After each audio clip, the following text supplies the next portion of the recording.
say words that weren't even words because the sounds sometimes didn't repeat themselves properly.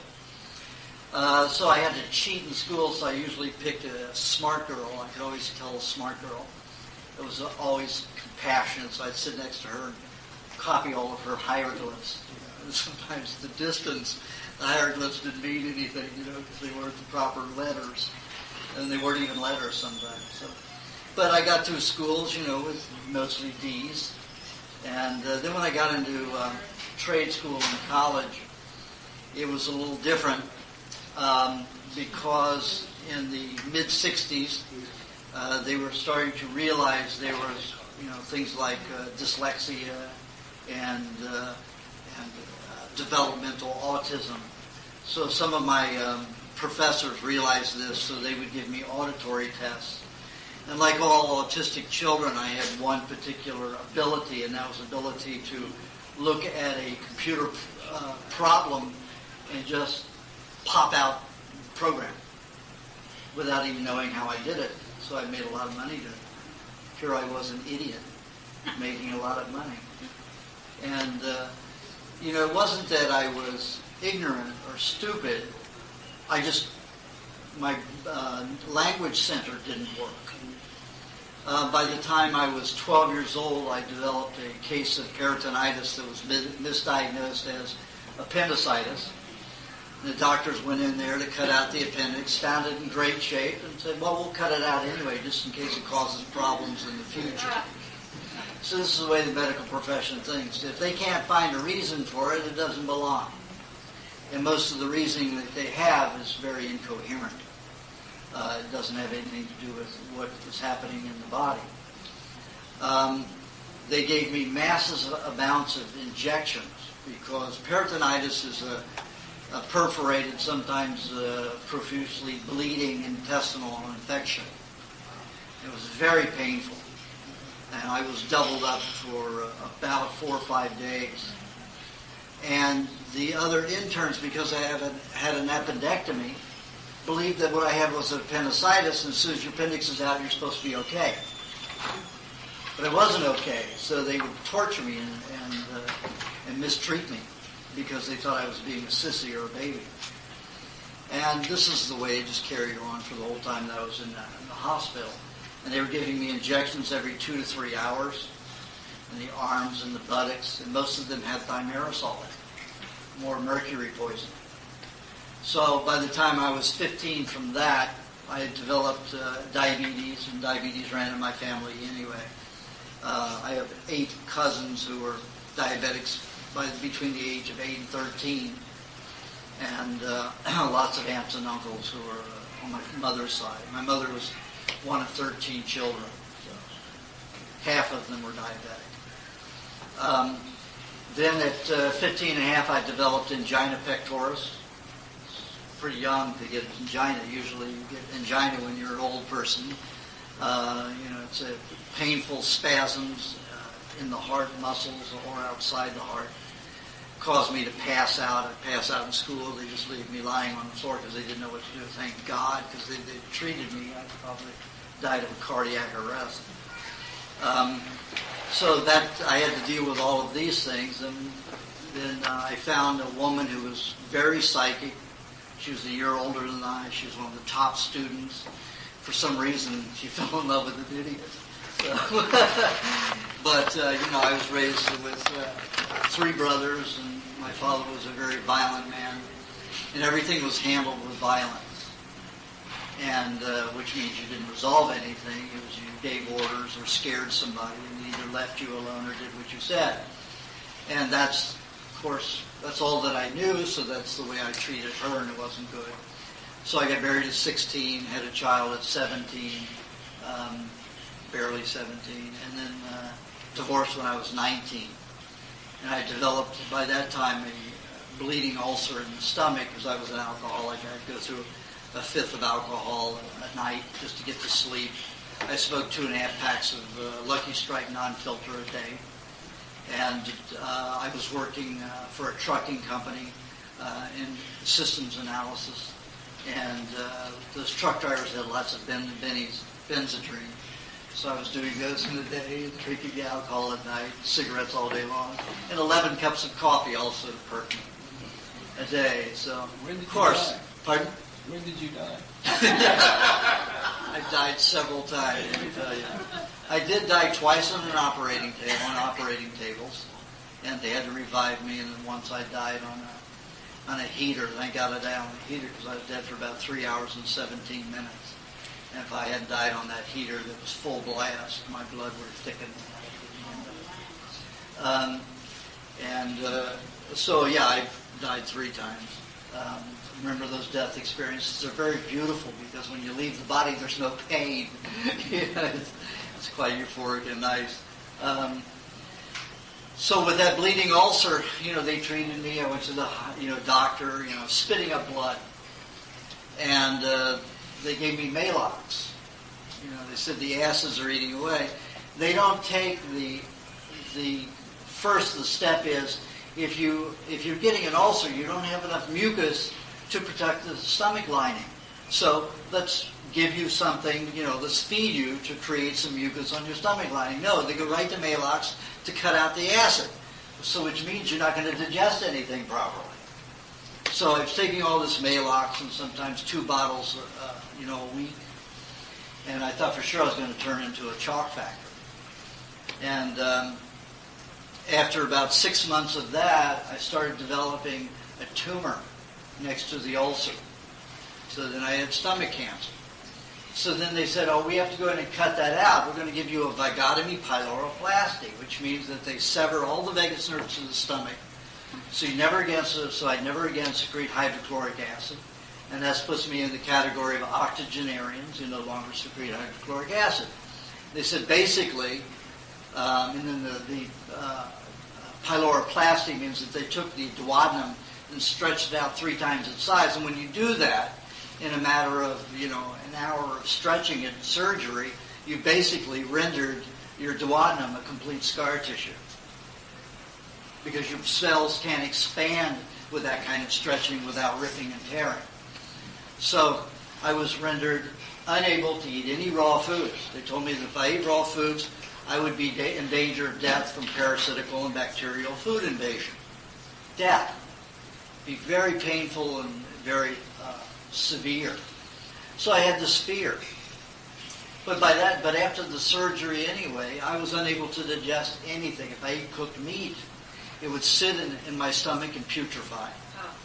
And then it would discharge through my skin. So within 24 hours, I looked like my whole skin all the way down to my thighs was raw hamburger, with all this pus coming out everywhere. So I was terribly afraid to eat meat. So the incision from here to here became tumorous. It was this wide, about 2.5 inches, 2 to 2.5 inches wide, anywhere from 3/4 to 1 inch high. So they said, we have to irradiate that to stop it. So I had 10 weeks of intense radiation therapy in 1968. And what that did was that cauterized my spine. It's like taking clay and you put it into a kiln and it solidifies the clay. Well, that's what they did with my spine. So this was my movement. I couldn't move my spine. They had just solidified it. Plus they filled me with all this radiation. So I had radiation poisoning. I was burned all over the place. Burns coming out everywhere. Nausea, vomiting. Teeth, all the gum started recessing. And all the bone around the tooth dissolved.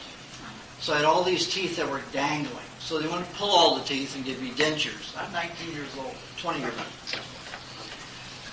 So I said, no, if I'm going to die anyway, I'll die with my teeth.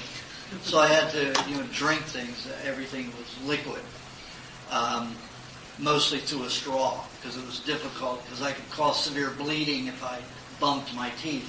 If I even bit down on my own teeth, I'd lose about 1/2 cup of blood at a time. So I was even getting transfusions at times. Even though I'd drink the blood, I couldn't digest it properly.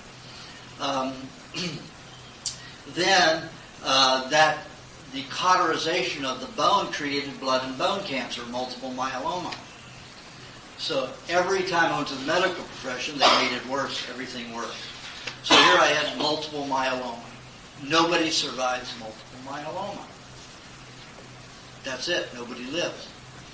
So here I went from stomach cancer to bone cancer, and they said, okay, we're going to have to give you chemotherapy to treat the multiple myeloma. Yet there was no case of anybody who survived multiple myeloma with any kind of a treatment.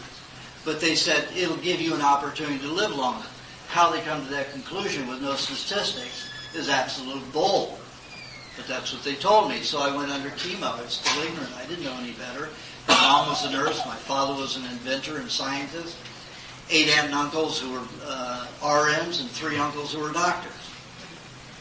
I didn't know any better. Just followed like the sheep. So I took the chemotherapy.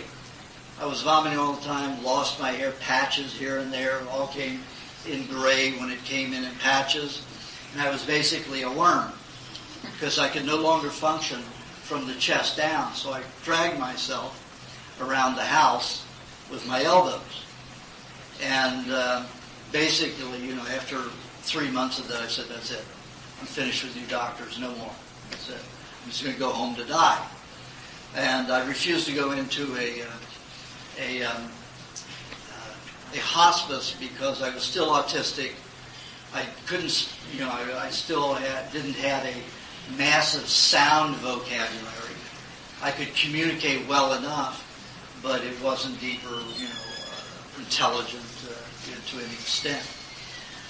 So I just stayed I had a small house in Beverly Hills, 2-bedroom house in Beverly Hills, and 2 volunteers from the hospice would come and visit me every 3 days. And they would shop for me, they would prepare my food, and they would clean my house. One of them was an 18-year-old boy who was making a lot of money. He was one of the Going thing, which was a group like the Fifth Dimensions, only these were kids who were singing for the Ford Motor Company. They traveled all over the United States. And so he was 18, making a lot of money, and was volunteering. And he offered me this book that was about 82 pages. What the hell I was going to do. I didn't tell him until I couldn't read. I just avoided as much as I could. He gave me this little book by this woman who supposedly cured herself of uterine cancer by drinking a gallon of carrot juice a day. So I got the idea that he went around drinking carrot juice all the time. He didn't drink soda pop or anything like that. So I'd only had cooked carrots, and I hated vegetables. They made me instantly projectile vomit, even as a kid.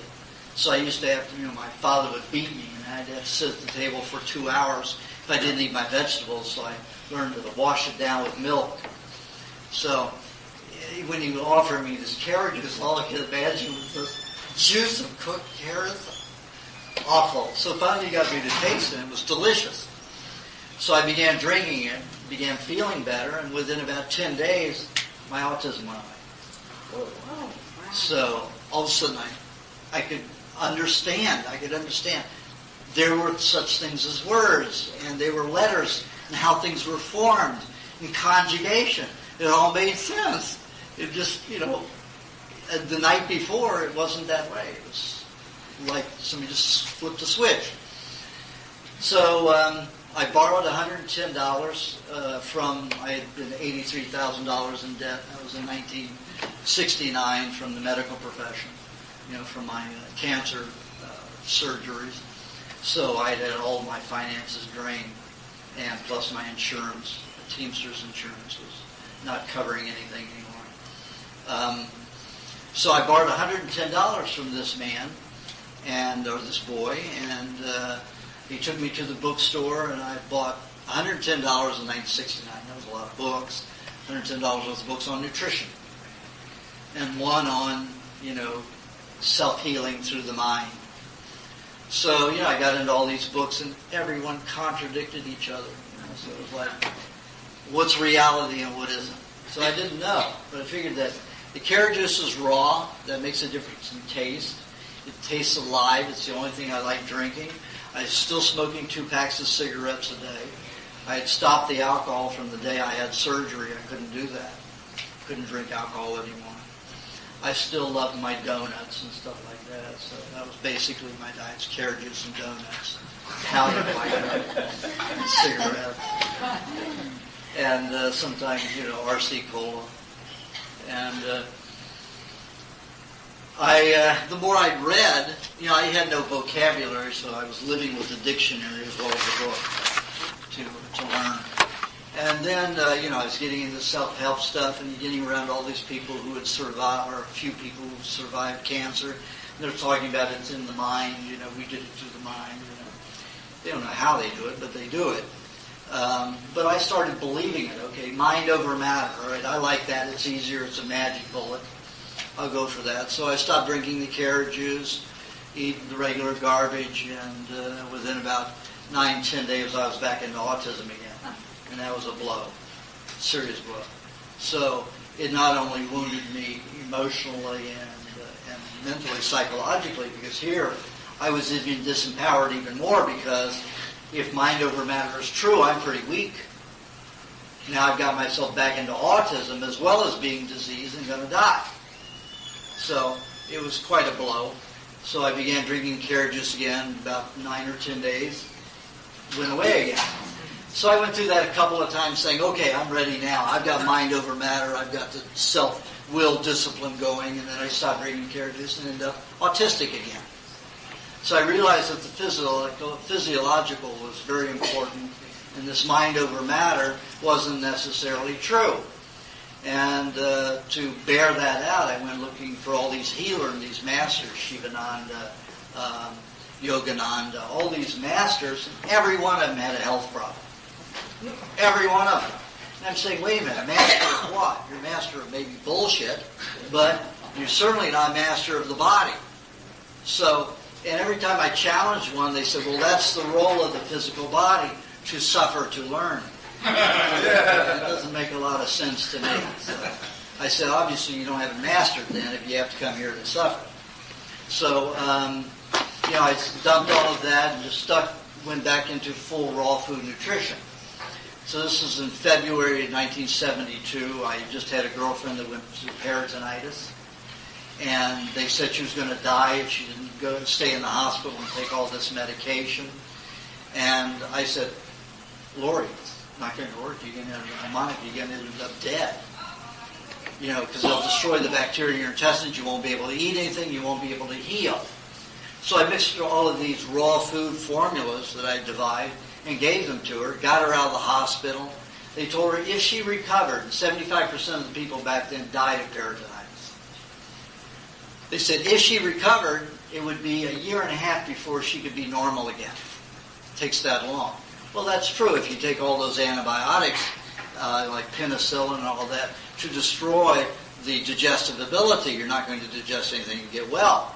But with the raw food formula, she was back to ballet classes in 6 weeks. 6 weeks instead of 18 months. Big difference. So that was so dramatic for me. I went from 60 to 75% raw to 100% raw that February 1972. However, it was still vegetarian, fruitarian, because I was afraid of meat. It would break me out, but that was cooked, and I didn't relate raw meat because of bacteria and parasites and the vagotomy that I had and the fear that had been put into me that the bacteria in raw meat would kill me. So I completely ignored it. And at 27 years old, I had put my cancers in remission. I had been on a raw diet for about 4 years and was doing okay. So I set out on a bicycle and I decided that I was going to, investigate tribes and live with animals to see how they lived and how they ate, and if there was any magic herb or anything like that I could find that would heal me quickly. So I bicycled for 2.5 years all the way from Yucatan to Alaska, across the United States 5 times with my bicycle. In that 2.5 years. Sometimes I'd be very debilitated and throw my bicycle on a freight train and, hang my hammock between the doors and swing there and watch the scenery go by. That was quite nice. And I was a hippie. I had, the robes like Jesus wore and beard and long hair. I knew that people would leave me alone no matter what I did, because they would be inspired to think of, the better parts, the love part that Jesus is supposed to inspire in people. So, and it happened that way. I mean, I was on freight trains, and they were mugging, beating people, and they'd see me, and they'd put their guns away, stay out of sight, you'll be okay. It was very nice. So, and if I wanted to completely be left alone, I'd go sleep in a graveyard. Let me tell you, nobody touches you in a graveyard. Jesus. So I did that, and I'd be left alone, completely alone for 3 or 4 days. When I was down in Mexico, it was difficult because they just saw me as a hippie. You think it was a Catholic-oriented culture, and they'd be more oriented toward Jesus' admiration, but they didn't. They were pretty hostile down there. But still, I met many Indian tribes, including the Inuit in Alaska, that told me, what you need is raw meat. Of course, I completely blocked it out and ignored it. Said, no, I won't do that. And the Eskimos said, well, we have one formula for you. And it was September. And in September, it was getting pretty cold there at night. And the temperature dropped down to 50, 48 degrees with my multiple myeloma, even though it seemed to be in remission. I was in excruciating pain. My bones were in so much pain, I was crippled. I could not move. And it was getting that cold at night. The day it was not. Early September. What is that?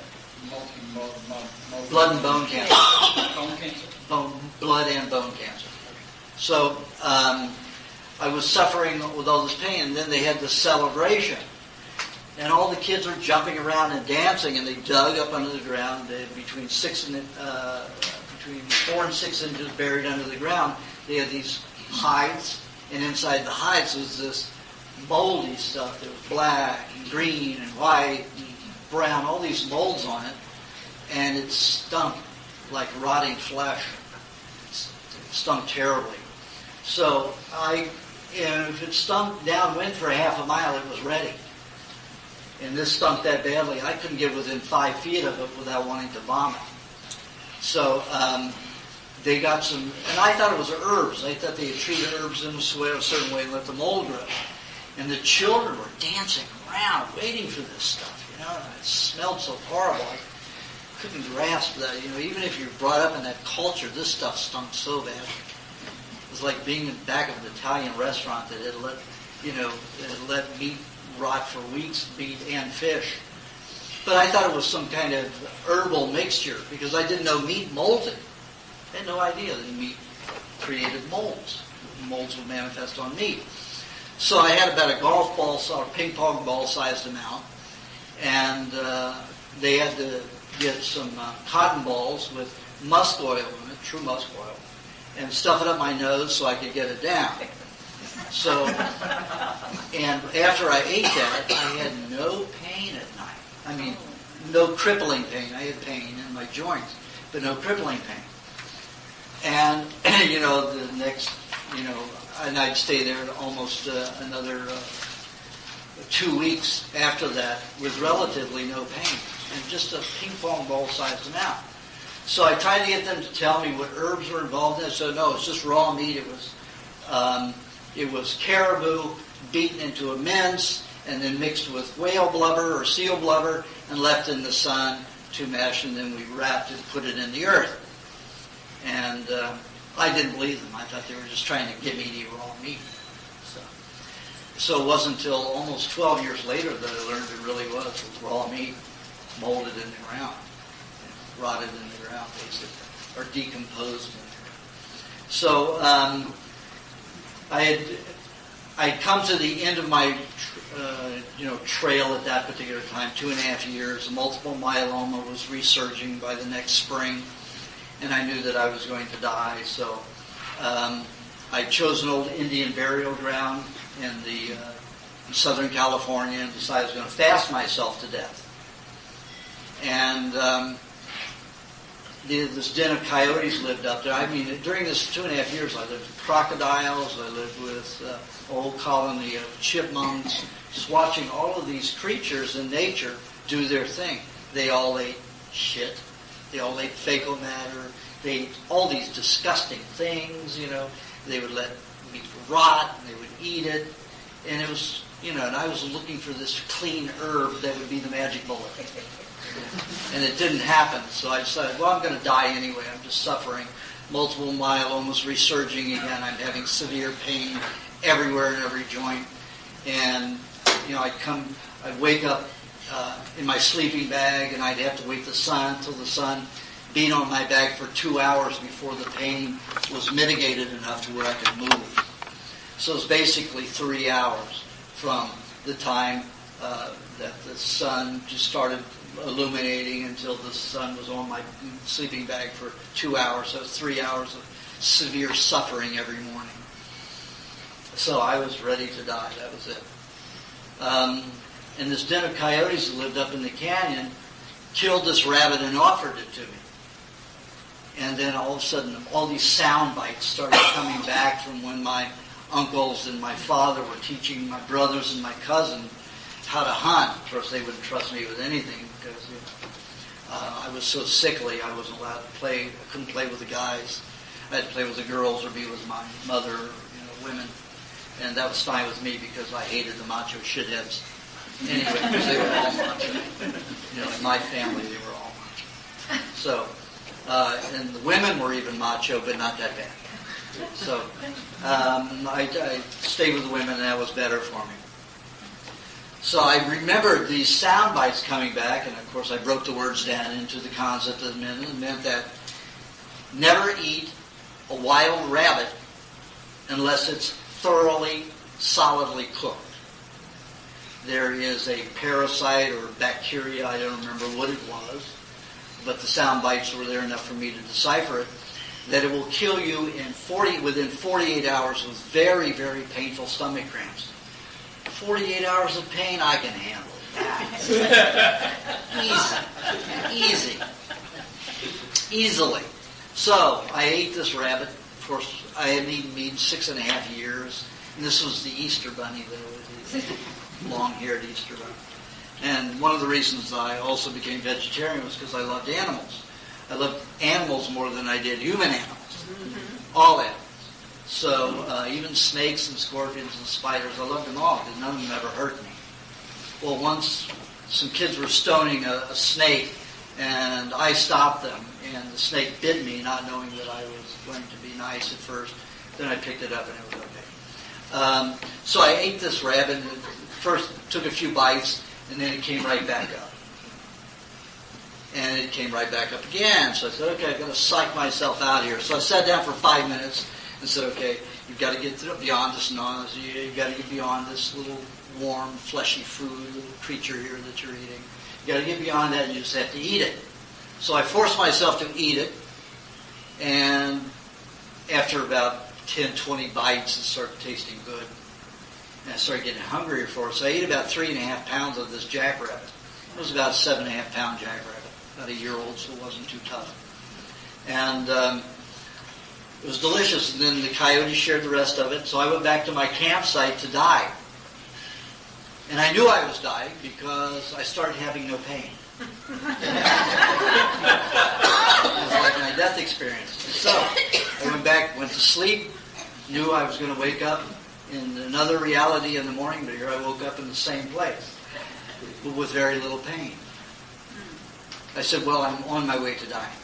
3 days went by, and I didn't die, and I felt stronger than I'd ever had in my life, and I realized raw rabbit. Wow.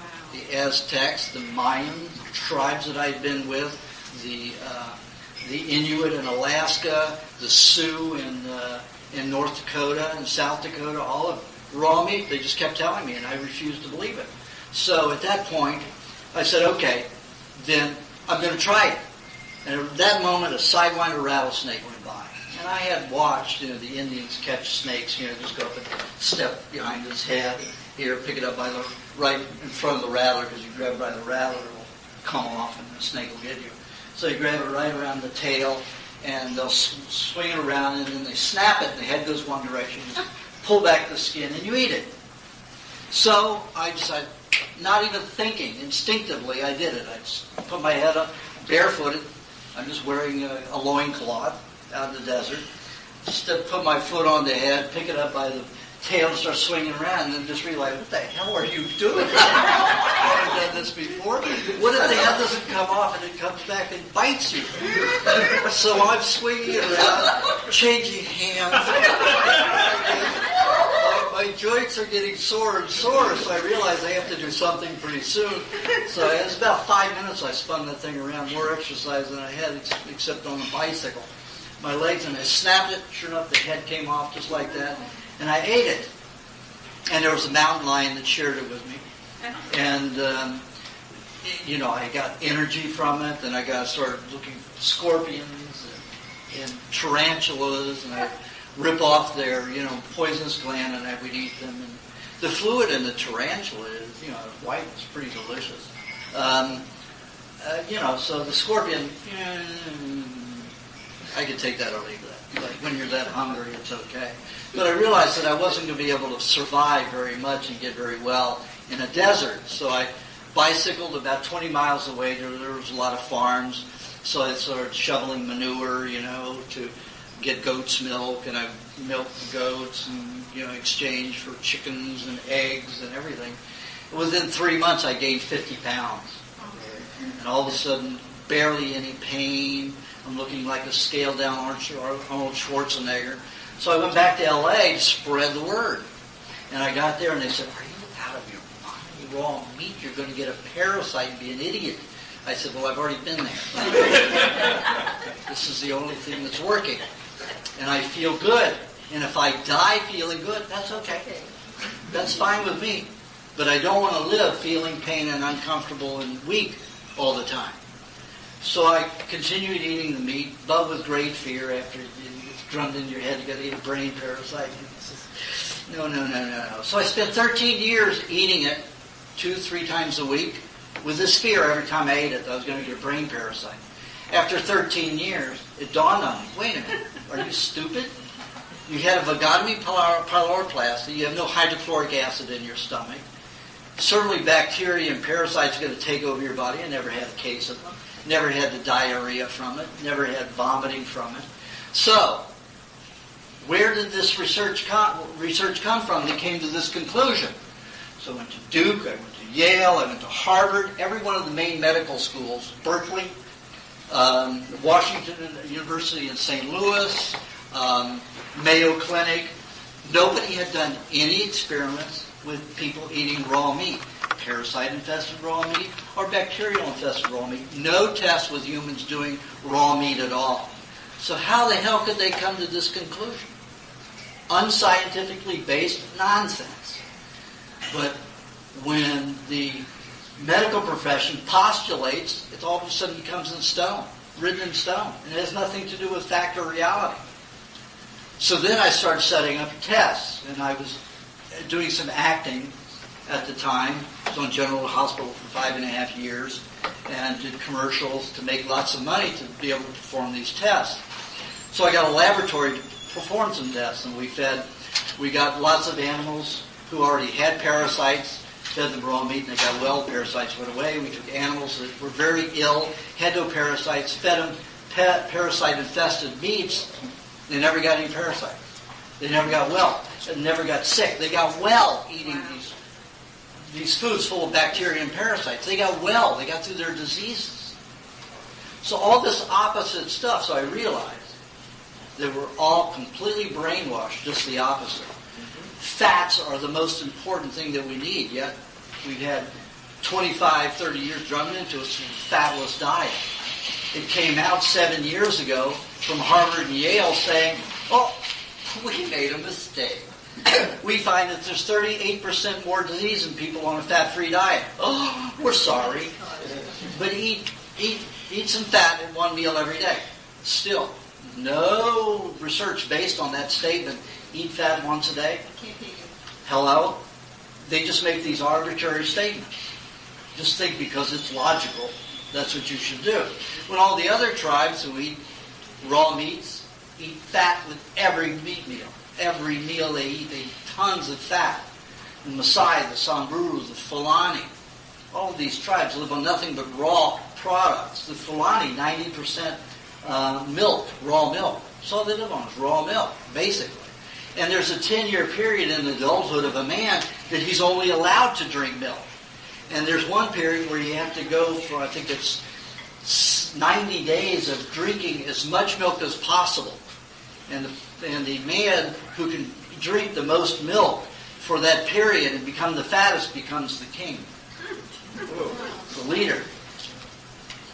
And what I found is, yes, fats bind with your poisons.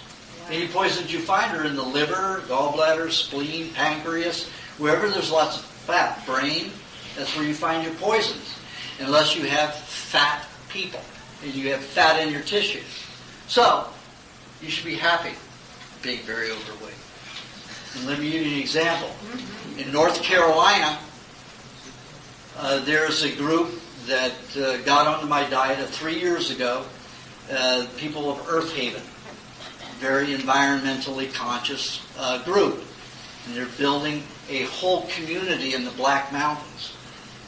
And they have their farms. Of course, they were all vegetarians. Every one of them. They were all sick. 50% of my cancer clients are long-term vegetarians. So I went there, and every year I go there around September and see between July and September. And this last time I went there, and one guy got on the diet, was on it for a year, had such dramatic changes that 90% went from vegetarian that year into the primal diet. That quickly, and all of them got well. Then all of a sudden, instead of all this farming, this agriculture, they've gone to farming. They have pigs, they have goats, they have cows, all this meat that they're now growing in dairy. And they're all so much happier. The children are happier. Yes. They're learning better. Everything is much better. Now, this is a group of very conscious-minded ex-vegetarians. And they all look terrible. And then this one guy comes in this last September, and he looks like he came right out of a motorcycle gang. He's got the thick adipose tissue in the skin, and I could tell that he's been doing drugs for probably 25 years, alcohol for probably 30 years heavily. But you read irises, so I photograph the eyes, blow it up, and all of his insides are clean. His liver, his pancreas, spleen working wonderfully. Everything looks clean except his skin and connective tissue. And his lymph system's a little worn out. And I said, he's like only 30, 35 pounds overweight. And I said, this doesn't make any sense. And so he admitted that he'd been a drug user for 27 years. And we're talking about heavy stuff. Heroin, cocaine, lots of it. And alcohol almost every day for 30 years. So he'd been sober for 2. And he'd been on the diet for 40. He said, well, let me tell you a secret. 4 months ago, before I went on your diet, I was 300 pounds. Okay, that makes sense to me because he had the fat to bind with all those poisons and protect him. And I find that people are overweight unless they're so overweight that they inhibit circulation and block functioning of organs are always healthier. So get fat and happy. And I'm very serious about that. Right now I'm on the slender side because I'm down. I got mugged in Bangkok almost 3 months ago. I did something very stupid my last night in Bangkok. Sit down, there's some seats here.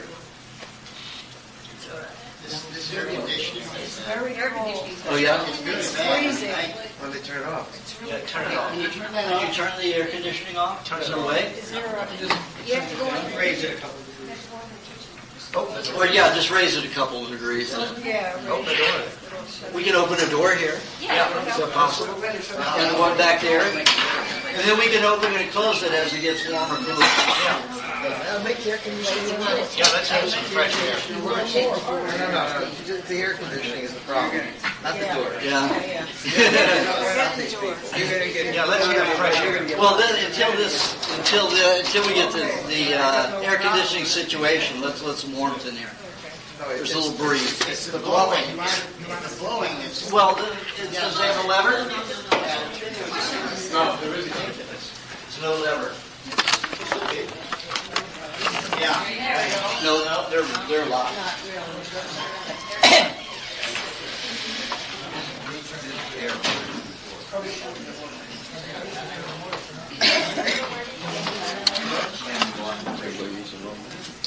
The inner ones, if you can move those upwards, those would be the ones to move.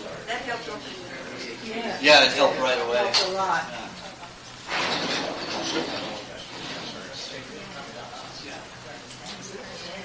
Okay, I'll continue while we work on the ventilation system. So I found that fat is very, very important to make everybody protected and well and happy. Get fat. I was in Bangkok. My last scheduled day there, I'm building a health center there with two partners. One of them 72. He had aggressive cancer, went on the diet and stopped it immediately. So he's a very wealthy man, very happy about it. All of his family's on the diet. His 40 and 50-year-old children are now gone on the diet. So building a health center there because they want to contribute there, and we're going to build 12 of them over the planet. But we're starting there. So my last scheduled night in Bangkok, I decided to do something stupid. I take my video movie camera, was going to go out and film nightlife in Bangkok. So I've got these seedy characters over in this corner. I'm just going along, and all of a sudden, I see them over there close, and one of them came at me with a beer bottle. And I realized, that they didn't want to be filmed, so I just moved away, and one of his buddies stopped him. So I get about 2 blocks away, getting near the hotel, and these guys jump out between the cars and mug me. One of them hit me with a board here, split my eye open from here down to here. My guts started falling out in front of my eye. And while my head was going back, the other one hit me. The forensic doctor said they hit me with either a hammer or a crowbar right here. Split my entire lip open in pieces all the way through to the teeth. Broke the bone from here all the way to here, back, and shoved it with my teeth under my tongue. So, when my head was back at this angle after having the 2 blows, time stopped. I was able to decide, measure the damage done to me, decide what to do. So in that less than a split second, I flipped my body around, hit the pavement. And as I did, I saw the third guy coming like this. So the 2 are now behind me, and one guy's coming far enough away. So I reacted quickly, brought my left leg up and kicked one in the kneecaps, and shot off between the cars, ran out to the street, yelling, "Help, help." And all these white people started showing up everywhere because they recognized the white voice. So there were lots of men and women that came out. And I ran into a restaurant, and these 3 guys stayed out there, and then I realized who they were. They were the 3 guys that I had filmed. And they obviously were after the camera, but I had strapped to my wrist. But if I'd known they wanted the camera, I would have just given it to them. But while I was down on the ground, as I hit the ground, they obviously were Thai boxers and pretty big guys. They had kicked me, and everywhere they kicked me, there were welts this big. And I mean, just now, one of them relieved, it was like a tumor, created a tumor, hardened area. And I had never received blows like that. And it's funny, on the way home from Bangkok to LA, they had this documentary on kickboxing and martial arts. And they showed that a kickboxer hits at the rate of a 35-mile-an-hour, 2,000-pound car. So then I realized how badly, I had been damaged in my legs and mouth and eye. But the eye healed up in 3 days. I went back to the doctor. I stayed there in Bangkok to go through surgery the next day because I needed to have the bone put back in place. But the dentist there said that you split, there's a major nerve that goes all the way across the bottom. And all the teeth are connected to that. And I had broken it in two places when the bone had been stretched back under my tongue with the teeth. And they said, well, we may as well pull 7 of your teeth. So I've been through this before, when I had cancer, I had no bone around my teeth, and they wouldn't pull them. I still have my teeth, except for 2 of them. So I'm going to trust the bone's going to grow back, and the nerve's going to grow back. They were snickering, So I said, all I want you to do is pull the bone back in place. So I went through 2 hours of surgery, about 11 hours later, 10 hours later, and they pulled it back. It was very painful. I let them give me Novocaine. It was a big mistake because the Novocaine, I'm so healthy, it threw it out my gums, and of course it burned my gums away. It turned white and the gums just receded, just fell away. And then a hole all the way from my palate up to my sinuses, as if I, had a cleft palate, and burned a hole right.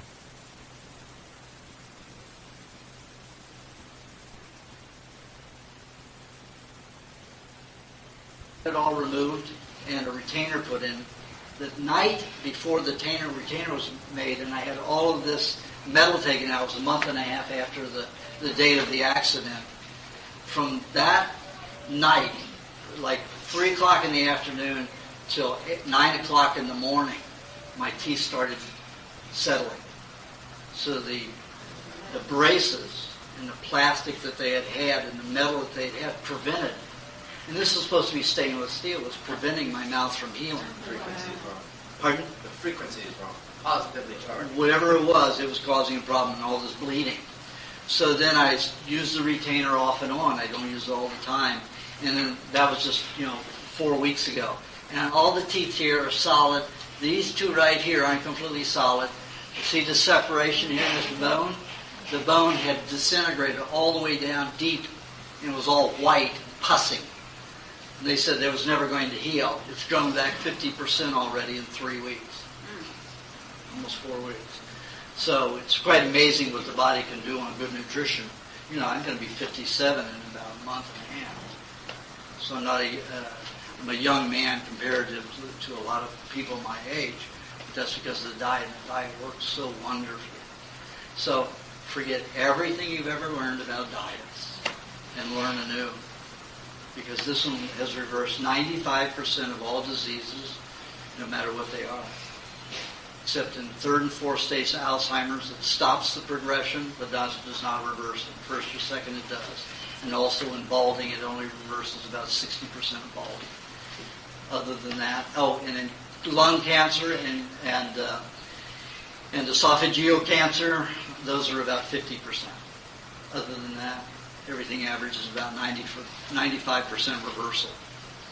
And that means vitality, youth, everything. Okay, that's the free lecture part. We're going to have a workshop to tell you what the diet is, how it works, how to do it well. And that's supposed to be $70, but somebody got mixed up. So it's supposed to be $70. This lasts about 4.5 hours, and then, or 3 hours, 3.5 hours, and then I spend, depending upon how many people, I do mini consults. What I do is look at the palm, and I look at different areas that indicate glandular activity, and also coloring, which tells me it's like the Chinese reading of palms, but it's a little different. Health. They have doctors that read health through palms. Mine's a little different because I derive mine from actual people. I set up a table for 5.5 years on Venice Beach where there's about 10 million people a year that pass by there. So I put the sign out there, psychic palm reader, psychic palm reader nutritionist. I'm sure some of you saw me on some of those funny talk shows and pulled me on because I was pretty accurate. So they liked that. But anyway, what I did was I found people that had diseases, and I saw what similarities the people who had the same diseases had. So over a 5.5 year period, I was able to get a pretty good map of the palm. So I'll spend about 6 to 10 minutes with each individual, and then give you a suggested diet to help, and foods to help do the diet a little bit easier, so you would have better choices or more educated choices. And that is $30 a piece per the readings, and we do that right after the consults and after the workshop. Anybody who wants to stay and learn by that can listen to everybody else's. If somebody doesn't want anybody else to hear, they have to wait last. Okay. Now also Sunday and Monday I will be doing individual consults where I take my macro camera, photograph both irises, blow them up on a screen up to 1,000 times, and I can show you what is going on in your body and suggest a more pertinent diet for your condition.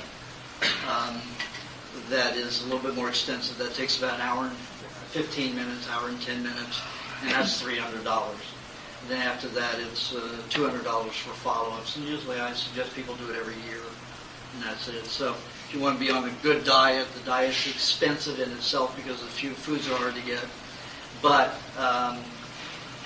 as far as my services to help you, let's say it costs you $500 a year. That's less than the thousands of dollars you're spending on any doctor bill. And this gets you well, not just treat symptoms. So with that, we're going to take about a 10-minute break and decide. What time is it? If anybody wants books, we have.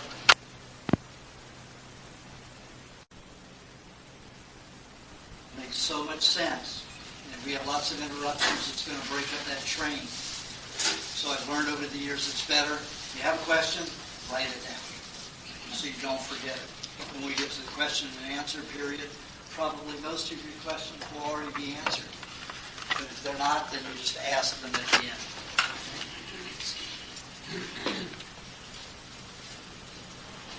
Did we get the air conditioning corrected, or do we just open the doors occasionally? I think it's nice now. Yeah, it's perfect right there.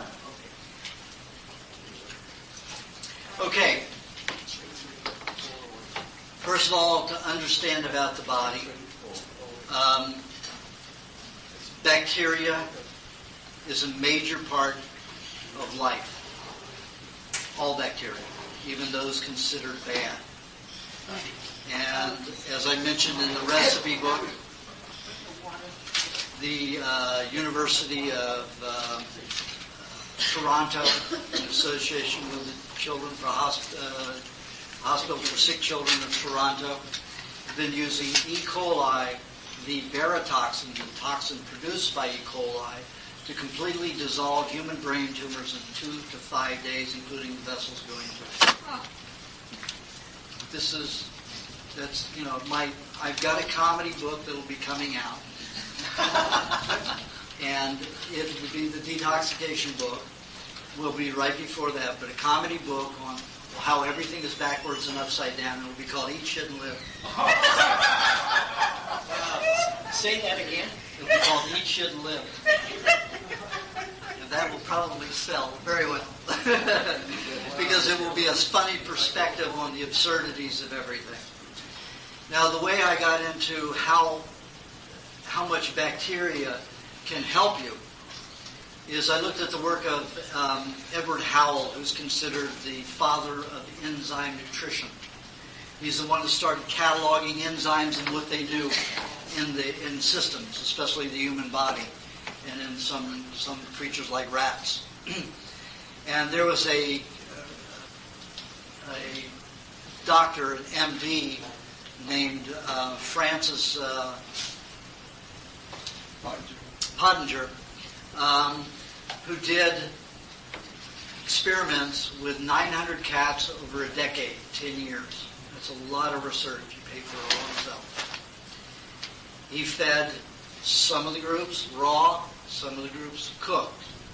In the cooked version, he had those that had just regular cooked meals, some that had processed, and even condensed milks and stuff like that.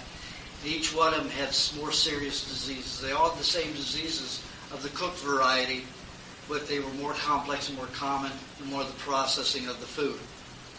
All of those animals on raw foods had no diseases, were clean and healthy even until death and autopsy. Now, he didn't let them live a full life. As soon as they had offspring and they adjusted, he would commit autopsies. He would kill them in autopsies just so he could study that many cats in a 10-year period. But even the fecal matter from those animals that ate raw was good fertilizer. The fertilizer from the animals who ate cooked food was bad fertilizer. It did not grow as well as good as food, and did not produce as good as fruits. Their leaves were more sparse. They had, they were less green and not as rich and vivid in color. And they would grow more like vines and closer to the ground. Their stalks weren't sturdy and hard and firm as those from the raw variety. Well, Howell decided to do this in the 60s with rats. Now, rats only live 3 years, healthy rats. So he fed Half of them raw, half of them cooked, the same that they're used to eating, which is mainly meats. Rats are meat eaters, basically. So he fed them mainly meat, some fats here and there, but they were animal fats. He found that the rats all lived the same age, 3 years. Now that was unusual because the Pottinger's cats lived only 2/3 their normal life, those that were cooked. And even at the 4th generation, they were completely sterile. They could no longer produce offspring when they were grown entirely on cooked foods. So Howell was confused. He said they lived 3 years. So he tried to figure out, tried to analyze the rat if they had a particular enzyme or some factor that altered that experience and made them live a normal 3 years even though they were diseased. Had all the diseases that man gets, the ones that ate cooked foods. Couldn't find anything, couldn't see anything different. Then he was going over the notes made every day, and he realized that the rats who were in the cooked groups ate their fecal matter. So he said, okay, I'm going to do this test all over again and put a screen under them. The group that ate cooked lived only 2 years instead of 3 years, which he realized the importance of E. coli and bacteria. E. coli is so important. It's the last stage of digestion. E. coli is responsible for you synthesizing B vitamins and amino acids, proteins.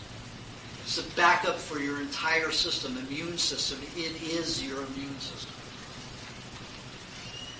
the backup for it. I consider the immune system basically the lymph system, because the lymph system has to feed every cell in the body except for the red and white blood cells. It feeds every cell in your body. Its network is just as complex, but even greater than the nervous system and the bloodstream. Not only does the lymph system feed every cell in the body, it has to take all the waste products and toxins, it has to dissolve it, neutralize it, and then send it out one of your passages of the body. The bowels is a normal place to excrete toxins and the byproducts of food. We may take 7 pounds of food and reduce it into a half, 3/4 of a pound turd. It's pretty impressive that we can do that with a factory and reduce it like that. But anywhere from 55 to 90% of foods is water. And if it's electrolyte bound, which it is, and enzymatically and nutrient bound, ionically bound nutrients, then we can use the water 100%. Once you cook it, you destroy all of that connection. You can absorb maybe 10% of that water at best and utilize it. The lymph system will discharge the poisons mainly through the skin. So when you have acne, rashes, you know that something pretty poisonous is leaving out the skin, and the lymph system is sending it out that way. We also have the tear ducts, the earwax, sinuses, the mucus discharge, the gums, the tongue, the salivary glands, the vaginal cavity, rectum, urinary tract, nails. We can build poisons into the nails and into the hair. Anywhere the body can discharge it, it will, because we are so toxic. We live in such a toxic environment and eat such toxic food, because when you cook something, it alters the chemistry completely. It destroys your vitamins, destroys the enzymes. Some minerals are cauterized as low as 98 degrees. Phosphorus destroyed or altered at 98 degrees. So once you keep going up higher, everything's destroyed. All enzymes are destroyed by 118 degrees. They become crippled at 105 degrees. You just keep going higher and higher. By the time you hit 122 degrees, you destroyed all or neutralized all vitamins. Even your vitamin E that's supposed to be able to tolerate 170 degrees. it is still altered at low temperatures as low as 22 degrees. Then you go higher and higher and cauterize your minerals. They become glass in the system. They cannot be absorbed properly, and they will lacerate cells. They'll create very acrid conditions in your body and cause caustic responses. Dry skin, eczema, psoriasis, sores that don't heal, rashes, molds, yeasts, all kinds of infections will result. And the yeast, the molds are all trying to help you. The bacteria are all your friends. They're trying to get rid of the toxicity. It's just like you find a dead carcass that crows and vultures and worms and other parasites are eating. Now, they didn't create the decaying flesh that they're eating. They are there as an ecological response to keep our atmosphere from becoming a toxic gaseous waste dump. But the medical profession looks at the vultures and the crows and the worms and the parasites. They're the problem. They're the problem. When they're not. What creates degenerative tissue in the body is the problem. And the proportion of live to degenerative tissue in the body is important. And when you eat cooked foods, you not only destroy the nutrients in it, you create a lot of byproducts. And in the recipe book, I list about 40. 4 of the main ones are acrylamides, advanced glycation end products, lipid peroxides, and heterocyclic amines. Very toxic substances which are all carcinogenic. Now, the advanced glycation end products can come from even raw foods, where the enzymes and vitamins are all active and healthy. We are an animal that does not do well with sugar products, even raw fruits. It will degenerate our systems. I'll get more into that later. When I was doing research trying to figure out why women live 20% longer, the only factual basis I could come up with in analyzing this system was that women produce 20% more mucus than men do in the vaginal cavity. They have an extra place to dump toxins, and it equals proportionally to that 20% extra longer life. Mucus is very important. There's a lot of dietitians out there, the hygienic, that say mucusless diet. Mucus is bad for you. Don't drink dairy. Don't do all that. It creates mucus. You ever tried to have sex without mucus? Have you ever tried to speak a long time without mucus coating your throat, your larynx, and vocal cords? How dry your nose is without mucus? How bloody it gets? How many people would have ulcers if they don't have mucus lining their stomach? Mucus is one of the most important fluids of the body. The more you produce, the healthier you will be, because your body builds toxins into the mucus. Mucus has nice protein fibers. It looks like a woven blanket.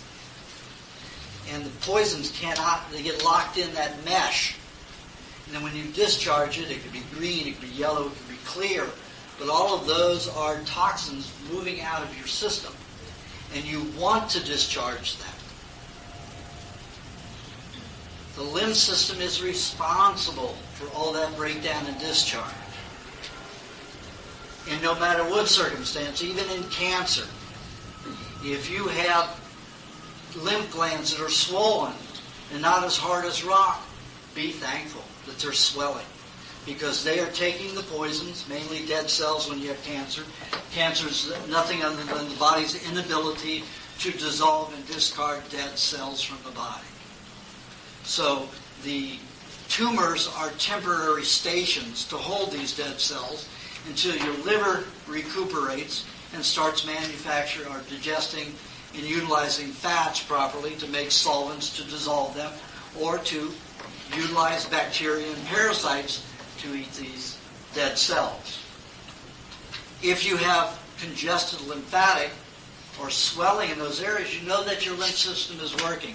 If they turn as hard as rock, you know it isn't working. It's collecting the dead cells. There's no exterior fluid or no extra lacteal in the lymph system to dissolve those dead cells, so they're just collecting there like a tumor.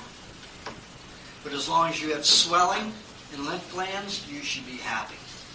It's not a bad sign. If you have lumps in your breast, you be happy because it's cleaning out the toxins.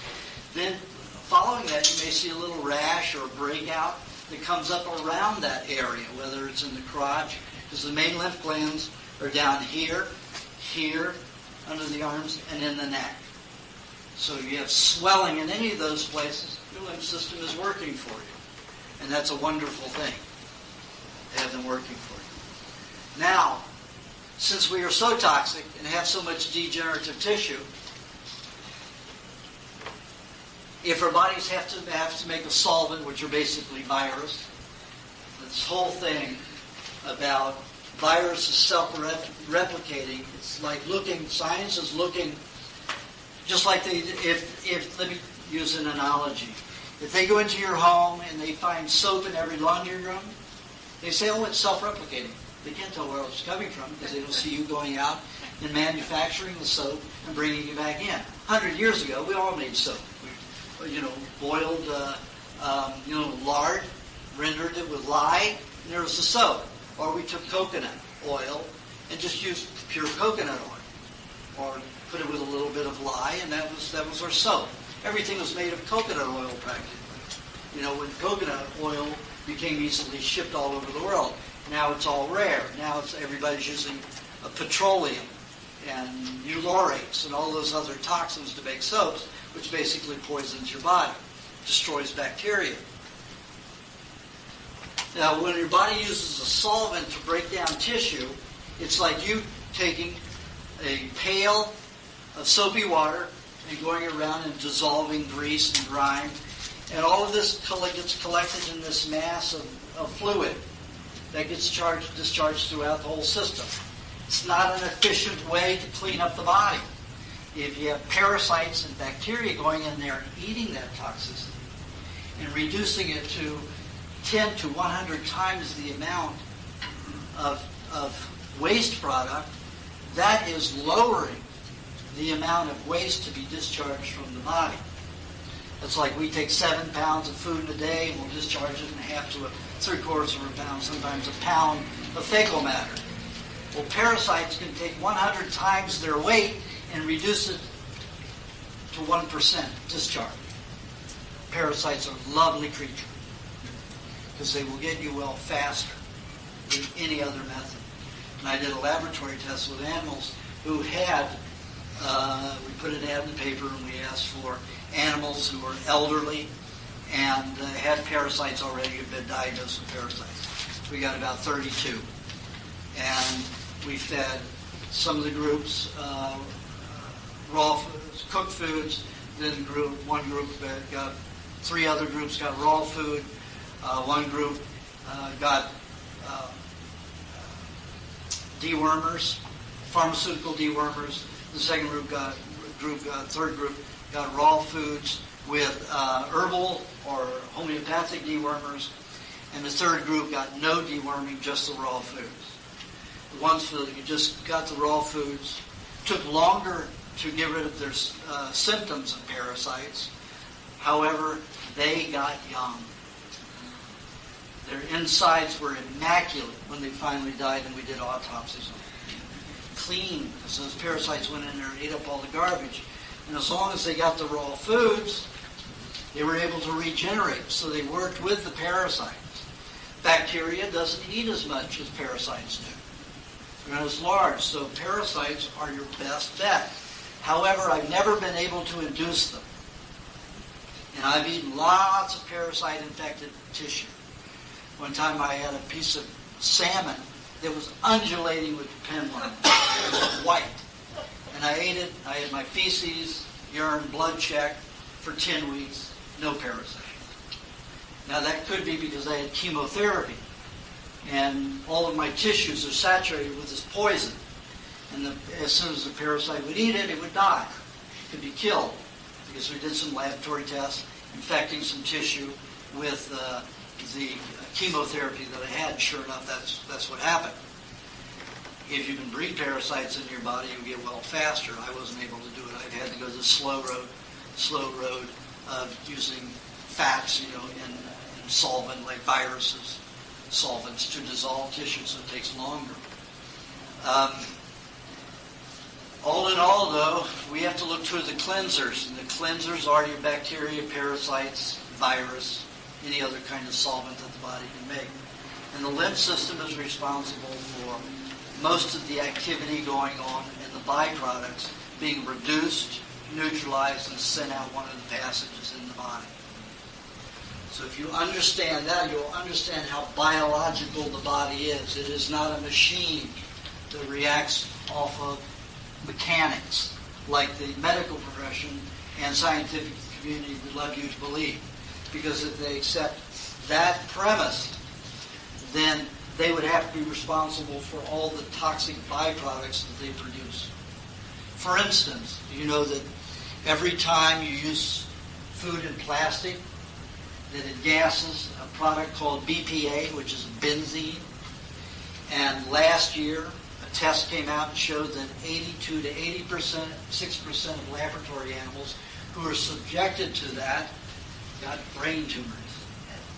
So the FDA says, okay, we're going to outlaw this in 5 years. 5 years? Why not now?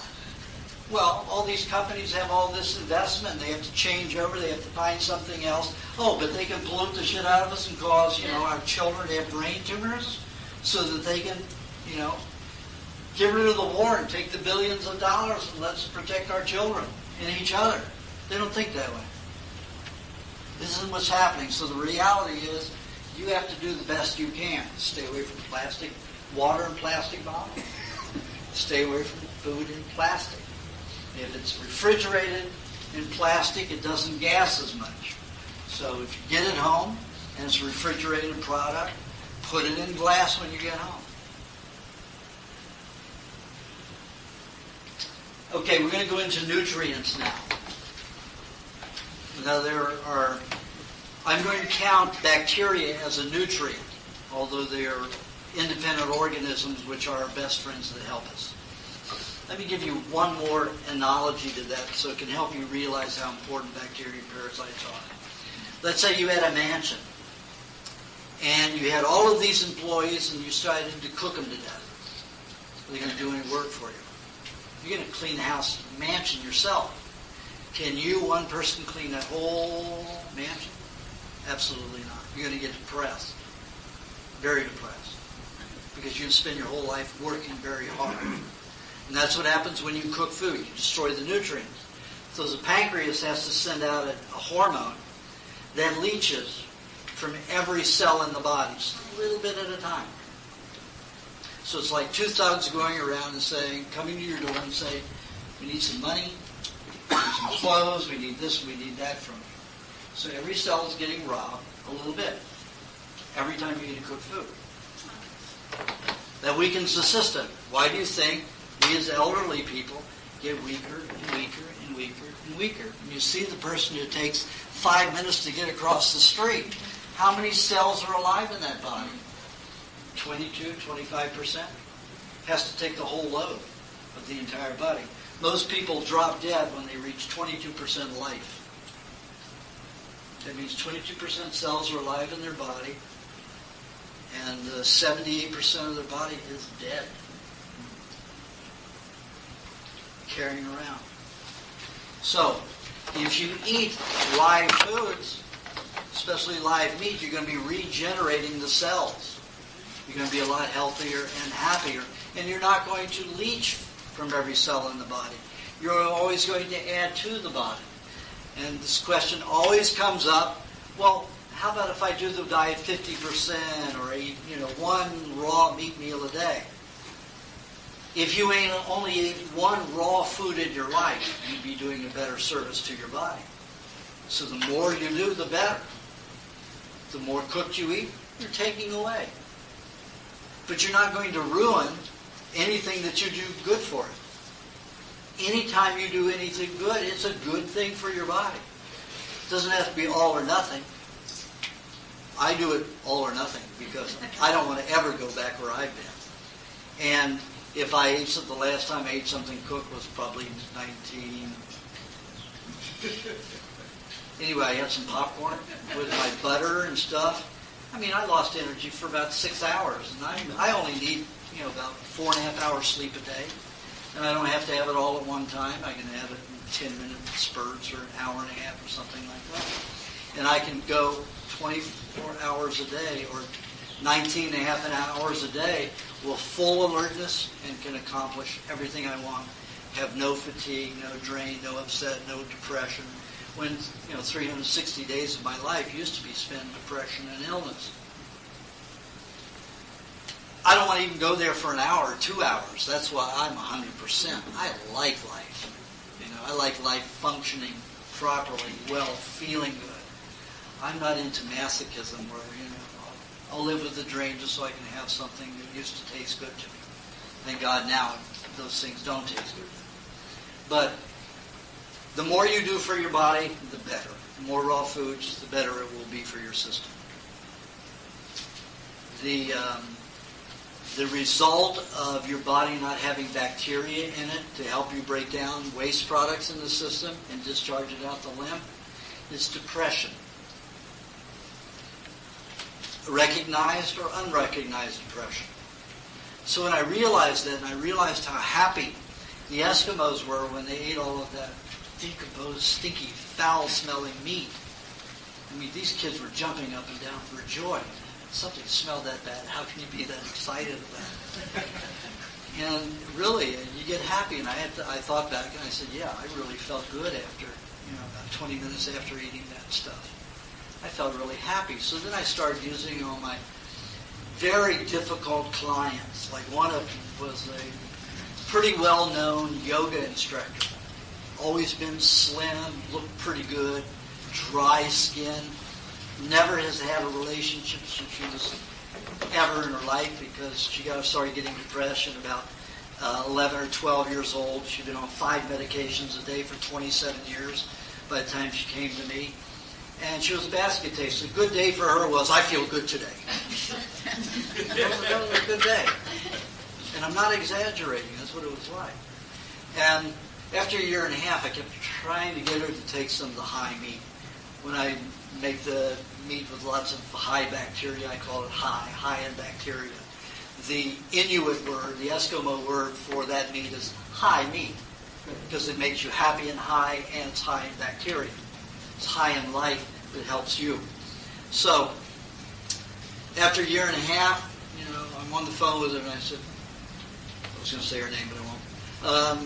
You've got to try the high meat. I'm not going to work with you anymore because it's like on a seesaw, going up and down emotionally with you. You'll do the diet, you won't do the diet. The more you get into depression, the less you do the diet, the worse you get. I said, you can't control it, so you need some extra help. And treat this like medication.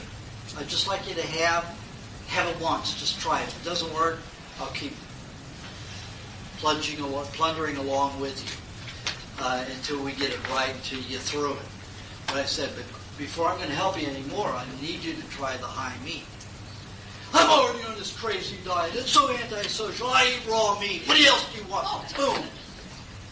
That was, that'd be going on for about a year or so. The next morning, I guess it was so bad for her, she said, okay, I'll try it. What do I do?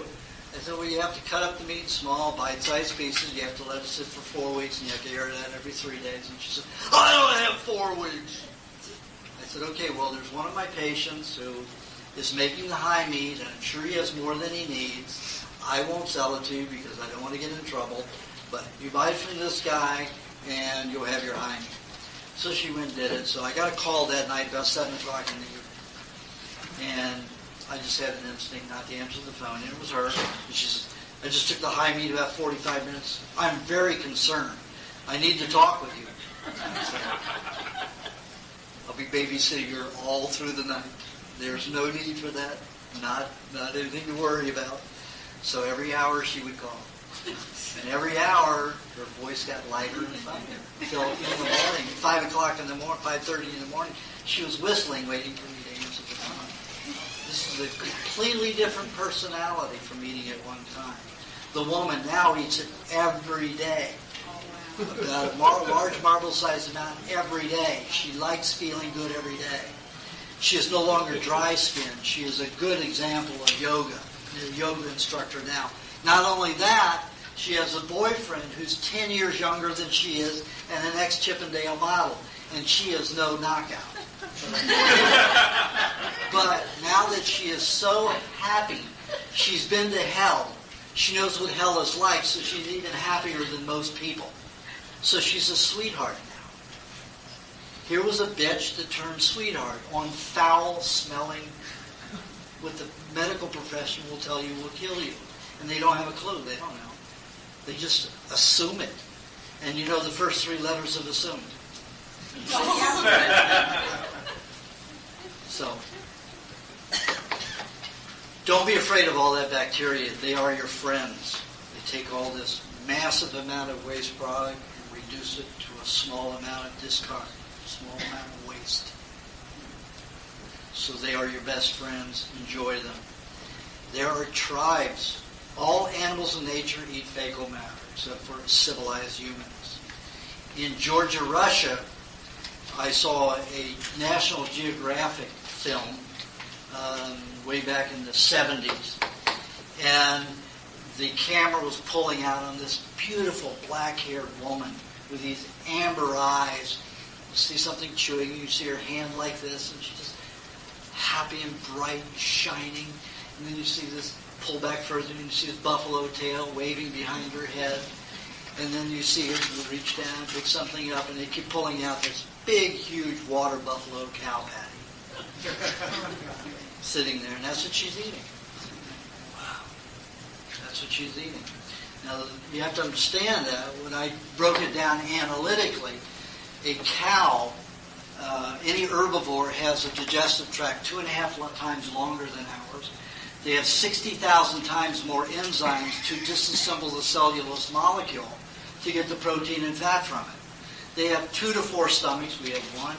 They have the ability to chew, regurgitate, rechew, swallow 5 to 7 times per mouthful of food that they will chew on. And then it takes 48 hours for that food to pass through the digestive tract. And even at that, you still see pulp come out. But 2/3 of it is digested. We only digest 1/3.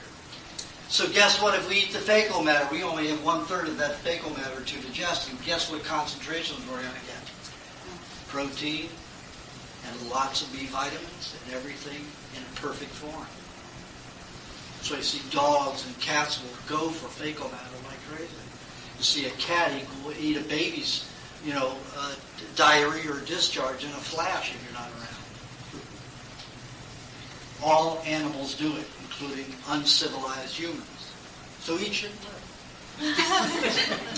Now, Yale University has been using salmonella to shrink and dissolve human tumors, or tumors in general. Biome Products, a year and a half ago, marketed attenuated salmonella. And you know what they're charging? $8,000 per injection. Then they attenuated it. It means they've altered the salmonella. So it now goes in and chokes off the oxygen to the tumor, but does not eat up the tumor. Now it just chokes off the oxygen. So now the pharmaceutical house sells you per injection a $20,000 solvent to dissolve that tumor. Let some eggs ripen and eat your salmonella. Let some chicken ripen. Eat some salmonella. Don't spend $20,000 for a treatment to get rid of cancer. There are 18 universities using smallpox bacteria, all kinds of virus and bacteria now to get rid of cancer. Just got an article yesterday on botulism. They're using botulism to stop excessive perspiration in some people. And there's no toxic effect. Wait a minute, we're told that botulism is the problem. We're told that E. coli is the problem. It's not the problem. The chemicals which contaminate the body are the problem. People don't die of bacterial food poisoning. That little girl who was supposed to have gotten an E. coli, one E. coli from apple juice, give me a break. One E. coli they found in an apple juice, and they blamed the apple juice for this girl's death. When that girl was treated, guess what antibiotic she was given? Cipro. And guess what Cipro causes? Degeneration of the kidney. And what did that girl die of? Degeneration, HUS, degeneration of the kidney. So what they do, they pointed to the E. coli to have caused that. Now, I got online with her husband. Her husband's a doctor, too, the woman who treated that little girl. And I said, wait a minute. Prove in any experiment that E. coli, natural E. coli, will create a degenerative condition in a human kidney or any kidney. No test has ever been done that. So you're assuming that's what caused it, the E. coli, because you're blaming her symptoms on E. coli. But you take a look at Cipro, which she was given.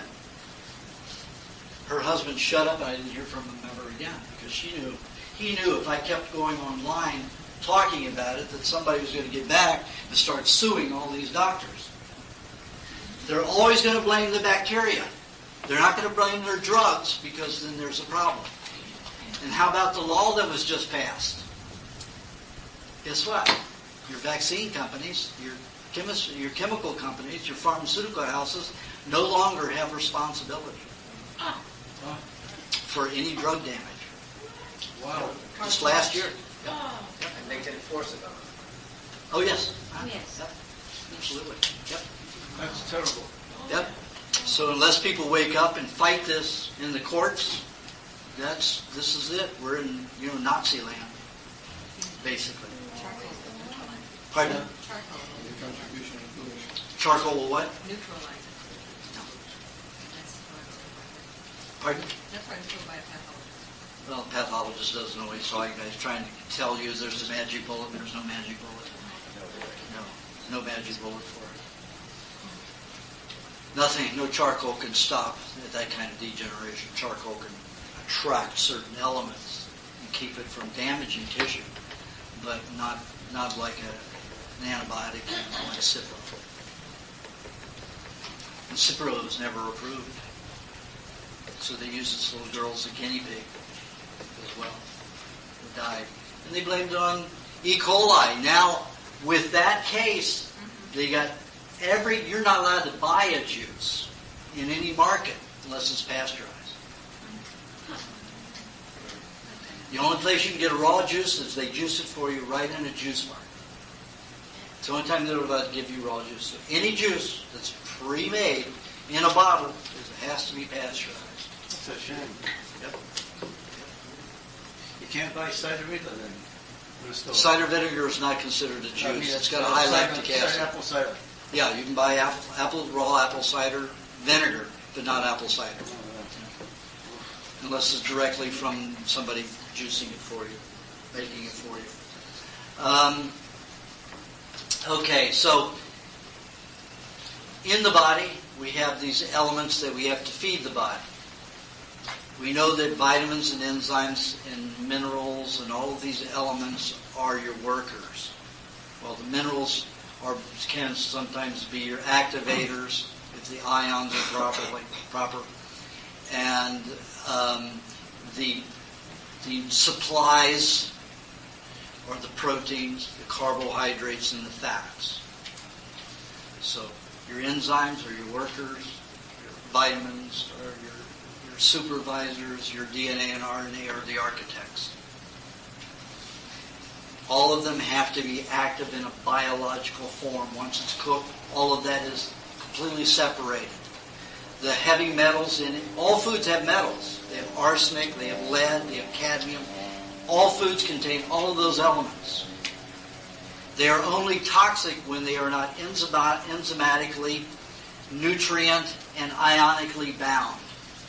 And that's when you cook something, it destroys it just like that. Gone. In a flash.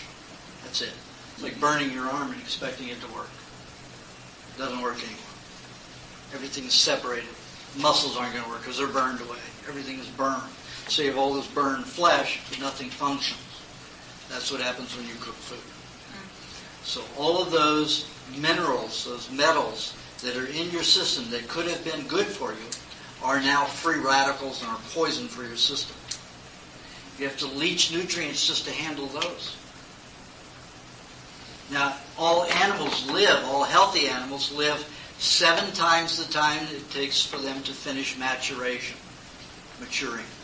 For us, that's about 21 years old. So we should be living to 147 years minimum. So we're living about half of that. Why? Because we mainly eat cooked food. Before 100 years ago, it may be because stress was so difficult. You didn't have air conditioning, you didn't have heating, and to make a fire was not easily, and you had all the carbon monoxides going up in your house if you had a stove in your house. So you had all these poisons working on. And a woman 100 years ago, if she wasn't fat, she was considered undesirable. Because if she had children, she's likely to die in the winter. Not likely to make it. And a family without a mother was considered a very unprosperous condition. So your women had to be fat to have protection from the cold, and to have plenty of fat to fight off any kind of detoxification in the form of flu or cold or pneumonia. And especially a lot of pneumonia happened because they were constantly burning stoves in their houses without proper ventilation. So lots of toxicity there. So, but for us, it's pollution and too much cooked food. Too easy to cook something. Throw it in the microwave.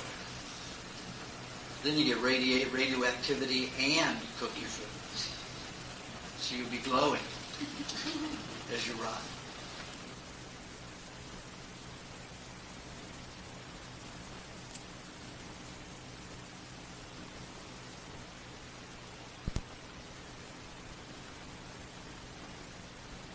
Nutrients, they don't have the bacteria to help them clean the house, the mansion, the body. Now, every element has its place, but we have to take a look at the human system. And I talked about even fresh fruits being a problem in the human system. Why is that?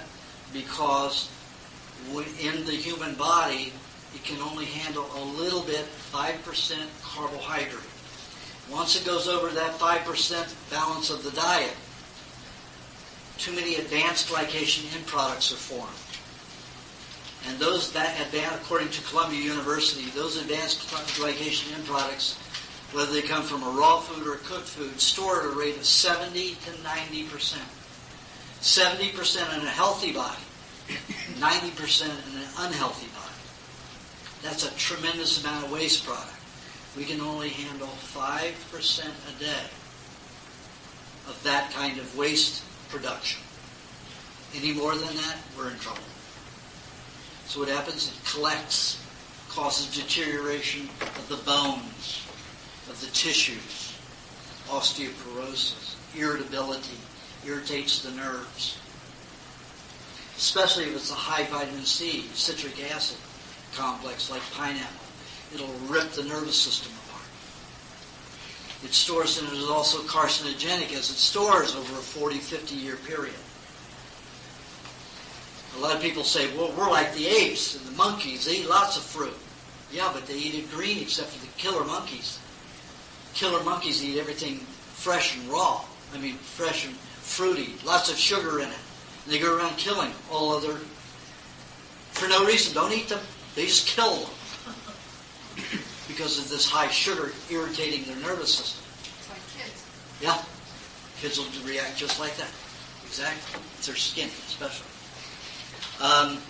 John Goodall, I was editing a major motion picture or an independent major motion picture in 1970 and 71, and he was in the editing room next to me. And John Goodall is the father of Jane Goodall. And he was off in Africa following monkeys and gorillas long before she was in college. And he made a movie called The Beginning, and he won an Academy Award, I think it was 1971. And he lived with an ape for 30 days, waiting for her to give birth. And you know what that birth was like? On film. It's phenomenal. First hint that she was going into labor, she goes, walks over to a corner, and she goes, that was it. That was the birth, just like that. Licked it, cleaned it, it's great. That was the birth. No screaming, no yelling, no crying. It was fine. But apes will eat every 28 days 14 pounds of meat at a time. They'll kill an antelope. So they're not vegetarians. And when they eat fruit, they eat it green. So John and his crew were over in Africa following this tribe of gorillas. Couldn't figure out why they were eating, they'd eat the peel too. You know how alamy that is? How could they get enough saliva to swallow it? So alamy, but that's the way they ate all bananas. So John and his crew was trying to figure out why. So they wanted to introduce a ripe banana to them. So they cut down this huge bunch that took up the whole back of a Jeep. And they followed the gorilla tribe for about a week or so, 10 days, until almost all of the bananas on this bunch ripened. And then 3 of them took it and put it out in the middle of the tribe of gorillas. And the gorillas were very curious. They'd come up, rip them off, and try to bite and squeeze all over. They weren't used to it. Couldn't figure out what was going on. So after about 40 minutes, they figured, one of them peeled it, and the others started peeling and started eating them. And they couldn't stop eating them. Then within 40 minutes, they were all fighting over these. I mean, they had enough to last a couple of weeks. But they were fighting. Every one of them was jealous, possessive of all these bananas, each one of them. One of the little teenagers was killed. One of the adolescents was killed in this, trying to get some bananas, and one of the teenagers got a broken leg. The crew, John Goodall and the crew, couldn't get in there to get the bananas away from them. And it took that whole tribe almost 2 months to settle down. They never fought before. They had followed them for, I think, 5.5 months up to that point.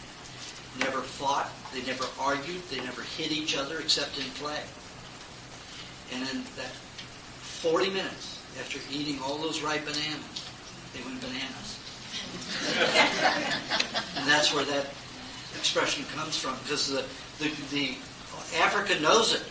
Africans seen this. The African, humans go bananas because it will make them crazy, the high sugar content. So, all birds, you'll see them when they eat figs, they're green. Some birds will eat some ripe berries, but mostly it's all green. Almost all animals eat green fruit. High in enzymes, low in sugar. What happens to the sugar when it gets into the digestive tract? It ferments and becomes alcohol. Alcohol searches for fat. It's useful in the citric acid cycle to help utilize fat as fuel, but it's only 5% of that cycle. 15% protein, 80% fat. We need lots of fat. We need a lot of protein and very little carbohydrate.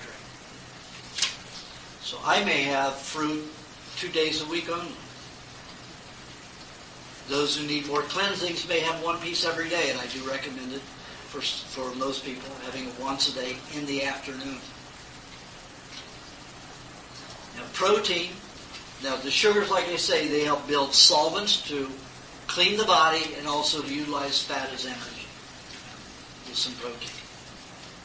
That is all that sugar is used for. So if you have too much, you're going to spend too much time dissolving stuff in your body and trying to use your fuel energy off of carbs. And how quickly do carbs burn? Boom, gone. A lot of people say, well, you can't put, athletes need quick energy. Yeah, My marathon runners, when they went on it, one in New York, running for 30 years, he went on the diet, and in 3 months, 3.5 months? Yeah, 3.5 months, he took 40 minutes off of his time. Oh. Do you realize how many 40 minutes is? How much time 40 minutes in a marathon is? It's a phenomenal amount of time. And a professional runner who had been running for 23 years out of Las Vegas, in 2.5 months took 20 minutes off of his time. So fat is a very good utilizing fuel for endurance or short term. You just have to have 5% fruit with it, carbohydrate with it. That's all it is. And I have an athlete who is 56 years old. When he went on the diet, he's into martial arts, and he goes into the World Championship every year. And at his age, the cutoff is, I think, is 57 years old, and then he goes into another category. But from 42, I think it is, 43 to 57, those people are in one category. So that's almost a 15-year spread there. That's a big ratio between youth and our day. So somebody at 43 is going to be much healthier and more active than somebody 57 years old. So he's been on the diet a year, and when he works out, he jump ropes. He jump ropes 3 sessions a week. One of them, he will do 2,700 jumps with a heavy rope and 3-pound shoes and jump. Can you imagine 27? Get this. Then another time in the week, he does it 3,800 jumps. And the third time in the week, 12,200 jumps. And he does it in an hour. His heart rate, before he went on the diet, he'd been watching it for, I think it was almost a year. And his heart rate averaged about 170 after the workout. After a year on the diet, it was averaging about 112. So he wasn't even out of breath after doing that.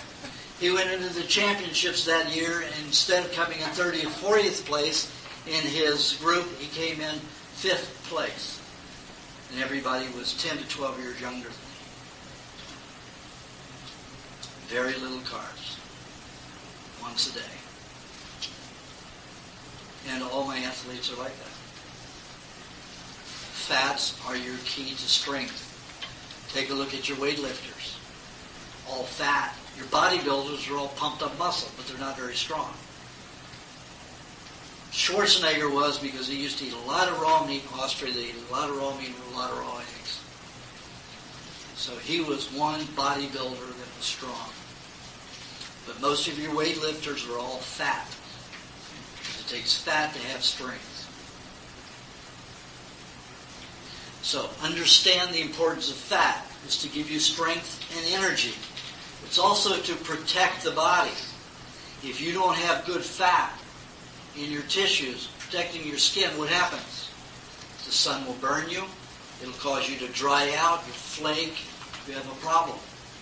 Fats lubricate the skin, lubricate the entire body, protect the cells, any acid in the fluids of your body. You've got the fats there to keep it from eating into your cellular wall. If I throw citric acid on your skin and you have no good lubrication in your skin, what's it going to do? It's going to irritate, eat away at your skin and dry it out. If you've got a good layer of butter on your body, what happens? Beads off. No problem. Won't hurt, won't damage you. There's no harm done. Also, your body stores poisons in the fats. That's why your glands have so many poisons in them. Because that's where it goes, to where fats are. And if you don't have any fats in the body, all your glands will be contaminated, including your brain. And then where does the poisons go? The poisons go into the nervous system, make lesions in the nervous system, pull the fat out of the myelin, and leave you wired and hysterical and antsy and hyperactive. The ultimate bitch or bastard. And that's the way it is. You see these hyperactive, skinny people. You wonder why they have so much energy. If they don't keep moving and burn off that carbohydrate, they won't have a nervous system. So they're hyperactive because they have to be. They're not nice because they have to do it that way. And you'll find that the people who don't exercise with that condition are worse. People who exercise with that condition are a little bit more mellow because they're burning it up with their exercise. They're still deteriorating and drying out, and will probably have a cardiac arrest or some kind of cirrhosis of some gland, drying up and hardening of the gland in their late 40s into their 50s, and usually drop dead in their 50s. So you have a lot of aneurysms, heart-brain aneurysms. People dropping dead at that age, people who are supposed to be very athletic and healthy, they drop dead because they dry out inside. Fats are ultra important for so many things. Fat in our society especially is so important. And you look at the Maasai and the Samburu, they're very skinny people. Tall, bright, intelligent, and the smartest, calmest of all tribes. The meat eaters and the raw dairy eaters and raw meat eaters. But they're skinny because they don't need all that excess fat because they're not living in a toxic environment. When they realize white men, including that actress who went over to Africa, the one who believes in reincarnation, all that. Shirley MacLaine giving candy to the Maasai. And the Maasai realized, they were going bananas, their whole tribe. So they went to the government and said, we don't want any more whiteys near our tribe. We will hike every day 20 miles to do rituals for them, to entertain them. But they're not allowed near us again. And they're not allowed to bring and give us anything. Food, clothes and stuff like that they accept. No food elements. And that's been going on for 22 years. Because they're smart to it. But they don't have to have all that excess fat on their body because they don't eat anything toxic. They're not exposed to pollution. We do. We need fat. And I gave that example earlier today about the guy who was 300 pounds and his glands were clean, even though his connective tissue, his lymph, and skin were damaged. His organs were still in great shape because he had all that fat to bind with poisons. So I encourage everybody, like I said in the recipe book, to get fat. Now, a lot of my clients, I'm in Hollywood, LA area. But all these, mad actors and actresses that, I gotta be thin. I said, no, you don't. Look at all your good, funny actors who are out there making a lot of, look at Roseanne Barr, look at, Rosie O'Donnell. All these women who are fat that are funny and entertaining and wonderful. So you don't have to be that. One of the women who is on the diet is Kirstie Alley. You saw how big she was getting. Then all of a sudden, a year and a half ago, she started trimming down. And she got all this color and looked bright and happy. And you see those Pier 1 import, ads before she went onto the diet and then after. You see all this color in her and all this vibrance that she had never had before, even on Cheers. She had the personality, but the vibrance is there. And look at Mel Gibson. Mel Gibson is not my patient, but he found my book in a health food store, and he went on the raw meat. Went on David Letterman 2 years ago and said, because he went from being an alcoholic and a junk food eater and a heavy smoker to being a clean person. And David Letterman says, my God, you look so great. What are you doing? I mean, you look at the what was that called? The war picture, the Civil War picture. Patriot. He went from the Patriot to What Women Want, and it's like two different people. He's got all this adipose tissue, all this alcohol damage, and then you look at him a year later in this What Women Want. I think that was the name of it. And you see all this clean skin, and he's fit and tight and all that. David Letterman says, what did you do? He says, well, I eat raw meat. He says, no. He says, you really want to know? I said, yeah. He says, I eat raw meat and so do my kids. We eat all raw food, mainly raw food. And you see these people, and you can see it can work. Martin Sheen, off and on, he goes on and off the diet. But you saw him a year and a half ago, before he went on the diet a year ago, and you saw fat, and everything was getting whiter, and everything was sagging more. Now you see him, he's only eating 50% of the diet, and you see that everything's bright and tighter and good. Charlie's the only one of that family who doesn't do anything on the diet. He looks the worst, and everything's falling on him quickly. But he's just intellectually into the medical profession. The others aren't. But you can see the problems that I have in Hollywood with this thinness attitude. So I've got several women directors, pretty famous women directors, and they were very skinned, but never had relationships because they weren't nice enough.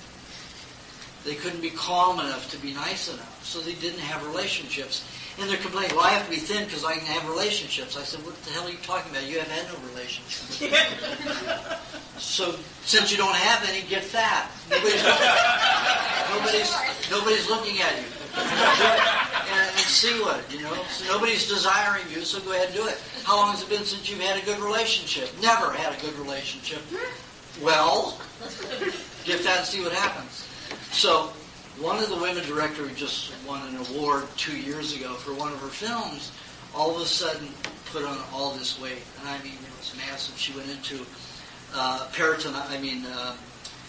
meningitis, and looked like she was near death. And she's only been on the diet for about 8 or 9 months. And everybody thought she was going to die, even my patients that would go over, as we have a group in LA which support each other. So if you're bedridden, if you're going through heavy detoxification, which isn't normal, these volunteers will take your food, prepare your food, help feed you, take you to the beach, do anything for you. It's a great, lovely group. So that's what they were doing. All of these guys were calling me. All these people were calling me and saying, she looks like she's going to die. I'm so afraid. I said, I don't think so. I don't think so at all. She's not in that kind of a state. I've been around people who die, and I know what takes place in that period. So I went over to see her. I usually don't make house calls, but I did. And I went in there and I started laughing. Here she is. She looks like a pear. I mean, because of this thing, I said, you need a tremendous amount of fat. I want you to eat a minimum of a pound of butter a day. I need you to eat at least 18 raw eggs a day. And plus I want you to have a pound of meat, mainly chicken, raw chicken. So she'd eat all that. So, and I hadn't seen her in, a couple of months. So she was just like the old Jewish, pear. She was huge down here, all the cellulite everywhere. And, she was thinner up here.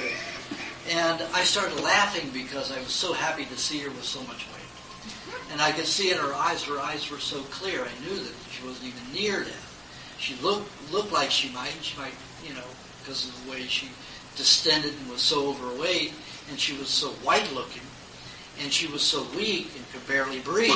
Yeah, most people might think she was going to die. And her ex-husband, who she never had a good relationship with, called this famous MD for the stars, got her over there, and she took one look at my client and said, if you don't go to the hospital, you're going to die. You've at least got pneumonia, very severe pneumonia. So she called me and said, this woman said, I'm going to die. And I said, don't listen to her. She doesn't know. She's never gone through this with anybody before. And I said, those people who go through meningitis or pneumonia are the people who progress fastest because they get well quicker with some intense detoxification like that. So, 2 weeks later, strong as an ox. Now she's got a boyfriend who looks like he could have been a Chippendale model, 15 years younger than she is, banging her head off every day. Every day he has sex with her. And here she is still overweight, looks pretty good now, a year later. She's trimmer, she's still as much bigger here, and she's 3 sizes larger than she was, but she has a relationship, and the guy adores her. She's so nice and happy.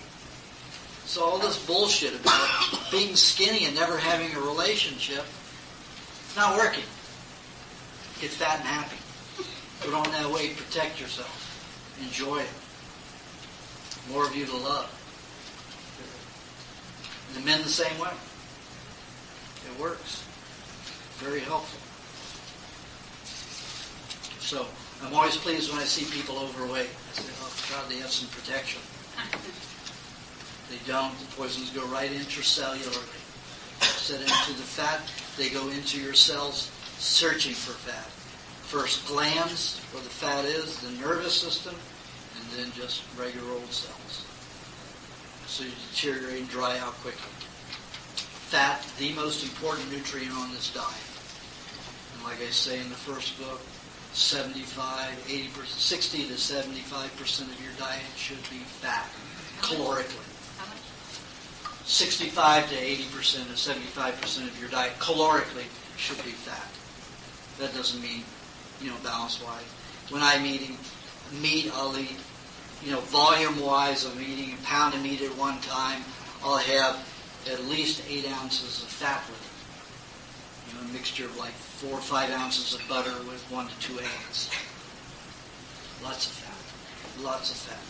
And, I've been on this diet now eating raw meat on a daily basis for 21 years as of December. I'm only halfway. It takes 40 years to clean the body. It took 21 years to build it. It takes 21 years to disassemble it, and another 21 years to rebuild it. So it's about 40 years. I'm only halfway. I turned 57 in April, and I'm getting healthier every day. Less sleep is necessary. More energy. Feel better every day. And I got so much more focus. Key to focus is your second food consumption in the day. Meat should be the second thing that you eat in the day. Now the protein, I'm going to get back to that. That's just a tease to keep you thinking, it's going to give you about keeping alert, focus and all that. But I want to finish going over the nutrients first. Okay, so we've covered sugars. We've covered fats. Now proteins. Proteins are your building blocks for every cell. How do these get structured? Enzymes. You destroy your enzymes, your body has to leach them. Your workers get imported from some other area, or exported and then imported from some area, so that body gets less. Has less strength, has less energy, because your body has to take those enzymes and put them into the digestive area and then to utilize for structure. We age so much because we don't eat live nutrients. If you eat raw meat, you can regenerate anything. Now, 4 dentists all told me that there was no way that I could regenerate that nerve down here and rebuild that bone because of the severity of the damage at my age. Prove them wrong. Here it is, not even 3 months. The 5th of March, the 1st of March, it will be 3 months since this damage. Still can't chew anything with the front teeth yet. That will probably be another month. But I didn't lose 7 teeth, and those nerves are still alive, and the gum is growing back, and the bone is growing back fine. To them, that's a medical miracle. Absolute miracle. And when I went to the dentist 2 weeks ago to have him look at it, he said, I don't believe this. He says, your teeth are actually solidly, firming in there. Because when I had the braces and the wiring on, there was very little healing. In fact, my mouth was always bloody, my tongue was always bloody.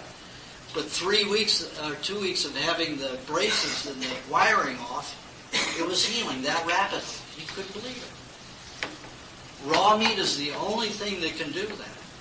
Because when you cook meat, you have, from the proteins, you have heterocyclic amines formed, these toxins, and you have lipid peroxides formed from the fats.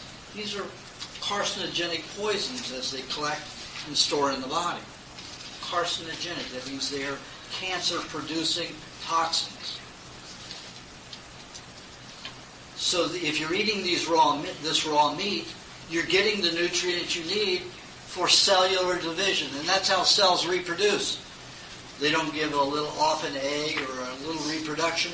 They actually split in two, and you have two of the same thing.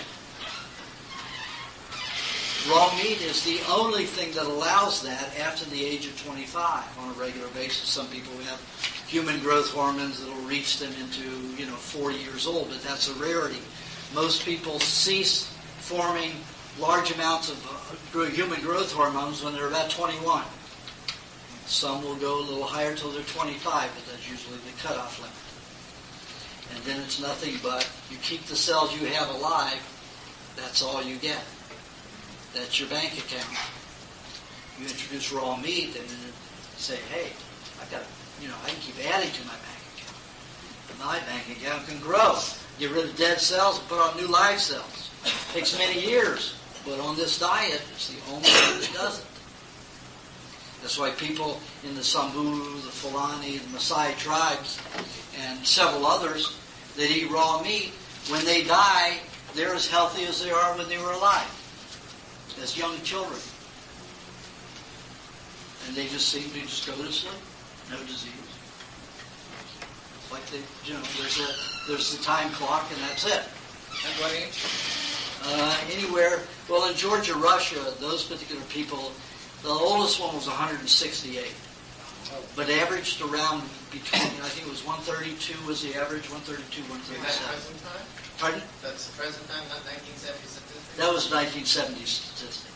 Right. So what Now it's, they've got shit food, civilized, given to them and that stuff. Everything's changed now. But the Maasai and the Samburu and Fulani don't eat anything else. They just keep eating their diet and their life expectancy. Nobody's lived with those tribes because they don't allow the white man to live with them.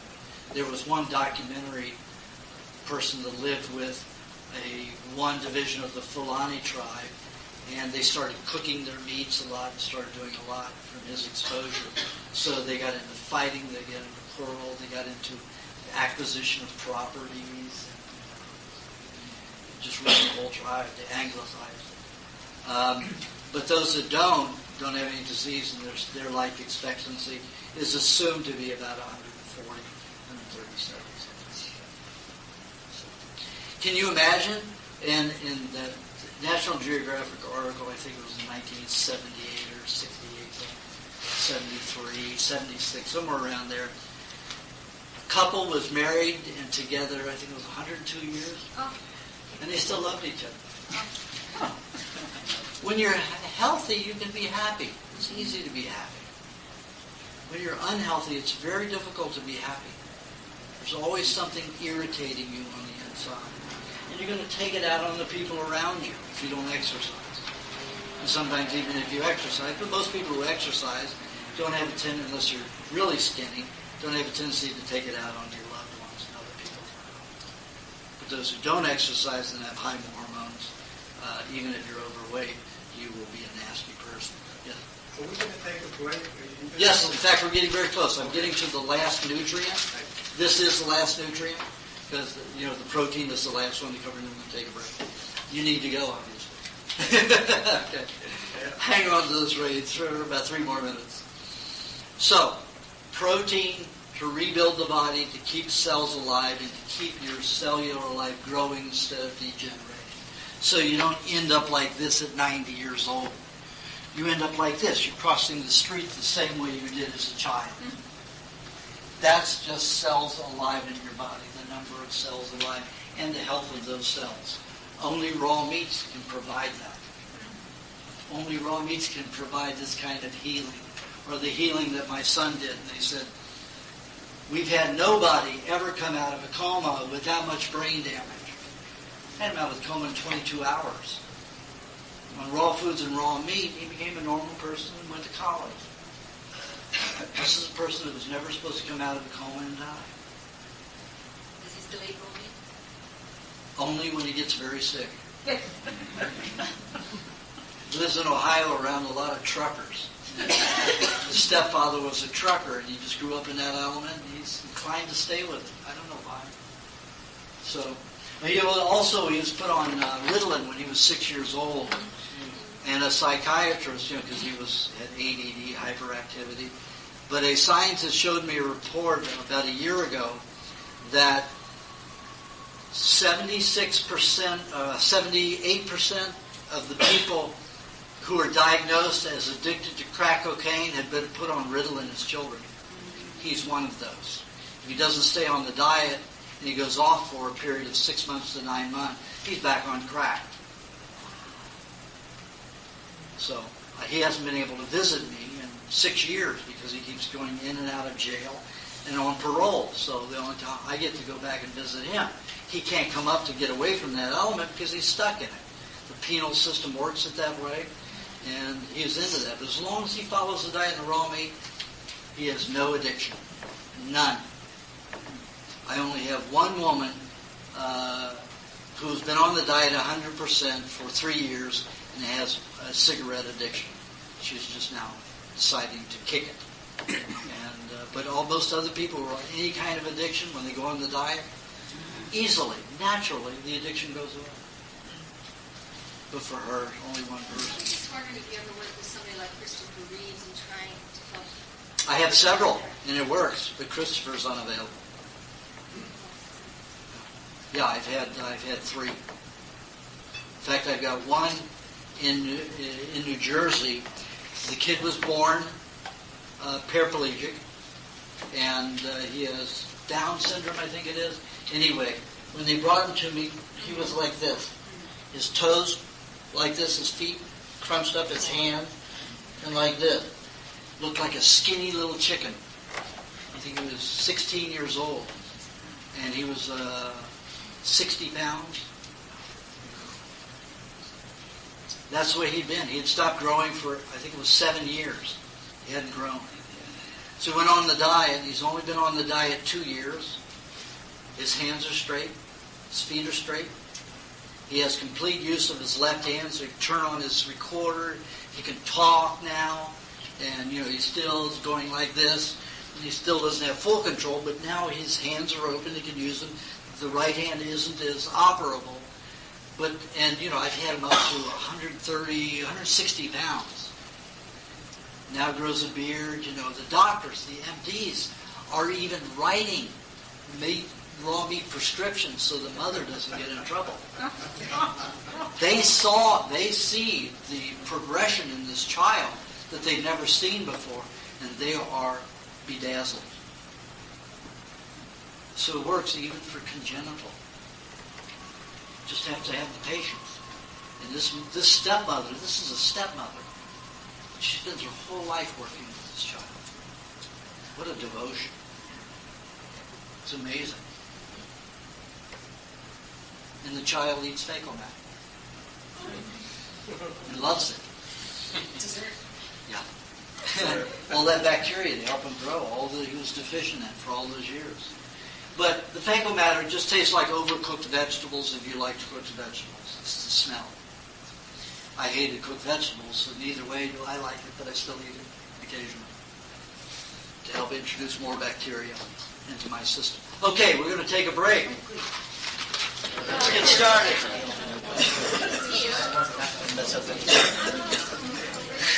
I can't whistle since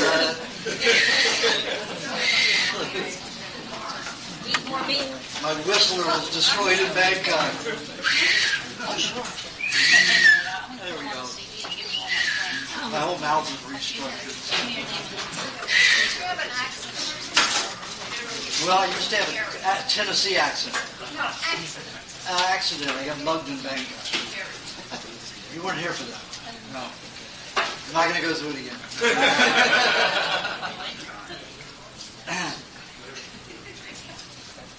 Okay. Try to keep it way down back there. Okay, because I'm going to get started. All right. So we left off on meat regenerates, helps regenerate cells in the body, helps cells divide. Cell division means more cells alive in the body. The way that happens is, for some reason, the body cannot generate human growth hormones, usually after the age of 21, without raw meat. It just stops. With the raw meat, it allows your body to continue to regenerate and to produce human growth hormones for cellular division and reproduction. Okay? And it only happens with raw meat in most cases, with most people. There are probably 8 people out of 6,000 that seem to be able to regenerate tissue without eating raw meat. But then in their later years, One of them in his 70s now started getting osteoporosis last year, so now he's eating raw meat. Yes, it just catches up with you at some point at some age, even if you're one of those that seems to be an exception. Okay, now we have to talk about foods and how to eat and how to do the diet. This I kind of gave you a tease earlier on how to stay clear-minded and thoughtful. But we're going to go on the way to take the body through a pattern of eating daily so that you can stick to an optimal experience. That doesn't mean you won't go through detoxifications, because you will. Poisons have collected in your body for a lifetime. They have to be removed. And it's just like tearing down a house. You can't use the house very easily, and there's a lot of garbage that'll come out, and you'll get a little, let's say you collapse a house and the dust, you breathe it in, and, there's some respiratory problems here and there. The same kind of thing happens in the body when you start tearing the body apart to get rid of the garbage. There are symptoms, but those symptoms should never be feared, and never fear that you're going to die. I've never had anybody die during one of those experiences. They've all died in a nice, calm way if they've been on the diet, but it's been of cancer. Nobody's died on this diet who hasn't had cancer so far. Nice. Because some of these people are very old. I have people in their 90s on the diet. They got in it on their 90s and they're still living healthfully and better. So the only people I've lost so far are people in cancer, and I've only lost 16 people. And about 65% of those have lung cancer or esophageal cancer. The others have cancer, the basal cell cancer that just melted their body away. And it came to me way too late. Such as Gloria. Okay. So know that when you're going through something difficult, even though you feel you can't breathe, prop yourself up a little bit. When you sleep, don't sleep completely flat. That puts too much weight on the lungs, collapses them. Keep it at an elevation. Eat lots of eggs. Eat lots of butter and honey. And follow what I say is the detoxification regime in the recipe book. That is the diet to follow when you're detoxifying. And that doesn't mean weight loss. I mean the detoxification regime, somewhere around 140 something, around 145, 148, somewhere around there. That is the diet to follow. But to understand what we need, when you first wake up in the morning, awaken in the morning, you've had a long period of not eating. Now after 5 hours, I don't care who you are, the body starts eating itself. It needs protein and it needs fat, so it will start eating its own cells. Unless you are an incredibly healthy organic animal, you're not going to be eating good food when your body goes into cannibalism. So you're going to have a lot more acids and waste products. I recommend that if people want to get well faster, they set an alarm clock for 4.5 to 5 hours after they go to sleep. Pop down a few eggs, some meat, milk, whatever it is, eat something that is not fruit and that is not juice, and go back to sleep for a few more hours. Then when you awaken, your blood won't be as acidic. You won't be anorexic from the nausea of eating yourself and all the toxicity. When you drink the green juice, you're going to supply lots of vitamins and enzymes and minerals to get digestion going. It'll also act like coffee. It'll perk you up without the toxicity, irritating your nervous system and the rest of the body. Vegetable juices should be green vegetable juices, not carrot juice, beet juice, or anything that's high in fruits, cane, sugar juice, or any of that, like juicing cane, sugar cane. It should be mainly celery and parsley. Those don't cause any kind of a rapid detoxification, and they help balance the body. The nutrients in the fluid of a juiced celery has almost the exact mineral content of the blood. So it helps give you, it's like an IV. It'll help regulate the blood. It'll help alkalinize it.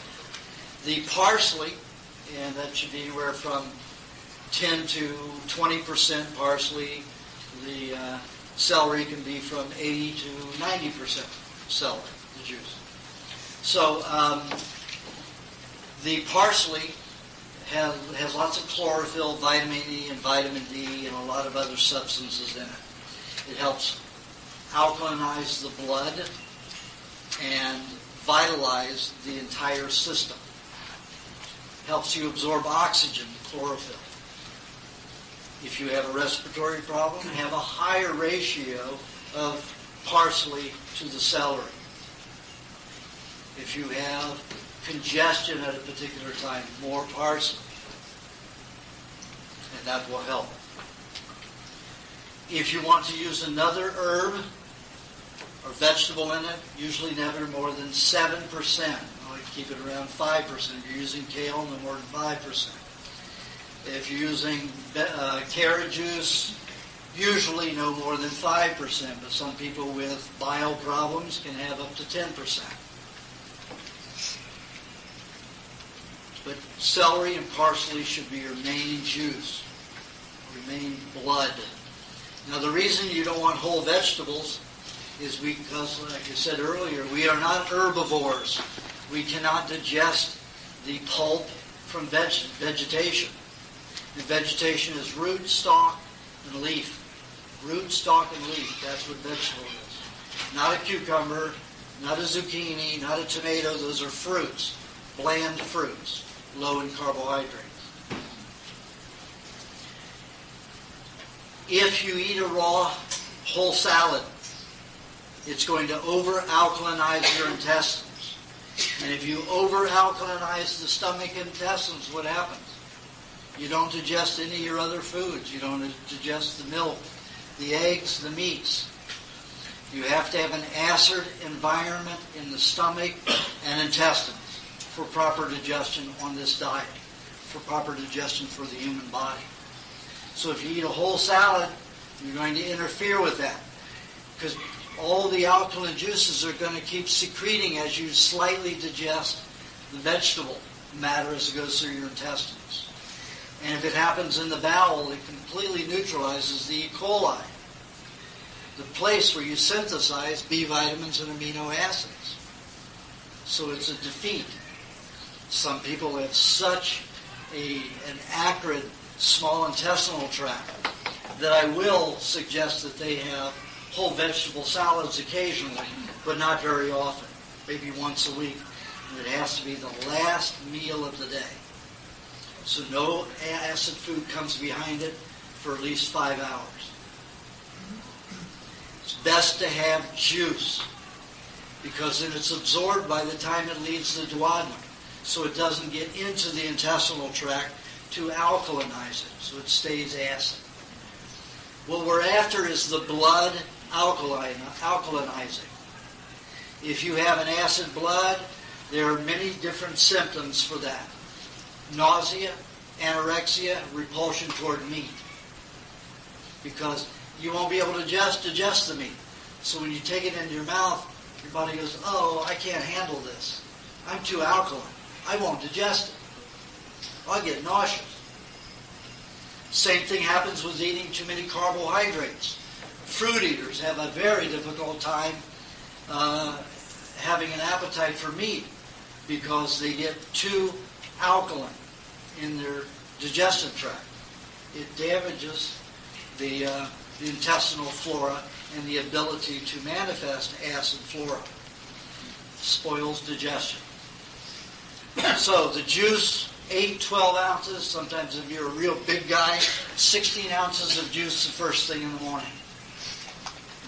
That'll elevate the enzyme level, the vitamin level, the mineral level in the body, so you'll be ready to digest food.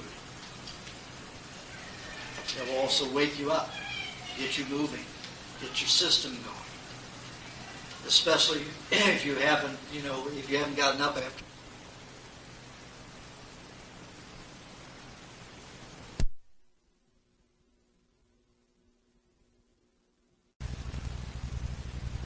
The importance of this is the meal. This is the time when the body's going to determine how your system is going to function. Will it function off of pyruvate, which is from protein, or is it going to function off of carbohydrate, which is sugar? So if you were to eat, let's say milk and let's say a smoothie with eggs and milk and a fruit, your body would take the sugar out of the milk, which is high, and would take the sugar out of the fruit, which is high, and all of a sudden it will make glycogen to utilize by the brain, nervous system, lymph, and blood. Sticky. Cells start sticking together. Impulses in the brain stick together, clump. The advanced glycation end products, remember, is 70 to 90% stores in the body. That means it doesn't get into the urinary tract or the bowels or the mucous membranes. It stays active in the blood until the body can bind with it and turn it into something, a waste product that stores in the system. Sticky. Nervous system sticky. Lymph system sticky. Bloodstream sticky. Clumping together. Nothing's functioning right. Slow mentality. Slow focus. Depression. Nausea. Anorexia. Irritability. All of those are symptoms of high carbohydrate waste in those three systems. Lymph, neurological system, blood. If we use protein to make a sugar, it's pyruvate. And we use glucagon to make that, to form that substance. And the byproduct of advanced glycation end product from using pyruvate is only 7 to 8% instead of 70 to 90. So you can eat 3 pounds of meat a day and never get to the point of ever creating enough pyruvate to cause a stickiness in your system. So if your next meal, your first solid meal, is meat, that sets the tone for the whole body for the whole day. Clean, easy working, fluid, focused, happy, content, on the average, on the whole. If you're toxic and have your system screwed up, it's going to be a while. It's going to be in and out of that. But you will always be better if you eat that cycle. To digest meats properly, you always need a raw fat. Otherwise, you're going to turn all of that fat, all of that meat, into either an acetate, a fat, or a pyruvate, a sugar, instead of using it to rebuild the body. So your body needs fat for energy. So rather than use the meat to turn it to fat, and carbohydrates, when they're turned into an acetone, that's very difficult to burn and use. It utilizes energy. Where it's made from fat, it's easier. Well, why not just eat fat instead of going through all that exhaustive conversion in the liver? Eat fat with your meat. Butter, cream, eggs. Some kind of fat with the meat.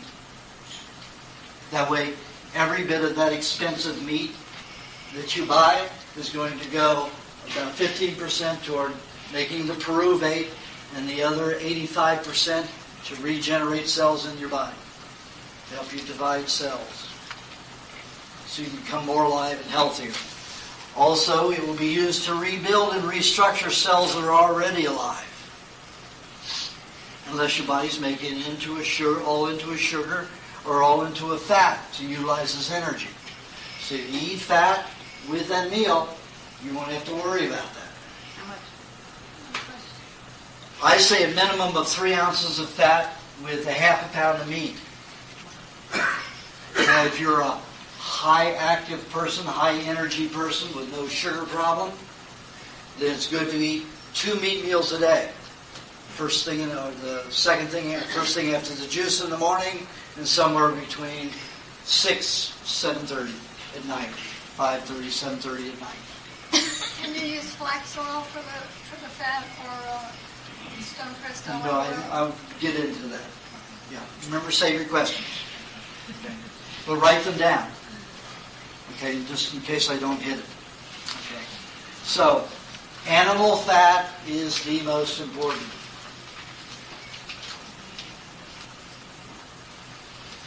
That will help soothe your body and stabilize it, those two.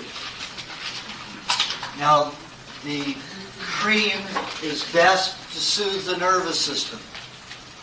You're hyperactive, you're feeling burning, you're irritable, go for the cream. If you got sore joints, dry skin, bone problems, osteoporosis, you go for butter.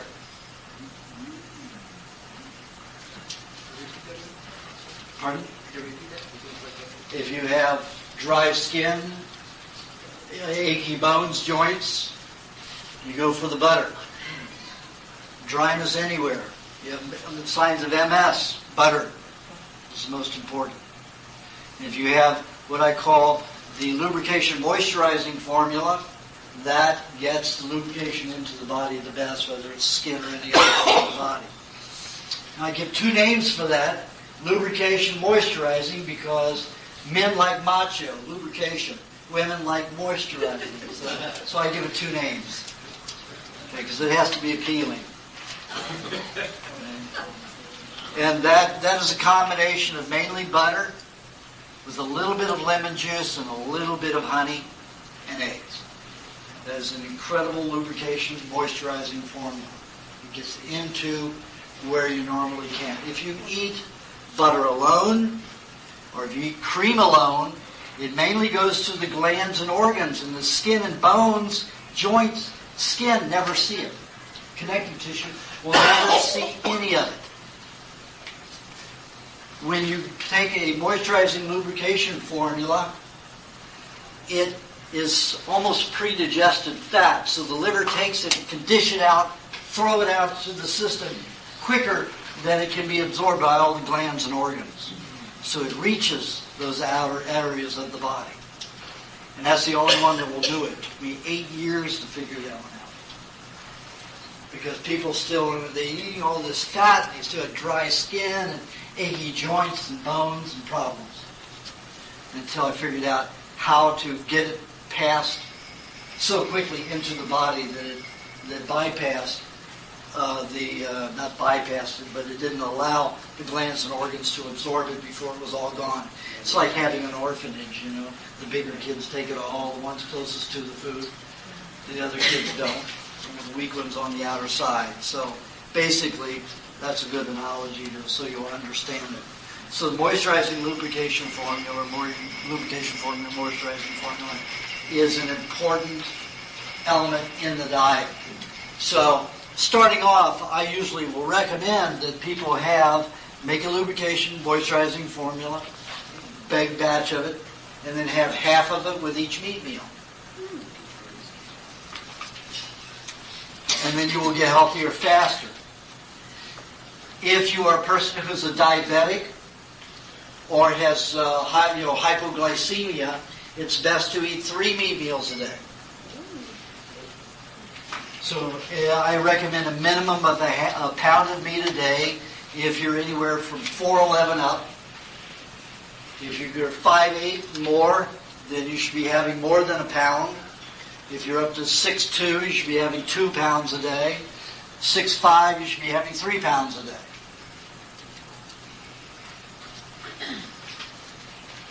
Three cups of meat, 3 8-ounce containers of meat equal a pound. So it's easy to regulate. So if you're eating 3 meat meals a day, then you can have 1 cup at each meal. If you're eating 2 meat meals a day and you're only going to consume a pound of meat, then have a cup and a half twice a day. How much of the moisturizing formula per cup? It's in the recipe book. Okay. There's some things I'm not going to have time to get into detail about, and some of that stuff's in the recipe book, in the books. Okay. Now, another oil is a fatty substance. However, olive oil, flax oil, any of your pressed oils are mainly solvent reactive. They don't protect the body. They do very little lubrication of the body. Your body mainly makes virus and soaps out of it. Remember, virus is not alive. Virus is merely a protein construction with acetone fats that disassembles waste products in the body. So the idea that they self-replicate and they're not alive and they're just mechanically put together, it's like, does soap reproduce? Does soap replicate itself? No. Your cells make soap. And that gets into the system and dissolves either itself or surrounding garbage. So that's why antibiotics don't work with virus. They're not alive to kill. So any doctor that gives or recommends antibiotics or penicillin for a virus or a vaccine is absolutely irrational and doesn't know a thing. Of course, most of them don't know anything anyway. But those are solvents. They are soaps. They are degreasers. They are compounds. They are there to disassemble toxic compounds. This is mainly made from pressed oils. So they will not lubricate you. So they will turn your system acid. It may make burning stomach. So I always recommend that when you have olive oil or flax oil that you have either cream or butter with it. Because as they start dissolving compounds in your body, you want the other protective fats there to protect the cells and to chelate with those toxins that are released and dissolved so you can eliminate them easier so they don't do damage.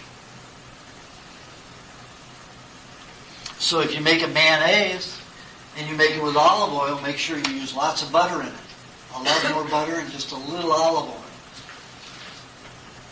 And I've got recipes in the book for that. Recipe book. Now we're going to get, we've heard all the stories about congestive heart failure. A lot of people say cholesterol. I get plaquing on my arteries and all of that. Well, none of the tribes who eat raw meats and lots of raw fat, the Eskimos, have any hardening of the arteries and no congestion or plaquing in the heart. Even the tribes who eat mainly cooked meats don't have any heart disease or any clogging. All of this clogging came when vegetable oils were put on the market.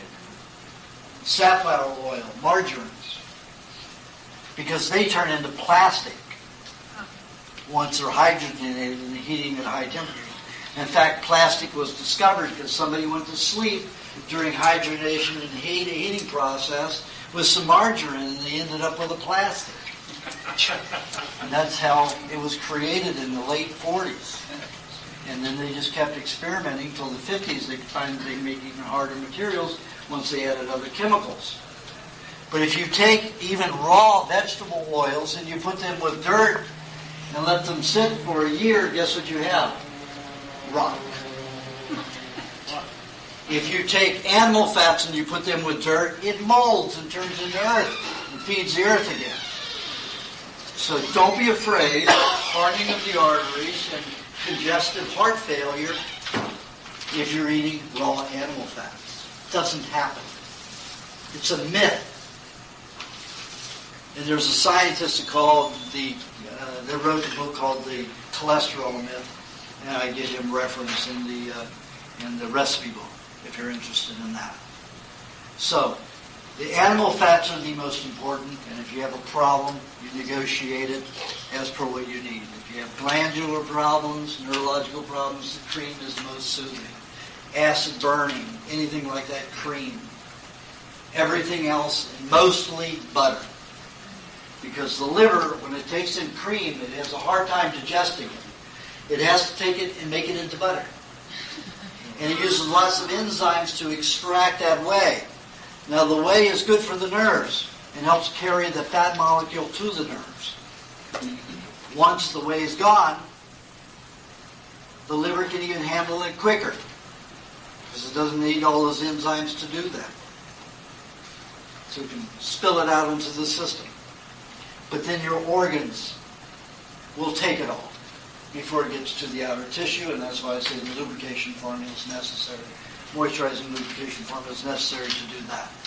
So, have minimum of 3 ounces. Now, when I have my meat, and I'll have a half a pound at a time minimum, I will use up to a cup of fat at a time. Say I have 5 ounces of butter, 1 or 2 eggs, maybe a tablespoon of olive oil and a touch of garlic, and then I've got a mayonnaise. And then I mix that with, 1 meat meal.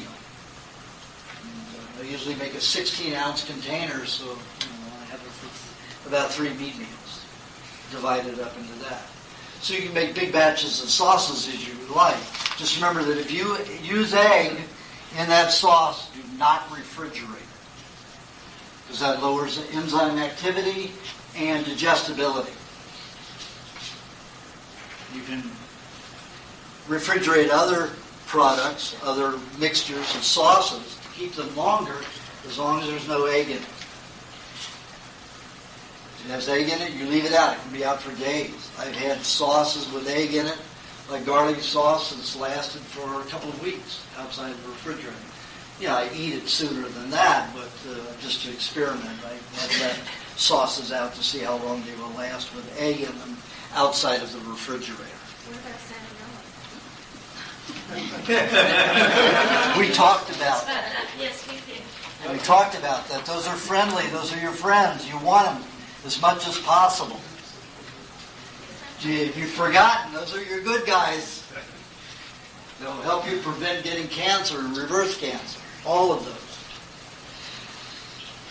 those. Okay, so then after you have that meat meal, let me go over this a little bit further. If I am in a sleepy period, normally I sleep about 4.5 hours a day.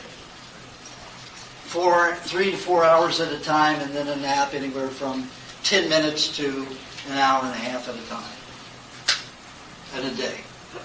Now before, when I was so ill, especially after the poison mushroom when I ate that, I used to sleep anywhere from 10 to 20 hours a day. 90% of sleep, 90% of regeneration of cells, cellular division, and healing happens in the sleep state or in the alpha state. So sleep is very important as you're getting healthier.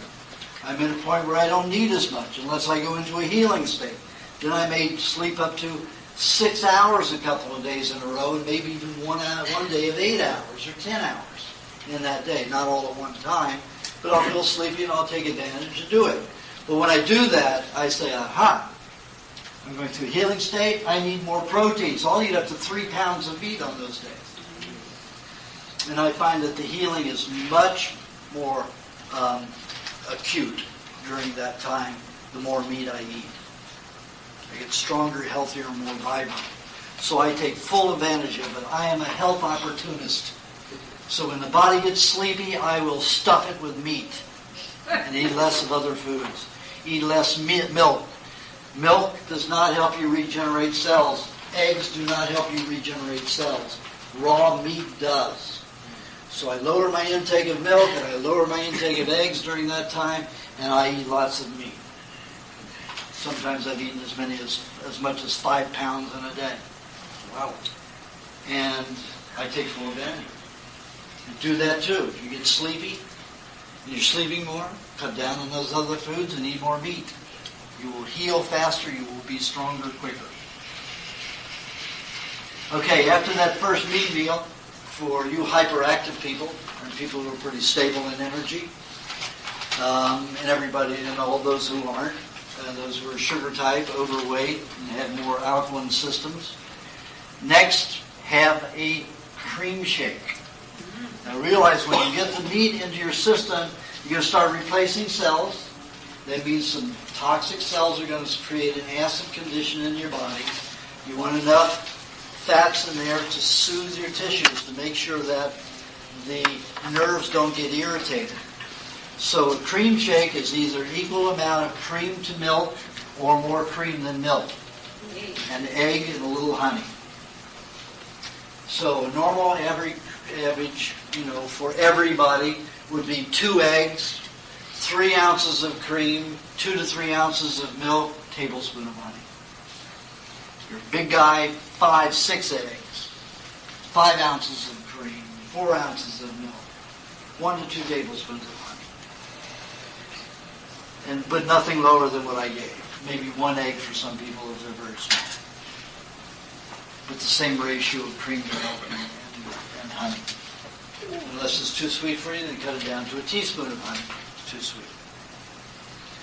That will help calm the system and keep you balanced and focused and strong. Then let an hour and a half pass, 2 hours. Have your second juice. Now for some people, the juice causes so many minerals to dump into the system and enzymes at one time that juice makes them sleepy. And if you have to work and can't take a 10-minute nap, then cut it down, the juice down from 8 ounces or more down to half of what you normally have. If you have 12, 16 ounces if you're a big guy, then you cut it down to 8 ounces. If you normally have 8 ounces, cut it down to 4 ounces. So smaller amount, and put a tablespoon of cream in it, if you have it, or eat a half a tablespoon of butter before you drink it. Then let a couple of hours go by. If you are a high-energy person that's eating only 2 meat meals a day, your next meat meal will be a fruit meal to help cleanse the system. And we're only talking about a half cup, if you're a small person, half a cup of fruit, only at a time. Larger person, 6 foot tall, whole piece of fruit, cup of fruit at a time. But always with lots of fat. Now, let's say you have heavy metal poisons in the body. You want to clean it out. A system like yours, heavy metals will interfere with nerve functions. So to help lure those heavy metals out of the system, you have something like dark berries. And it's important that the berries be organic. They don't have to be fresh, so they can be frozen. Fruit can be frozen. We're not after the sugar in fruit. We're not going to have enough to cause a problem. But we want the minerals to attract the heavy minerals out of the body. Dark berries are good for that. Except if it's iodine, toxic iodine. If you've ever had iodine treatment, your mother put iodine on your wounds, that's a poison. Methylate and mercurochrome are liquid mercury. They're poisons. They are there to poison bacteria. They also cause scarring and a lot of other toxic problems in the system. And if it gets into the blood and gets to the brain and nervous system, it will cause more damage. Lots of problems. That's not Parkinson's. Pardon? That's not a month anymore, is it? Oh, yes. It is? Oh, yes. Mercurochromes are, mercurochrome, methylate, and iodine. Yeah. They're all Iodine for still. surgeries and stuff? Iodine from surgery, yep. And they'll swab it heavily. And then if you get an x-ray, you're radioactive. You've got radioactive iodine that lives 528 years minimum. Why they always say, well, it has a 248-year half-life. Who gives a fucking... 530 years, 248 years. Why do you call half-life? Let's talk about the life. So you've got to get it out of the body. So for iodine, getting iodine out of the body, raspberries are better. Now, if you want, let me give you an example. If you take I don't have any plain canning jars. You know the regular metal canning jars? Mason Yep, jars? yeah. You see that they're metal, kind of bronzy, goldish color? Yeah. If you take coconut cream, which means that you take the meat of the coconut and you juice it, you separate the cream from the pulp. That cream, you put it on those metals, and you'll see it turn black within 20 minutes to an hour. Just rips the metal right out. Only coconut cream can do that. Other fats will do it over a very long period of time. But coconut cream will rip it out quickly. So you have the berries with about 2.5 ounces. If you're a big guy, up to 3 ounces of coconut cream. Remember, you have to have a good, healing, solid animal fat with it. Because the coconut cream is going to go in, rip out the metals, start dissolving them. The minerals in the berries are going to bind and attach to those, magnetize them. Then the cream or butter, or cream and butter, will chelate with that and prevent it from being absorbed into your body, and will discharge through the bowels. And that's what you want. So that combination is important.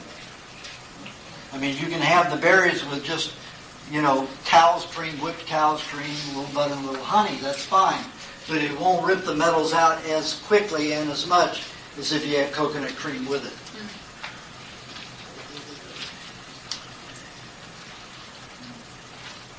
After that meal, if you're a carbohydrate problem person or a diabetic, you can have a meat meal after that hour and a half. Or if you have problems with depression or anxiety or irritability, then you have the meat before that fruit meal. So you only wait an hour after your vegetable juice to have your second meat meal. Then you wait an hour and a half after that before you have that fruit meal. Then after your fruit meal, no matter who you are, which system you're on, 2 or 3 meat meals a day, you go back to a juice again. The juice should be anywhere from 8 to 16 ounces. Then about an hour and a half after that, 2 hours after that, have for the people who are having the sugar problems and diabetics, this will be their third meat meal, and for all others, this will be their second meat meal. Equal amounts of fat all the time, the high fat with it. Always. So it's easier to make one sauce. If you like a different sauce every day, make a sauce that's enough for all 3 meals or all 2 meat meals, whichever you're eating. Then after that, again, we've had the protein get into the blood. We want to soothe the system if any toxins from broken down proteins and old dead cells in your body are dissolving, because now you can replace them. Because you've had the meat, you soothe it with the cream. So another cream shake is a good thing to have. Or down 3 to 6 eggs, Rocky style. How many people saw Rocky? Well, a lot of people didn't see Rocky. Well, Rocky did the workout. Sylvester Stallone did this and does this in real life. Breaks 5 raw eggs into a glass without whipping it, drinks it down. And then he wipes his mouth with his arm. And if you don't wipe your mouth with your arm, it doesn't work. You're not macho enough. Anyway, that's very helpful to do that. And for each egg, I recommend about 10 to 15 minutes later, no later than 15 minutes, have a tablespoon of cream for each egg that you down.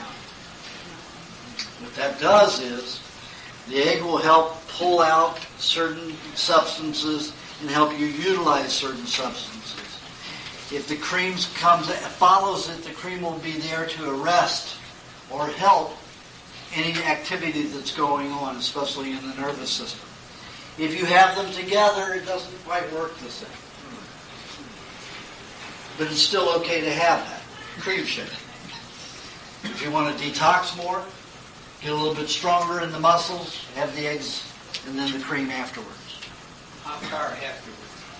Like I said, 10 to 15 minutes, no more than 15 minutes, no less than 10 minutes. After your eggs. And then a juice before you go to sleep. Unless that juice charges you enough to keep you from being tired and you can't sleep. And just don't have anything, or have like a warm glass of milk and go to sleep. Is that the same juice? The same juice? Always the same juice. Celery and parsley. Pardon? Celery and parsley. Celery and parsley mainly. There are other things you can put in as long as it's small amounts. If any of you use cilantro, it pulls heavy metals out like the coconut cream. But there's no fat with it, or very little fat with it, so it's a dangerous thing to do. Unless, if I recommend cilantro for anybody, I tell them to have 1 to 1.5 tablespoons of coconut cream right before they drink the juice, each juice. Then to put 1 to 1.5 tablespoons of cow's cream in the juice right before they drink it.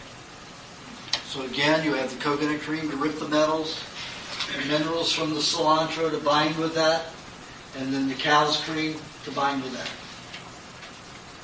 Okay? Always play it safe. You are not infallible. And don't let time say, oh, I can get away with it this time. You maybe can't. You can cause some nerve damage. You can cause yourself to be down for a few days, or irritable, or cause some scar tissue. Nobody's, not even me, is that infallible. We are just not infallible. If you did, though, we'd have everybody be happy, healthy, and rich in here, wouldn't we?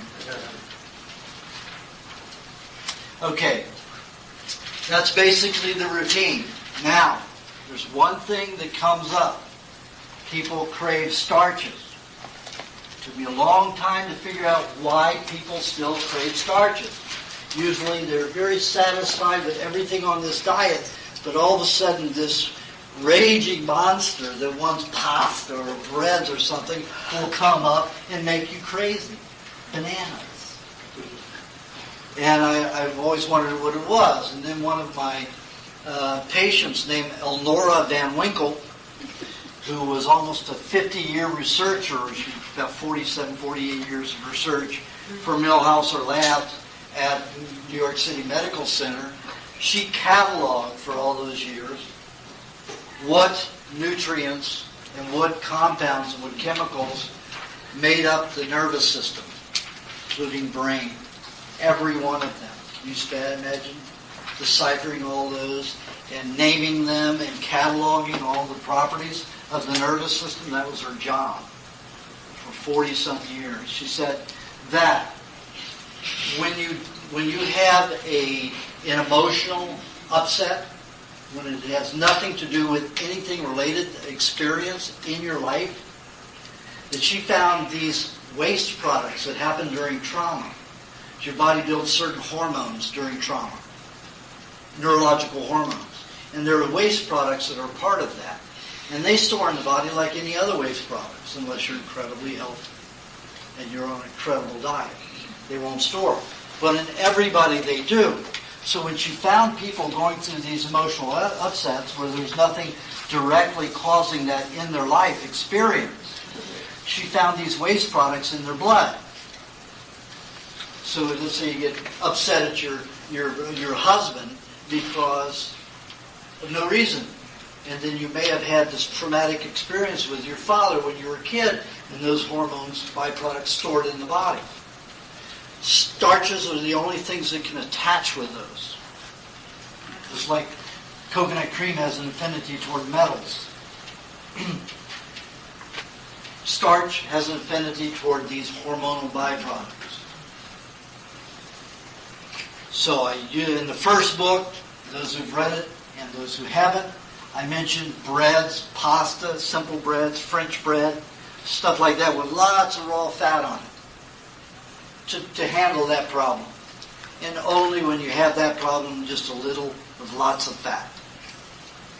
However, over those years, I kept seeing people collecting those advanced glycation end products and eating too much bread and getting a cycle of eating too much pasta or too much bread.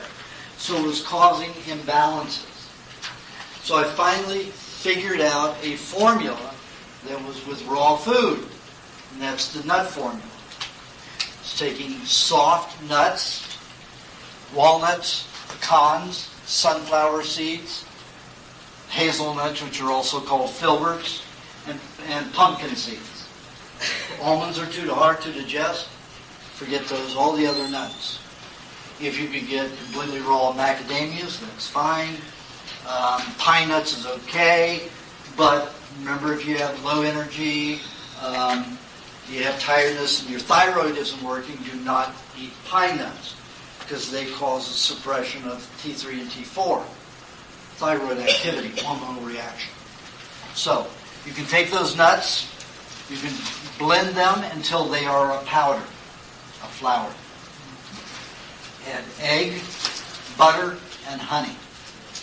Makes a nice, rich, delicious nut butter paste. And eat that 1 day a week.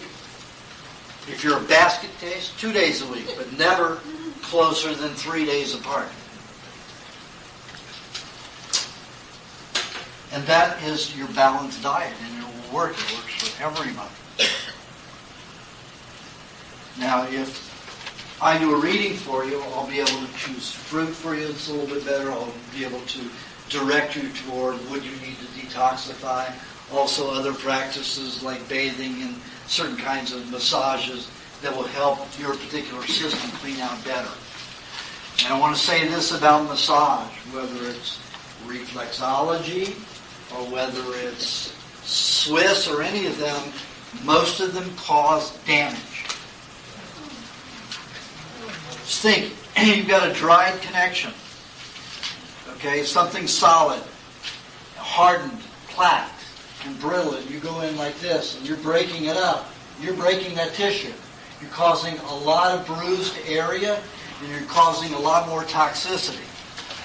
Now I want you to do this. Do this with the person next to you. I want you to barely touch the person. Barely touch it, as if you're just trying to touch the hairs on their arm. Doesn't that tingle and excite the whole system? That's what you want. You want to stimulate the nervous system. That is what acupuncture is supposed to do. And it does it, but it causes neurological damage. So if you have somebody give you that kind of massage, you're going to get the stimulation that is correct and proper without damage. Let your exercise be the thing to get your blood going. Get out and take a walk, a hot bath. That will move things. But a hard massage is not the way to go. And acupressure, you can tickle those spots. And they'll work even better. No bruising, no damage. Then you don't have to worry about the resultant toxicity. They say, drink a lot of water after a massage. Drink a lot. You're going to have so many poisons ripped out in the system. Sure, you don't want to dilute them and dissolve them. But then we have a problem with water. This is not a nutrient. You're not supposed to have 8 glasses a day minimum. This is a solvent. And if you take a biochemical course, do you know what water is classified under? Solvent. It's not classified under a nutrient. It is a solvent. It dissolves matter. When it rains, what does it do? It dissolves rock and earth so the plants can eat. So when it goes into your body, it leaches vitamins, enzymes, and starts ripping stuff apart. You need some of that because you're full of garbage. You need some help to make solvents, and water is important for that. But you don't want much because it is not a nutrient. It's deficient. It will leach nutrients out of your system, out of your blood, to do the job, out of your digestive tract, wherever it goes. Remember I said earlier that meat's 55% water. Milk, 86%, 90% water. Everything is mostly water. Every food. You're getting tremendous amounts of H2O. And because it is bound with enzymes, proper electrolytes, ionic attraction, other nutrients, your body can absorb it and utilize it 100%, especially in tomatoes. Tomatoes is your best juice if you're thirsty a lot. If your body's thirsty. But don't let this determine thirst for you.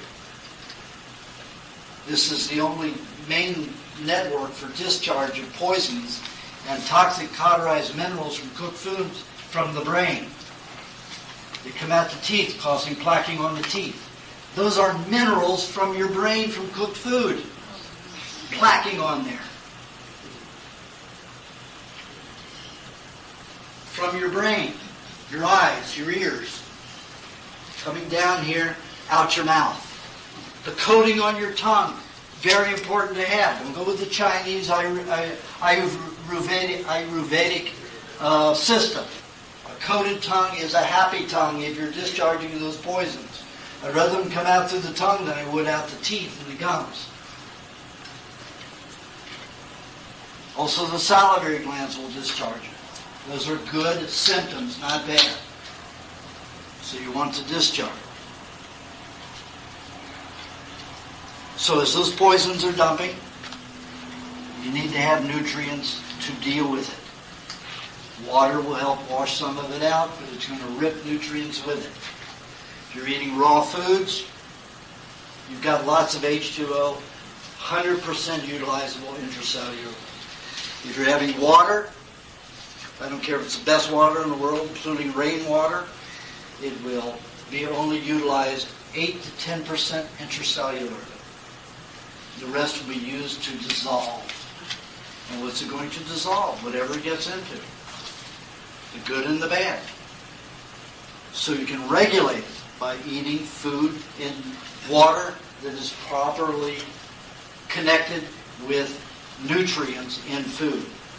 Let me give you a clear picture, a very clear picture of how this works.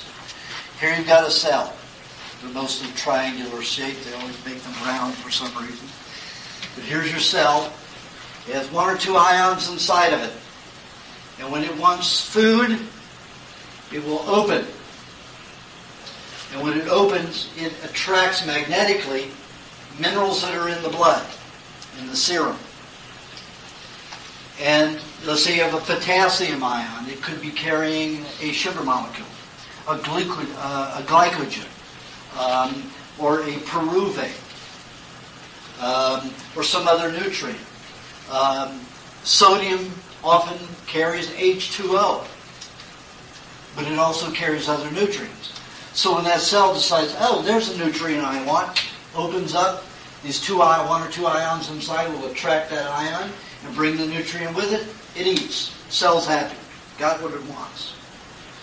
When you concentrate, let's say you have one little bitty grain of salt, it magnifies the sodium in the blood, and then it starts clumping. 2, 3, 4, 5 clumps of sodium ions. So when the cell opens to attract some H2O, and the magnetism is greater outside than it is inside the cell, what happens? Pulls the guts right, those ions right out of the cell. The cell can never eat again. Anything. Shrivels and dies.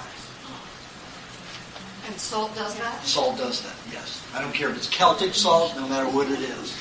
Salt is the worst thing next to cooking.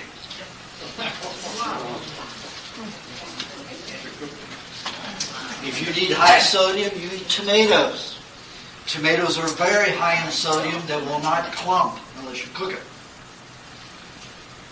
And if you want to make, like a Bloody Mary, put egg and tomato in, with a little honey. Vodka. Let's skip that. Well, Then make that, and it will satisfy your need for fluid. But nobody gets dehydrated on this. I got one guy who's had Crohn's disease. He's had diarrhea for 11 months now, every day. That doesn't mean he goes every time. Lots of times a day. He did that for the first 6 weeks. It's 4 or 5 times a day, sometimes 10 times a day. But now when he goes, he only goes once a day, but it's still diarrhea. No dehydration. He doesn't drink water. He has tomato juice. He just blends the tomato with a little cream, a little lemon juice, an egg, and has a Bloody Mary. Without the vodka. Celery. It's great. Pardon? Celery is very high in sodium. Yep. It doesn't quite work as well because of the high vitamin A content in the tomato. It goes to nerve cells better. So it has more affinity to relax the nervous system, especially if the cream in it. So it's better. But this being dry is mainly because of all of the drying minerals that are coming from the brain out the mouth. The thing to do is have a honey and butter mixture, let's say 10 tablespoons of butter to 1 tablespoon of honey. Take a teaspoon at a time.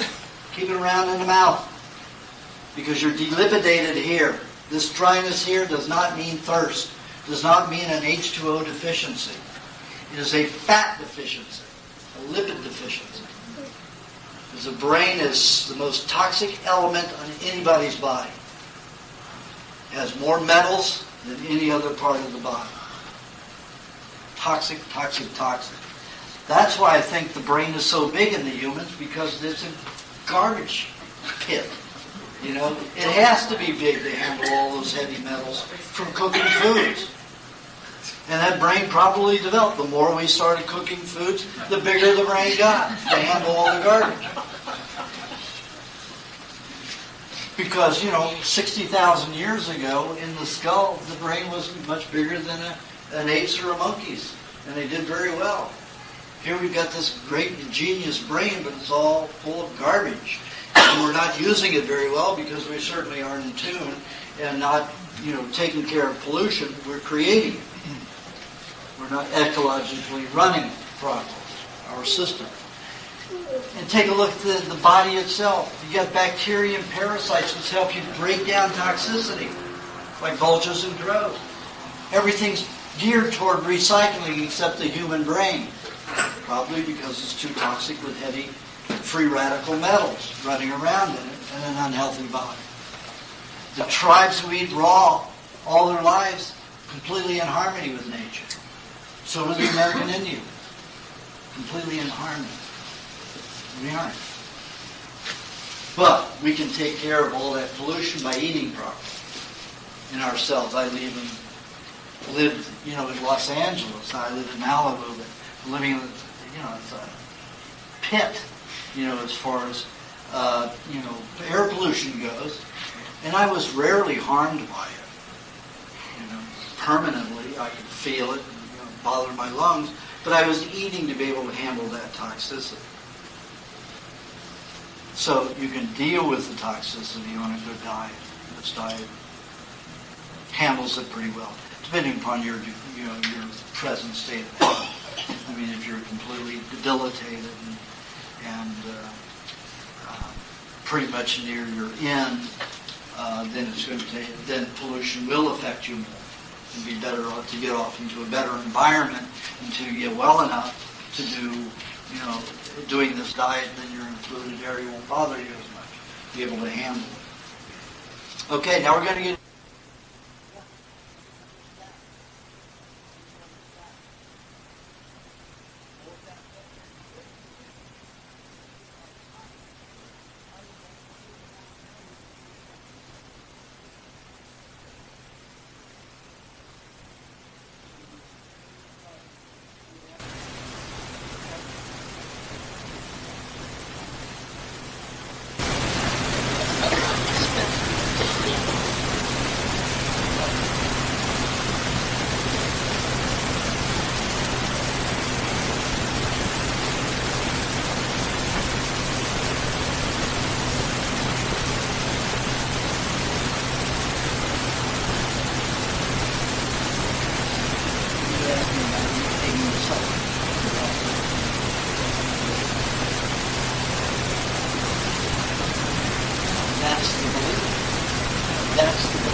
Well, anything that growth hormones activate is going to help you regenerate.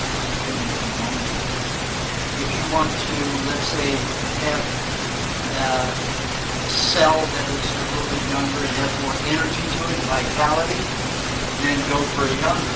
If you want to stabilize it and have more build and strength, then go for an older. Same with milk. If goat's milk and cow's milk, person is thin, I say stay away from cow and goat's milk like a plague, because they are hormone precursors that help you build a lot of adrenaline that will keep you thin. And if you've lived around, been around goats, you'll eat anything, and you'll be crazy. There is never met a calm goat. I've been around many herds of goats. They will eat everything. They'll eat their own fence. They'll eat each other. They will eat anything because they are these unsatiable creatures that are neurotically a basket case of the planet. I love them, but I can't get around. If I go to milk one of the women and the buck is around, he'll kill me if I go milk. I had to take a board one day, fight this one off because he kept coming at me. And the females are just as hyperactive. They are all that way. And I found that when I was giving children the goat milk, they were much more hyper, and much more unsatisfied, dissatisfied. I've never been able to use that in experiments, but I've eaten it. It's fine. But it is calming because it has a lot of myelin. It's a different kind of soothing kind of fat. Then the cow's milk is much more relaxed. So if you're overweight and you're diabetic, goat's milk is fine. And low in energy. I'm going to go around this side of the room and comb everything. Okay. Okay, I have two quick ones. Can you use the Vitamix and then There's no strain- such thing as quick one. Okay. Hit one at a time. Okay, can you use the Vitamix juicer and then strain the Rupta cow? I'm so glad you asked that question. Vitamix is a dangerous machine for nutrients. It will heat up quickly, and it also pulls more oxygen down faster than even a blender. What happens if you oxidize your nutrients? They're gone. Gone. Even an ordinary blender, because you pull oxygen air down in it. So you get little jars, candy jars, like this, and you take an osterizer blender. It comes with a bowl. You unscrew the bottom, and you have the base, you have the blades, and you have a washer. Okay? Most of the time, the washer is too thin and too small. Don't get another osterizer washer. You go to a small appliance store and get a washer that's a little wider in diameter and thicker, 3/16 minimum. Then you put the washer on the rim of the glass first, put the blades inside and on top of that, kind of line it up a little bit, take the base, screw it on, turn it upside down, and guess what little oxygen you have in there. And you blend it. You've got 4-ounce jars, you've got 8-ounce, you've got 12-ounce, you've got 16-ounce, you've got quart jars, same size. All the candy jars will fit the osterizer blenders. And there you have it, blending without all the oxygen getting into it. And you get that rubber attachment at a hardware store? No, well, you get some hardware stores, but small appliance stores, you can get more variety. The schedule. You know what I like to do? I like to hit one person with a question, and then we'll come back. Okay. Okay? Thank you. Go ahead. Are you familiar with Dr. Zane's Vietnam book, Eat right for your type. the blood types? Do you adjust for No. blood types? No. It is a myth. I've had about 50 A blood types come to me with severe anemia, several of them with leukemia. And every one of them went on Aajonus diet. I've got a lot more than that, but about 50 of the 46, I think it was, that came off of Aajonus diet to me. Every one of them needs red meat. Everything he said. I've got another girl that came in with A, and she was supposed to not eat chicken. And was it A? What was it? B. I guess it was B. She was not supposed to eat chicken and some other things. And that she did best with on a raw diet. Now, they ate a cooked diet on that and it still didn't work for them, so I can't say it's just because my diet is different. But they ate that diet cooked, and it didn't work for them. So I'd have to say the Aajonus diet may work because it gets people to change their diet, and because it's cooked, they're not collecting the same poisons in the same quantity. So they're having less allergic reactions, so feeling better because they're eating foods that they're not normally collecting toxins from specific for that food. So the O blood type would not need more raw meat than the A blood type? Red meat doesn't make any difference. Nope. I mean, they all need the same, I found. The only thing I found different, like I said in my first book, people who have a very high acidic bloodstream need more white meat than red. That's the only difference, and that's only in the toxic. It's only people who are even more toxic with heavy metals. The American Indians were very rich with red blood and acidic blood. That's mainly 90% of the time it was red meat. Samurus and the side, the Fulani families milk them. But even they mainly eat red meat. So it's not a problem. But in our society, in our environment, I find that there's some people that have to have white meat every time they eat red meat. And I'm one of those who likes that. I like my balance. If I start having red meat without white meat, I get a little bit more excitable. I may not, I'll maybe become short-tempered a little bit, or over-anxious, or way too sexual. So I can, keep it at a nice level if I have the white and red together. Fish or chicken. Yeah, you have HO-fed, skipping in the hat. Will your diet... Stop counting. Stop counting. Will your diet get you back to normal rhythm with the heart? Or? No, when you've got a fibril like that, or an inconsistent heartbeat, you just got a jazzy heart. It's got a different beat to it. Don't even worry about it. Yeah, but they say it's skipping and the blood's going to get clogged up, you're going to have a stroke. That's their theory. Yeah, it's got nothing to do with reality. Coumadin. It's got nothing to do with reality. They're trying to sell you a drug. They want you to take Coumadin. Right. Okay? My father's been living with that for 23 years. He took the drug Coumadin. I kept telling him, don't take it. You just got a different beat of a heart, Yours is reggae. I don't like reggae. I don't care. That's what you got. Live with it. And it'd be cool. So he got very sick and was having all kinds of problems for 3 years. 2 or 3 years he took the Coumadin. And he said, okay, I won't. And he kept bugging the doctor. The doctor finally said, he said, well, if you're not going to do what I say, then just stop counting. And that was the best advice the doctor gave him because he stopped worrying about his heartbeat and the counts and when it beat, when it didn't. And he's now 88 years old. So, he's doing fine with this irregular heartbeat. Sometimes the heart is not, in the case of I'm going to go around with people who had their hands open before. Yes. As far as eating meat from the supermarket, what's the status on that now? Eating meat from the supermarket meat, what about the fat? Supposedly pesticides accumulate fat. And I'll tell you what, I've gone to the supermarket and I've looked at the meat that they have there compared to, let's say, Whole Foods. And I just can't, like, do a comparison. I can't bring this up between that. So what's the meat? Well, it's always better to get cleaner. The cleaner meat, the better. However, remember, animals store the poisons in the glands first. So those are the things you don't want to eat unless you know the animal's organic. Okay? But I ate mad cow meat for 3.5 years when I was living in Paris. And I didn't know I was eating that, but that was all that was available. That time, in the early 90s, early and mid 90s, in Paris, there was no health consciousness, none. And I brought it there. I mean, I got on every health food store's case from one end of Paris to the other.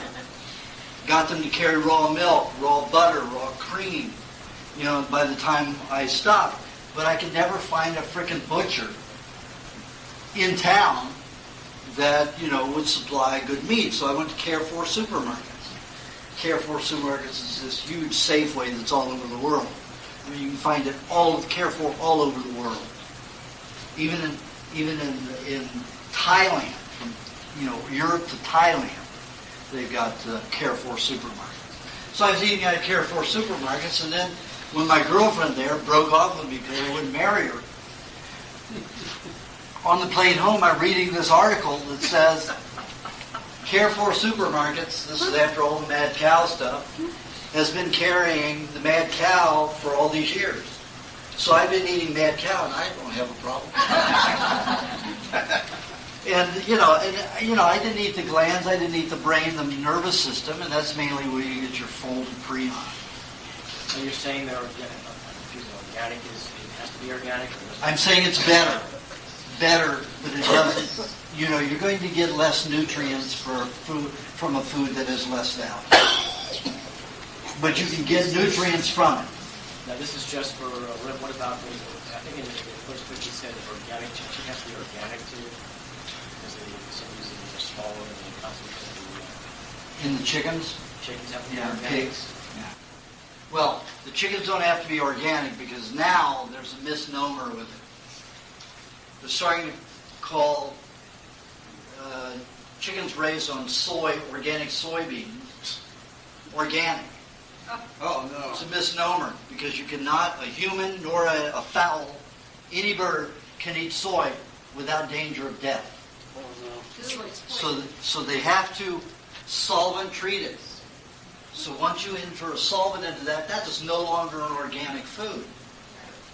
And you're eating a highly processed protein from soy, which is also highly hormonal reactive and can cause cancer to go bananas.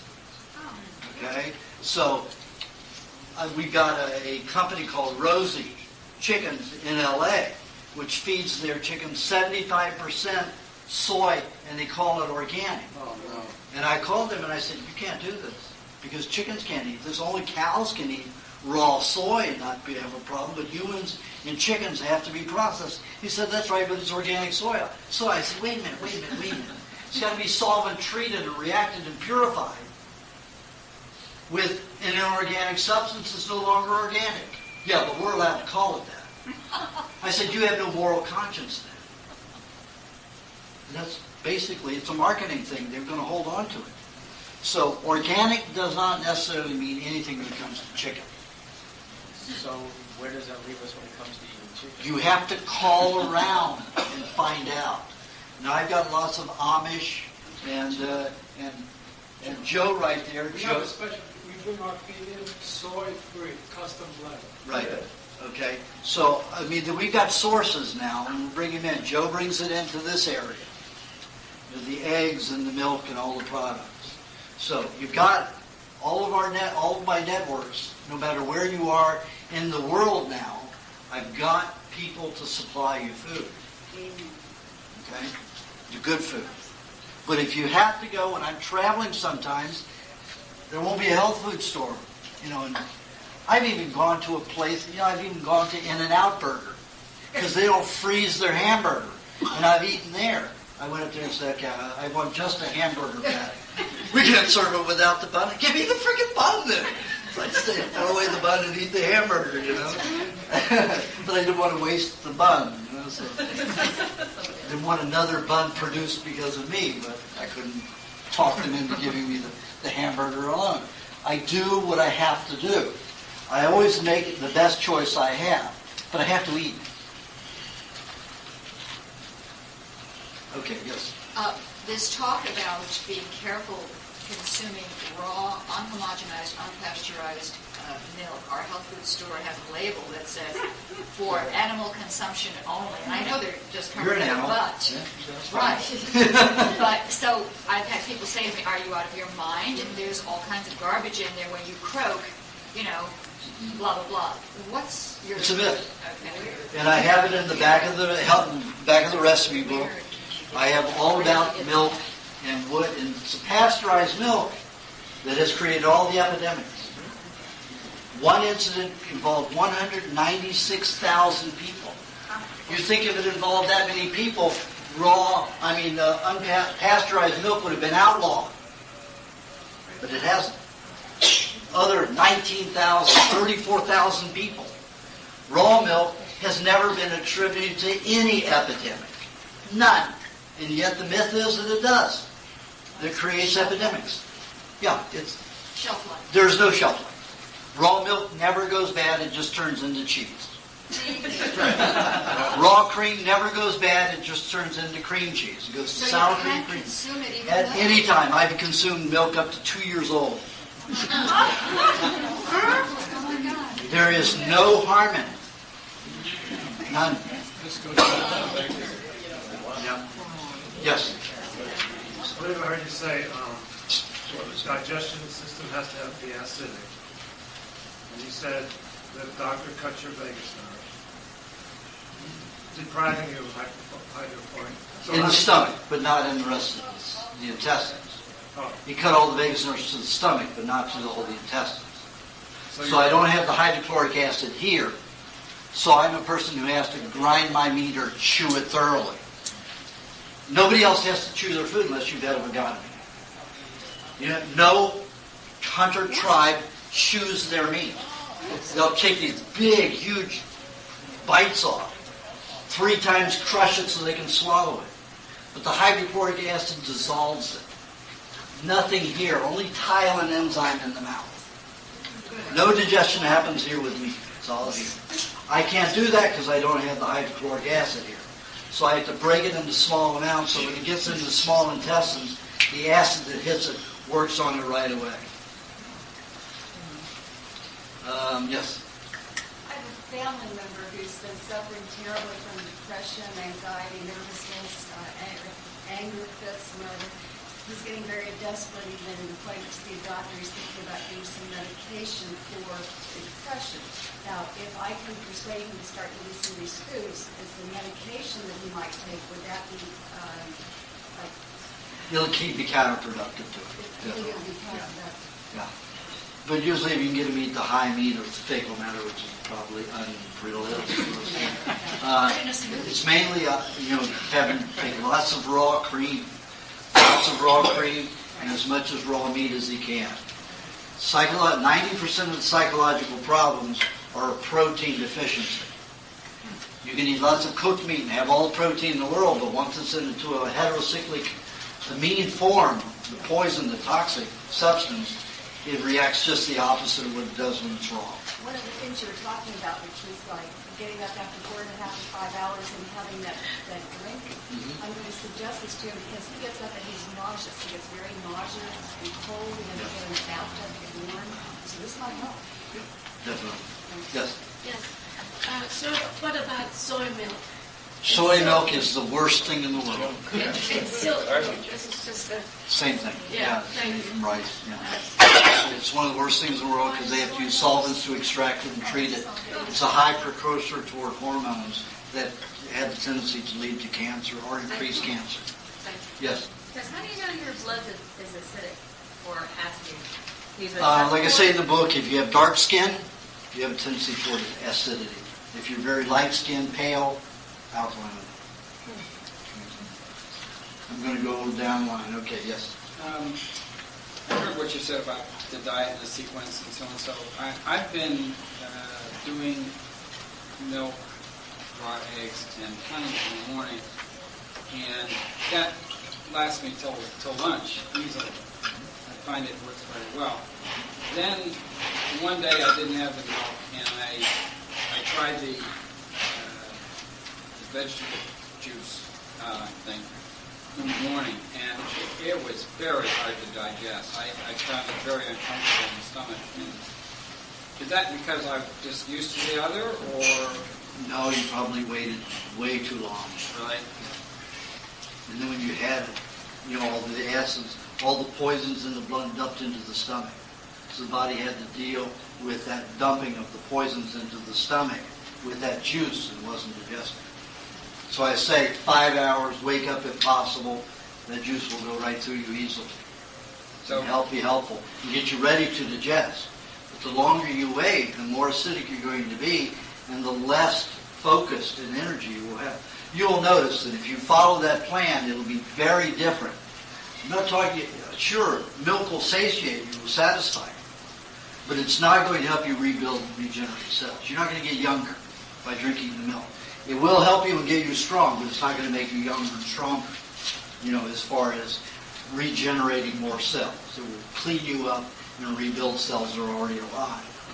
But too much milk will cause you to lack hunger for meat. In fact, meat can be repulsive. So I say, repulsive, so that's what I say. You need to watch your milk intake. If you start off with milk in the morning, you're going to have a high sugar intake. See, by lunch, I'm ready for the meat, though. Yeah. And meat is good. Yeah. But try it the other way and see what happens. Is it with the juice first, then the meat. Yeah. But the juice is the first thing getting out of bed. Don't wait an hour or two. Okay, well, thank you very much. You're welcome. Okay, yes. I already have a high cholesterol and I'm on Lipitor. So, in all good conscience, how can I eat cream and... I've been listening, but I can't get over it. I mean, I can't get over the... I said there's a cholesterol myth, and you are the myth. I mean, somebody's if somebody's cholesterol goes up to 700, I will throw a party for you. I would like everybody's cholesterol level to be sky high. What if it's bad cholesterol? Pardon? What if it's bad cholesterol? There's no such thing on this diet as bad cholesterol. See, the thing is that when I did the laboratory tests, you can take a fat that is floating in the blood and you can see whether it's presently digested and fresh to the system or it's cauterized from old cooked fats. But that's a $6,000 lab test each time it's done. It's not the $30, $40 lab test, that's done with blood. It's a very expensive lab test. But when I found the people on this diet, half of the cholesterol was old toxic stuff leaving the body, getting into the blood and dumping out in the urinary tract or into the bowels, sometimes out the skin. So, half of that cholesterol, if you're on this good diet, is garbage stuff leaving the body. So I would like your cholesterol to double, triple, because that means you're getting more of the old toxic cholesterol. So wipe that out. The higher the better. The higher the better the party. Cholesterol myth. It is a myth. Cholesterol is not the problem. It's the hardened vegetable oil fats that cause hardening in the body and the problem. Not animal fats and not cholesterol. Yes? Types of cheese. Types of cheese. Every type of cheese as long as it's raw and no salt added to it. Any type. Isn't when cheese is made, don't they have to heat it up sometimes to make it solidify?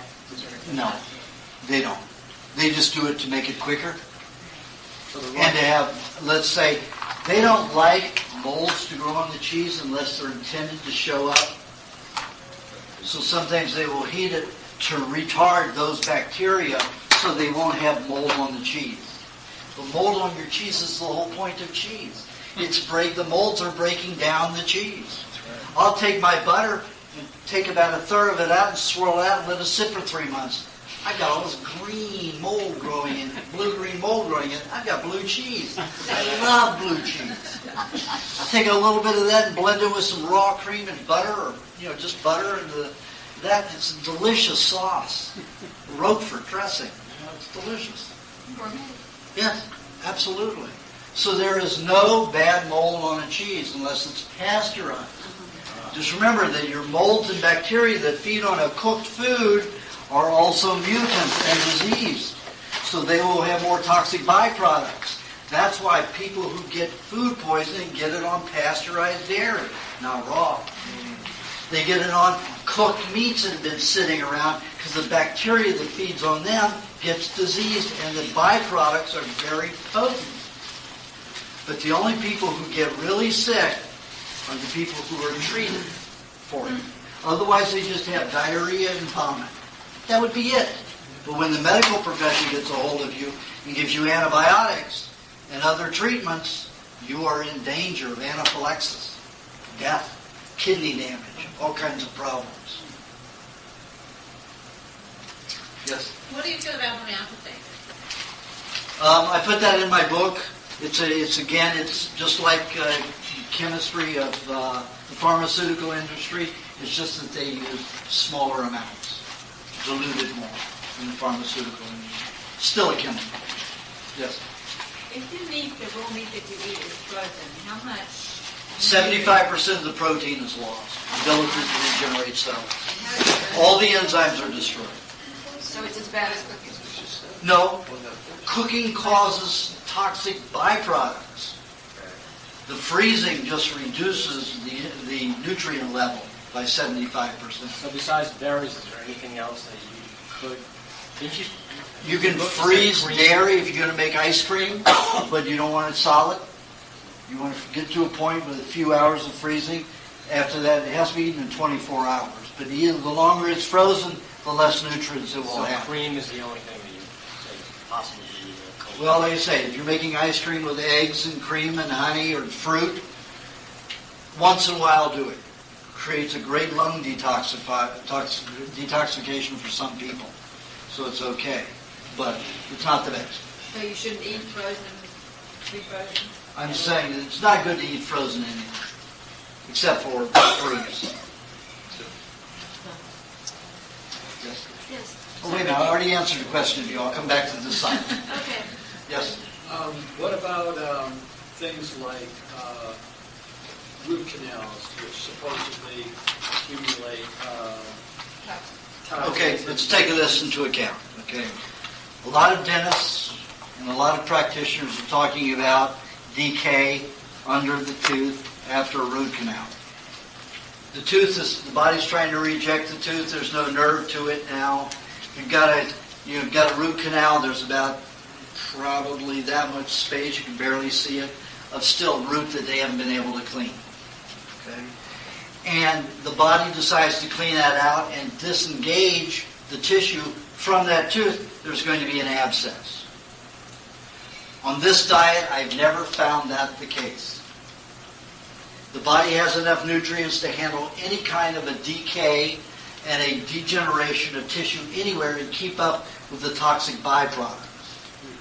I have people have lots of abscesses, but it comes out in pus, out the side, and not around the tooth, and none of them have lost a tooth.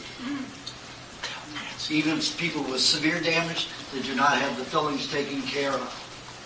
So and that usually takes about 6 months on the diet to stabilize that. If you're in really bad shape and toxic all over in the system, that is not the case in some circumstances. Be better just to have the teeth pulled in a circumstance like that. But I don't recommend it until that's the last resort. And I've only seen that resort in some people who had advanced cancer. And it was just something that didn't want to rob the nutrients from their body taking care of cancer to deal with the tooth issue. Okay? Yes? Standing on the raw meat question, would you recommend then organic raw meat, fresh organic raw meat, then fresh regular raw meat, and then frozen meat? Or is frozen meat, organic frozen meat, better than fresh frozen meat? I got exactly what you're saying. I will go for the fresh before I will go for frozen organic. Okay, because I know I'm going to regenerate cells. I may have some garbage to throw off, but I can handle that. But I'm not going to lose 75% of my ability to regenerate cells. I only eat frozen meat when there's no choice. Like I was in Thailand, every restaurant freezes. They'll serve it to me raw anywhere, but they always freeze it. So what I had to do is I had to stop going to restaurants and I go to the outdoor markets. And they are great outdoor markets. I mean, you know the coconut cream that I talked about? They have a thing, it's called gratee there. And they have this, they'll take the coconut half and they'll grind it on the machine in an instant. They pack that into a burlap bag, put it in a presser, and it's 50 cents a half a kilo for all this coconut cream, you know. We pay fortunes for your time to do it, you know. And there they got the meat, and they're just standing there. They've got these little instruments that go around knocking the flies away. Of course, the flies are all over it, you know. And I'll go up there and say, "Cut me off a piece of that." And they go, "Sure." I just think if the flies have been on it, and I buy it, and it's fresh butchered the day before. And it's from these farmers that don't have any money to use any fertilizers or any chemicals, and it's fabulous. So you can go around and you can search, but the thing was 5 days I had to eat frozen meat, 2 times a day at the restaurants until I found out how to get the meat fresh. But that's what you have to do sometimes. So I spent 5 days of not regenerating many cells. How'd you feel? I had too much sexual energy. My girlfriend didn't like it at all. Aren't you going to finish? Aren't you going to finish? No. Yes. What about the fact that the fresh meat from the supermarkets is irradiated? Well, that hasn't gone into every place yet. That's only in certain markets that do that. Your smaller markets don't do it at all. Do what? Irradiating the meats. Mainly it's your pork in those regular markets. Mainly it's your specialty meats, which are almost all irradiated now. But your main, when you've got your big your big hats that come into the market, most of those are not irradiated. Specialty foods, specialty meats. They're gearing up to do more, and they will in the next 10 years. But right now, that's a fact. If they do, I couldn't eat it. I couldn't eat it out of a regular market because I had the radiation therapy. I can't even eat if something goes to the airport radiation, I can't eat it. I have to throw it out because I'll get nauseous. So I won't do it. Yes? You mentioned that bacteria and viruses are all our friends. What about viruses like HIV? That is a man-made. It's very different. And it doesn't affect most people unless they're treated for the problem. That's right. Treated for HIV. When you start getting chemotherapy, you're in trouble. But any virus will call you to go into a symptomatic detoxification. It's just the doctors have you so worried that they want you to take the medication, and by the time you've taken enough, you die. Let me give you an example. Alan Peterson was one of the first people tested and found with HIV in the late 60s. He was my patient. He lived on my diet only 50% for 14 years with not ever a symptom. Then he went into a heavy detox. There was a pneumonia. And his friends got him panicked. He went to the doctor, started receiving chemotherapy. He was dead in 9 weeks. 9 weeks, just because he panicked. And went to the doctors. And the doctors poisoned him. If he'd been on the diet 100%, he probably would have lived through that. But he wasn't. And he loved his alcohol. And that was the problem. Yes. Wait a minute, I've already answered your question. Let me get back to you after I finish over here. The cycle. I'm going to start again. The wave. Yes. There are two questions within the same subject. High meat. According to what you're saying, even it's not my name, it's High Autumn. According to what you're saying, even meat that's gone bad is healthy to eat. That's right. It's even better. Raw. Yeah. If you take high meat, the higher it is, the better. You will get animals to fight that won't normally fight. Ducks, if you've ever been on a farm and had ducks and you feed them grains, they are the meanest, nastiest little creatures in the world. They'll chase you around the barnyard. I remember getting chased all the time and pecked and everything. You feed these animals high meat and they will follow you all around. They will follow you everywhere. And they'll be the sweetest, kindest creatures in the world. Chickens, all of them will all fight over high meat. High meat. I feed the coyotes where I live all the time. And the only time that they have fought over the food is when it's been high. So then, that would answer the question that most of us have about how to get enough organic food to last, or meat to last enough time. It doesn't matter if it smells bad. I had it for a year old. Just kept in the refrigerator. Yeah, right. How many people saw me on Ripley's Believe It or Not a year and a half ago? You saw that, okay. And Joe. Anybody else? Well, a whole team of, photographers came, to film this thing. And I had probably 60 jars all kinds of endocrine glands, all kinds of tissue in these jars. They were black, they were green, they were blue, they were white, they were all these kinds of molds, and some of them melted down, all of them stunk horrendously. And they had a food inspector there. And the food inspector is saying, you eat this, you're going to die. And he said, you're getting a headache. And it smelled pretty bad. I was 60, I'm opening them all. We're on the back porch, I don't do this in the house. And all these jars, and they're filming everything, and look at my plate, it's got all this mold. And they're even photographing the flies all over it. And I'm eating it all this way. And I probably ate about a half a pound that day. I get no diarrhea, nothing. Just got high for a week. Really. Can you function? Like I took some drugs. Does it taste good? Can you function when you get that?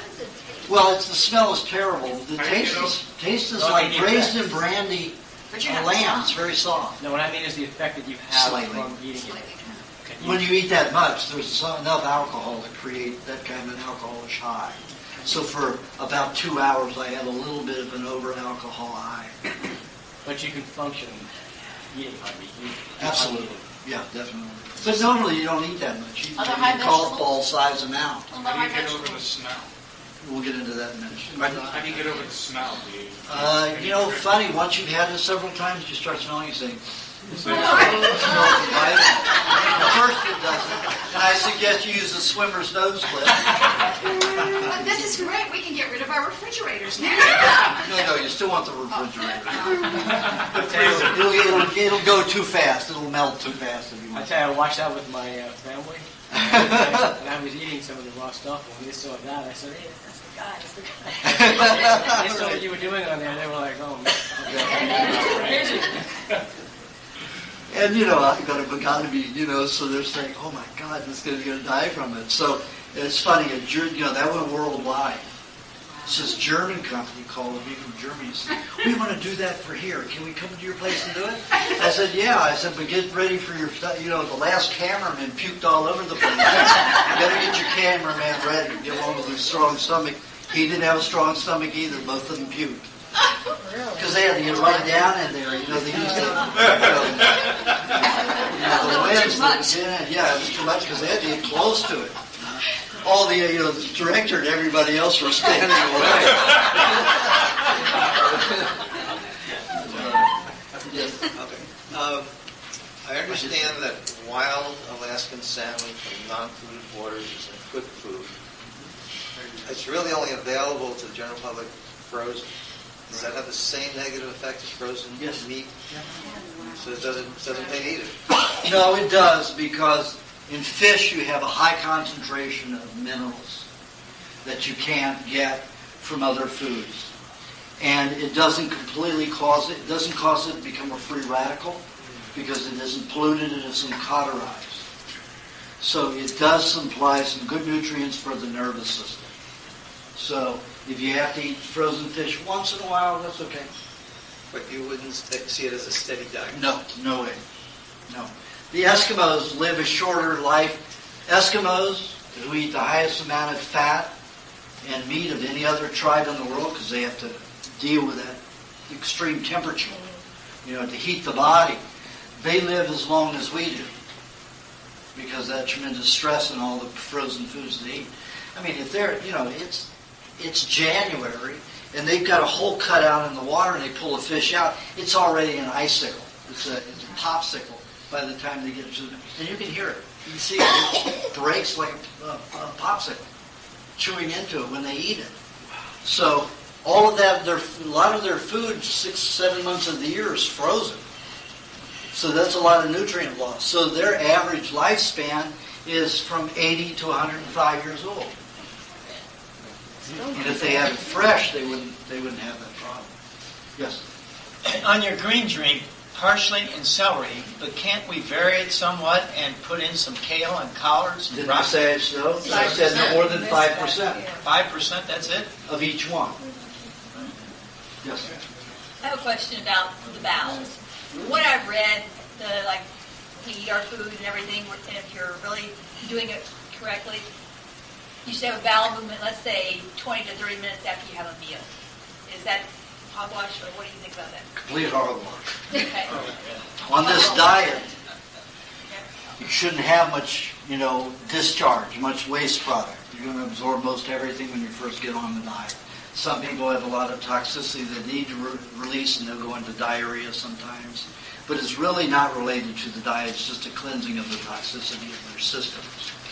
There's less vomit and diarrhea and sickness on this diet than any other diet. However, if somebody goes into a vomit and diarrhea, it's all of a sudden, oh, that's the raw meat. Oh, my God. But if they're not eating the raw meat and the raw diet and they have that kind of symptom, they don't go panic and say, oh, that's the toxic food I've been eating. Yet they go on that, they have more symptoms when they're off the diet than on the diet. So that is not an issue. You've got to learn to be rational about this. In reference to that question, do you believe in colonics or bad idea? They're all bad ideas.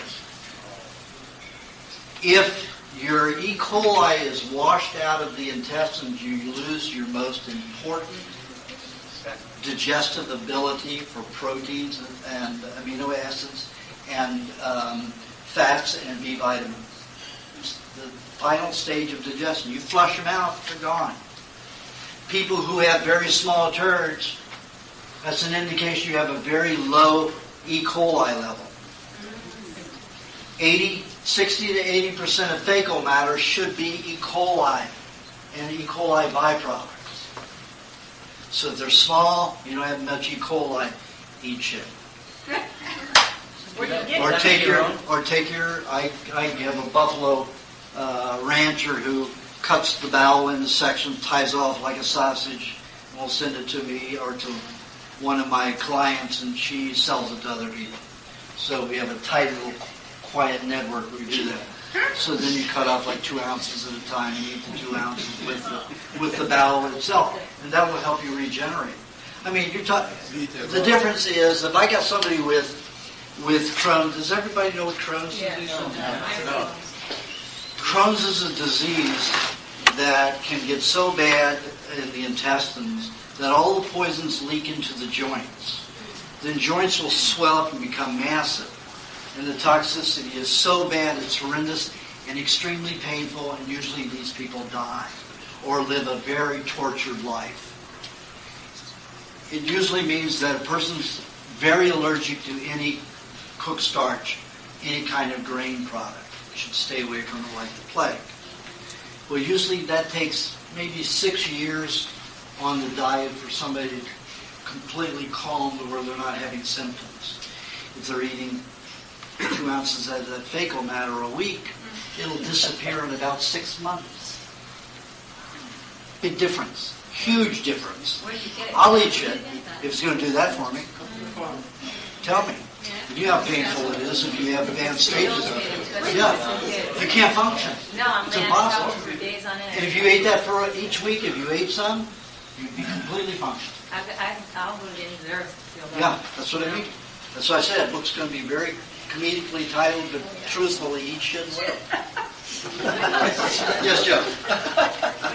When you consume fish or chicken, should you pre-wash it, even though it's organic, had it in the refrigerator and it's fresh?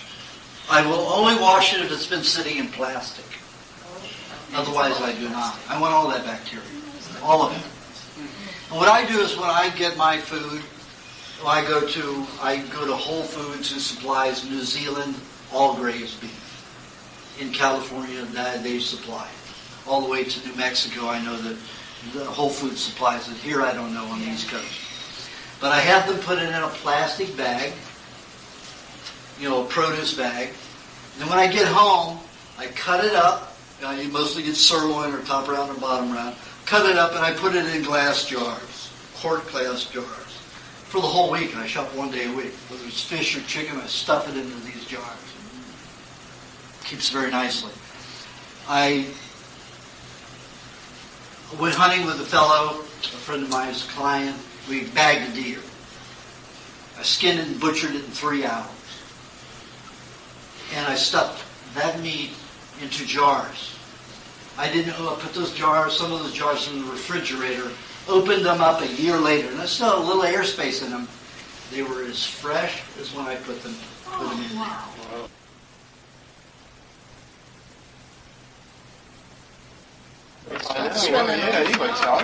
They are a nutrient, and your body can utilize them. Once you cook it, then it's dangerous. It becomes a free radical. So it doesn't matter what the hell he eats. If he eats herbs, Chinese medicinal herbs, he's going to get metal poisoning if he steeps it and cooks it. Because it completely frees the cadmium, mercury, lead, whatever's in it to become a free radical and a poison. From thimerosal. So any fish is okay as long as it's... No, farmed fish are terrible. Wild caught fish, good. Except for the things that you can eat that are farmed, because they can't feed them pellets, is oysters, and is shellfish. Bottom feeders eat shit. That's what they're do. That's their job, and that's good.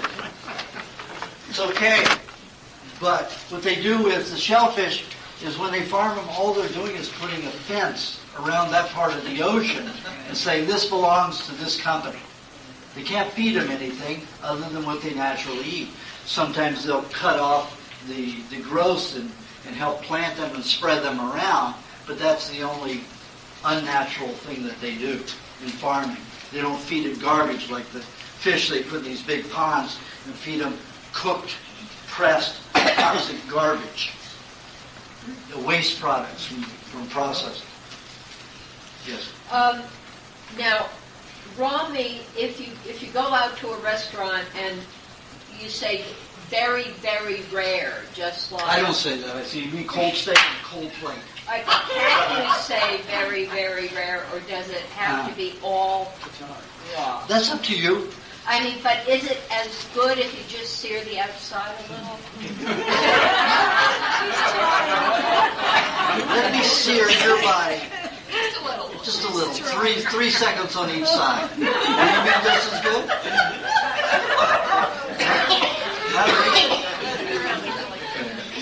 Yes.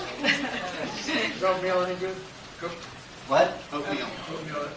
Oatmeal is a high carbohydrate food. High carbohydrate food means acrylamides, advanced glycation end products, and a number of other toxic waste products that the human body doesn't handle well. Pardon? Oatmeal cookies are dangerous, toxic. All that stuff's out. Yeah, all that stuff's out. Definitely. Yes. Yeah, with regards to this diet for children, I mean, it's difficult enough for an adult to kind of Easier. It's easier. Easier for children. In fact, I can't find a child that likes sauces. They just like to eat plain. They love it just plain. Yeah, but the concept of raw drives them crazy, freaks them out. I can't get my kids to understand. Well, they're pretty brainwashed. Raw milk, you know, it's grown. Yeah. Well, how old are your children? They're 14. They're 20. Yeah, they're already brainwashed. That's not really children; those are teenagers. They've already they're at that age where they know everything, and whatever it is they feel because of the high hormonal level at that point, because the hormones jack up at that point.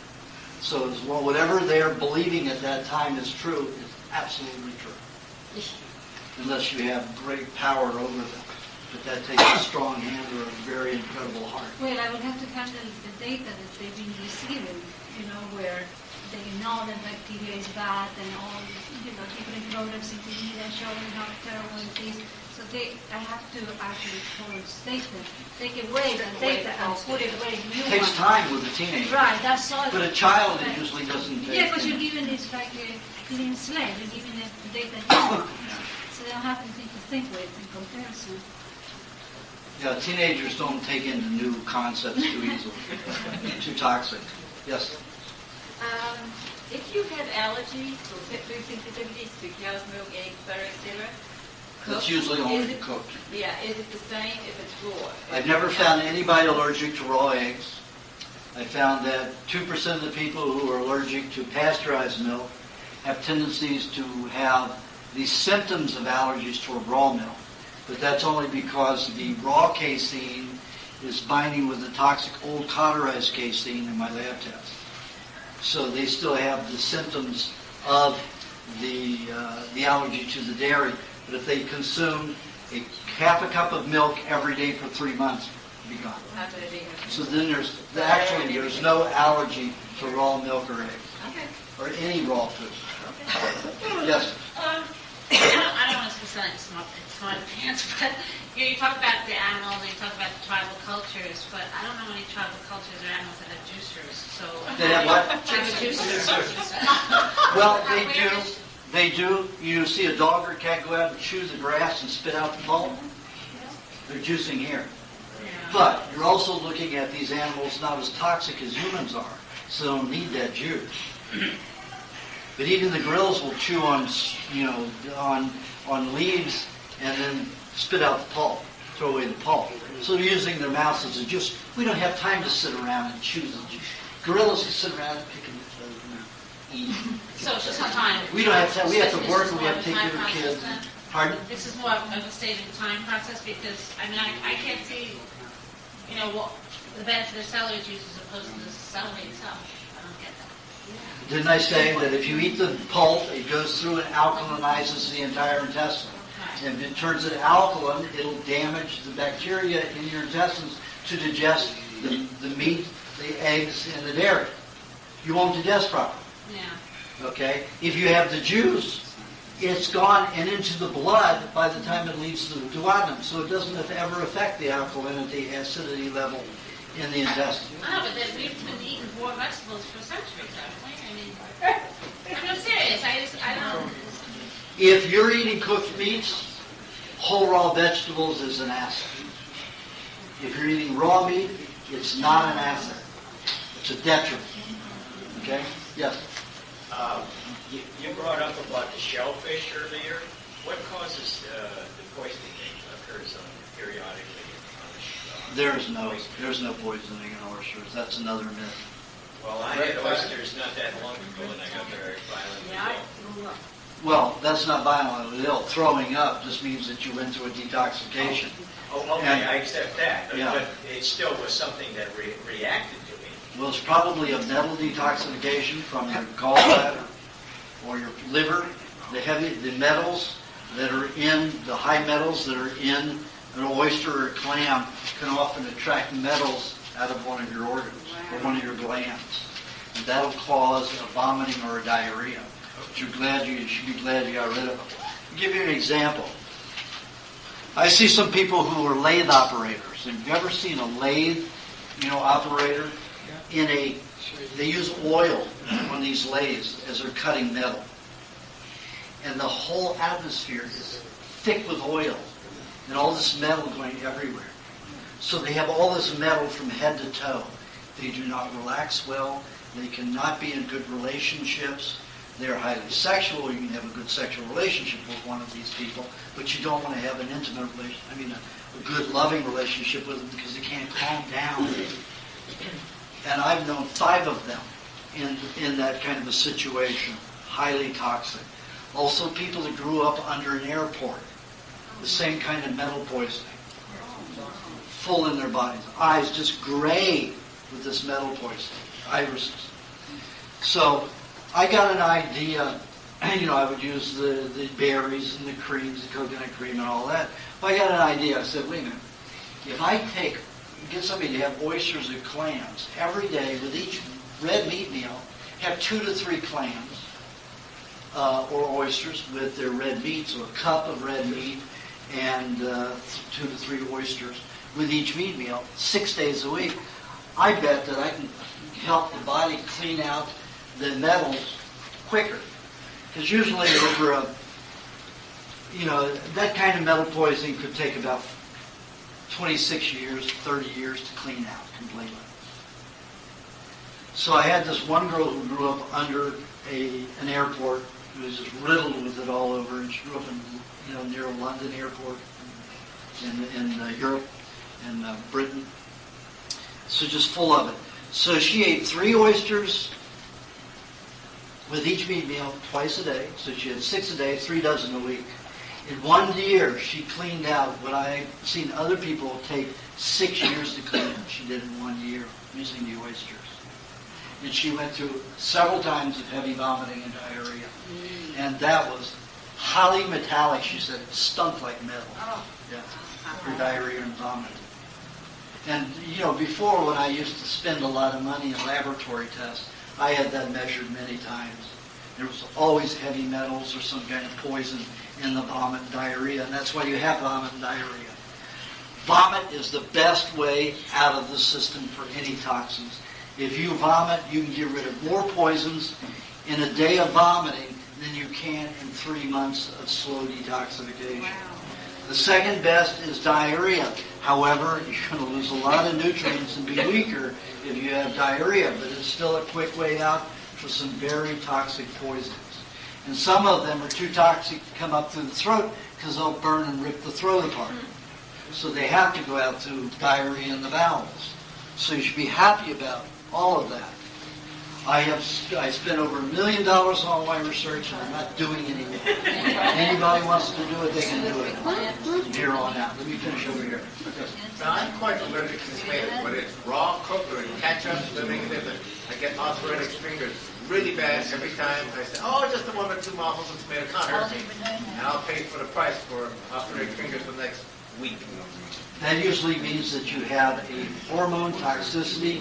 The bursa hasn't been manufacturing the proper fluid for your joints, and it's highly toxic. Usually means you've got mercury or radioactive mercury or iodine in the bursas, and they're sitting it out. Pardon? I used to be a dental technician. There you go. There you go. So what's my solution? Would you have to eat coconut cream and raw cream with the tomato juice, then I'll pull it out.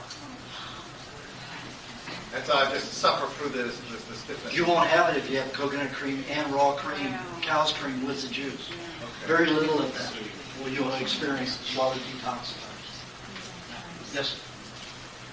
The other day I had to throw out some eggs because they smelled real bad. I didn't keep them in the refrigerator. Oh. I know I didn't know, but now it's okay to eat them, right? Anytime I hear anybody say, well, bring them over to me. okay. I didn't know you could eat. They were all The eggs. Chinese have what they call the century egg. Right. And it's anywhere from up to 25 years old. So when you open it, it's nothing but black, bacteria or white bacteria. And these old octogenarians will pay $1,000 for one of those eggs because they can have sex 3 or 4 times a day. They can ejaculate twice a day for a month. It's worth $1,000 for these old codgers. So why not? So hell, just make your own. It won't cost you, but maybe 50 cents an egg. You gotta wait 25 years. No, you have to wait that long.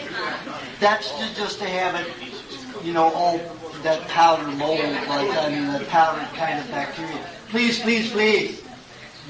When they do it when they age it in clays like that, the Chinese, it's a very cultured way of doing it, so it's not messy, it doesn't stink. Okay? So it's very socially oriented and okay. But let me tell you, the stinkier, the higher, the more so-called rotten it is, the better. Those eggs, all they taste like is hard-boiled eggs with a bottle of salt poured over them. Tastes way too salty. It's just the odor again that is horrendous. How do you get them down? Oh, just take them. There's a swimmer's nose slip on your nose. Easy. So you're saying the 1,000-year eggs are good to eat then? Yeah, but it's better to make your own. That are stinky. And it's funny, none of the stinky food will create a body odor. Sometimes cheeses will, but it's rare. But none of the high meat or high eggs, no matter how badly they smell, never cause the body to smell. Sometimes if it causes a detoxification of toxic metals into the bowels, then you'll have that horrendous metallic smell. But it never smells like when it went in. If the body uses all that bacteria wonderfully. I've been eating raw meat for 60 years. And Yeah. Oh, wow. How long? 60 years. Wow. 60 years. Are you 104? Where is the guy? There are, the Romanians. They eat kibbe. They eat it from the days of children all the way up. Steak tartare in Germany. They consume more steak tartare as raw eggs with raw meat than any other country. A mass amount. Yes. Yeah, I heard lately where... This is the last time I'm going through, and then we've got to stop. I heard that soybean and corn and wheatgrass now is genetically engineered by Monsanto company. I didn't know about the corn and the wheatgrass. I know the soybean has been genetically engineered for a long time. Corn has too.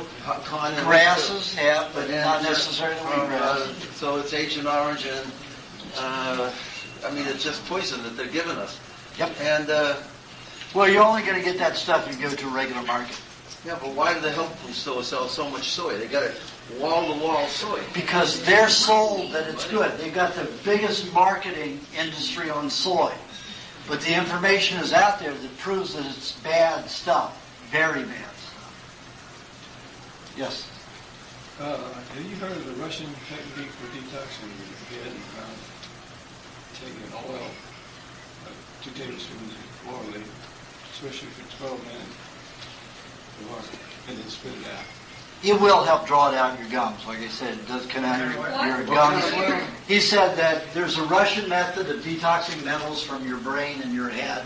And that's take oil and put it in your mouth, swish it around for a while. It will attract the metals out of your brain, out of your head, out the gums. It's, that when you're doing an oil like that, it tends to take all the mucus away. It makes the gums sensitive and nerve, and your tongue opens up and starts blistering. So it's not, I don't say it's a comfortable way to do it. I prefer the coconut cream with the cream and butter. What kind of oil do you use? Olive oil, flax oil, any of those oils, yeah. Yes. On this diet, are any vitamins or supplements? Any vitamin supplement is not food. It is then a chemical.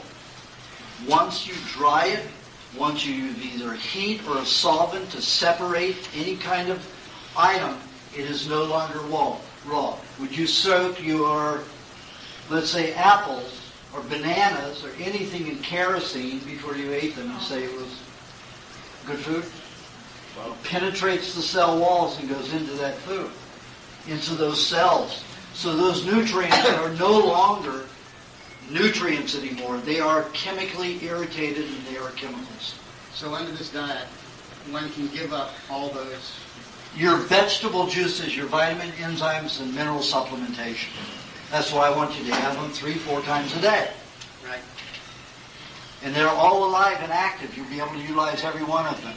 When you're taking a supplement, you may utilize the best 2 to 12%. That means all the rest is toxic. 88% toxicity minimum. So you're not going to gain much. And most of the reactions to, well, I feel better. Sure. So if you took cocaine, coffee, you're going to have the same reaction. And it's not a good one. It's a toxic high. It's an adrenaline rush when you put poisons in the body. Yes. What about sea vegetables?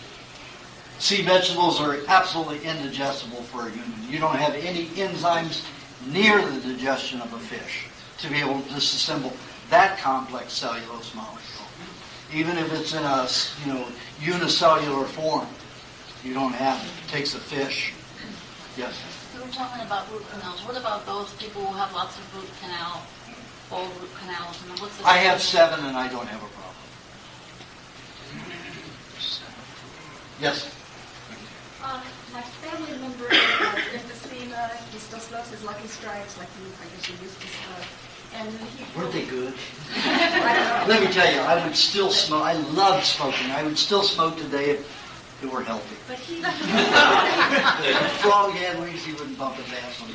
He builds mucus up in his body, and then he periodically has these 7-day episodes of nonstop vomiting and nausea. Great, he's cleaning out. How is it cleansing? Yes, it is. Yep. And does the body deal with the cigarettes like it's another, like a heavy metal or poison or something? Oh, absolutely. That smoke is, you're carrying some heavy metals in that stuff, as well as the carbon monoxide. The tars are very heavy. Marijuana smokers are even worse at risk because marijuana has 16 to 20 times more tars than regular cigarettes, more fats, so more dangerous. Herbal teas. Herbal teas, didn't I mention earlier? You can take good herbs, Chinese herbs. Once you steep them, it releases all the heavy metals, the arsenic, the lead, the mercury. It becomes a free radical and it's toxic. That's why they work. They poison the system, cause an adrenaline rush so you think you're healthier. But you're slowly poisoning the body. You're going to move toward more disease. Yes?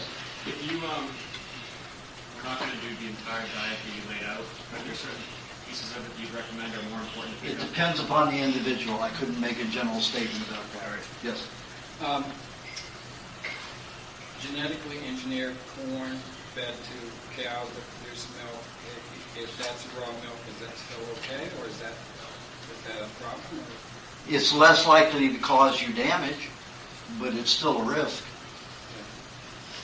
Yes.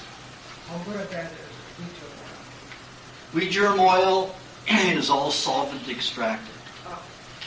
It's like soaking the oil in kerosene. So is all cod liver oil. It's all purified. It has to meet FDA regulations. I don't care if it came from Iceland or wherever it is. It is a law. They have to clean it and purify it according to certain standards. So it is always treated chemically. So In the 70s, it was fine. There were not those laws, but now the laws are in place. How much flax oil? Flax oil is pretty good. But again, it's solvent reactive, so you don't want to have it by itself and you don't want to have too much of it. Have it with meat? Yes, you can have it with meat. Or fish. Because it tastes like fish, you may as well have it with fish. I heard you mention laurite in the soaps. What do you use for cleansing? I use egg or a combination of 2 ounces of vegetable juice, 1 egg. Maybe cleansing the skin. Yeah. Yeah. Yeah. Vegetable juice on. Yeah, vegetable hair. juice and egg. So it makes like a- And if your hair is very dry, then use milk. If it's oily, don't use milk. It'll condition the hair. I just blend them, put them, get maybe a little honey in it, and I'll put it on dry. Sounds good. Makes it Yeah. delicious too. Yes, Joe. Detoxification question. Uh-huh. You were talking earlier about this lady who detoxified, was throwing up and Diarrhea. Diarrhea. Had she had tremendous more amount of fat on her body, would she would still have created that same type of detox, or would it have been a different detox that she wouldn't even know that it She was about 25 pounds overweight. And it's still, I wouldn't have done that test on her had she not had that much weight over. and she still vomited and Yeah. diarrhea. Yes. So even with the massive amount of fat, those things can happen in your detoxification. If you're putting out some heavy concentrated poisons, they're not going to store in your body in the tissue. It needs to dump it quickly. And how does it dump it other than vomit and just through our urine and our There is no other way except building it into the hair and out the system. But if it's highly concentrated, caustic, chemical reaction, it's going to be vomited or diarrhea.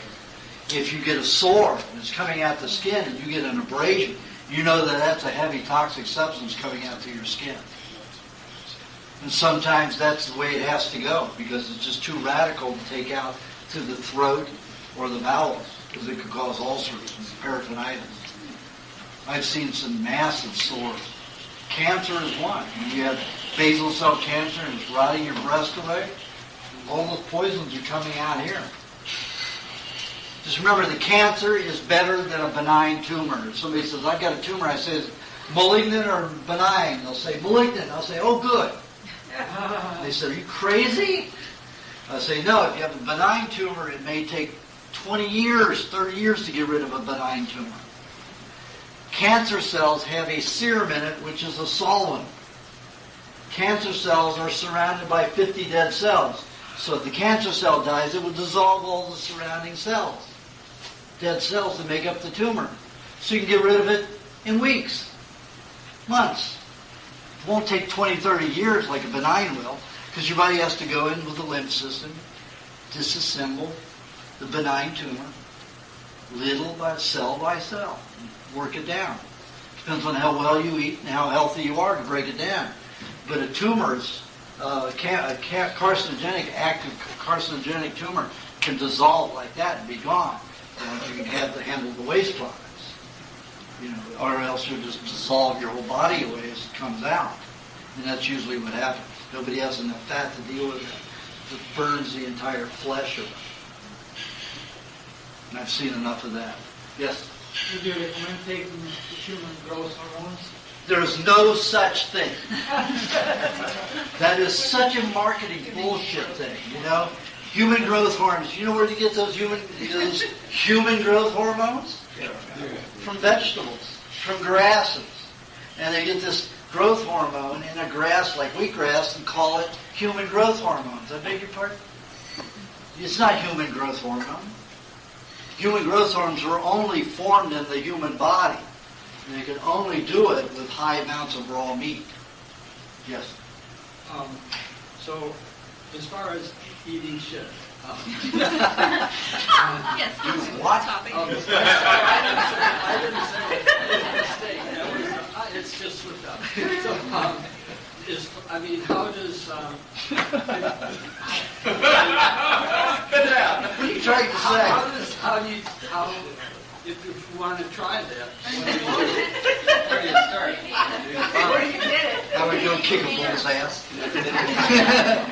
No, like I say, I have an outlet. I get it and I cut it up and eat it. It's easy as that. so, okay, so I mean, isn't there like certain quantities or so much times a week, or where do you get it? You don't. Like I say, I have an outlet for it. You know, we do. Email me and I'll give it to you. I don't have it here. So, Okay, so if I email you, then optimal@earthling.net, email me and that. Now, if you email me for questions, I will charge you. Emails are very expensive. It's better to call me.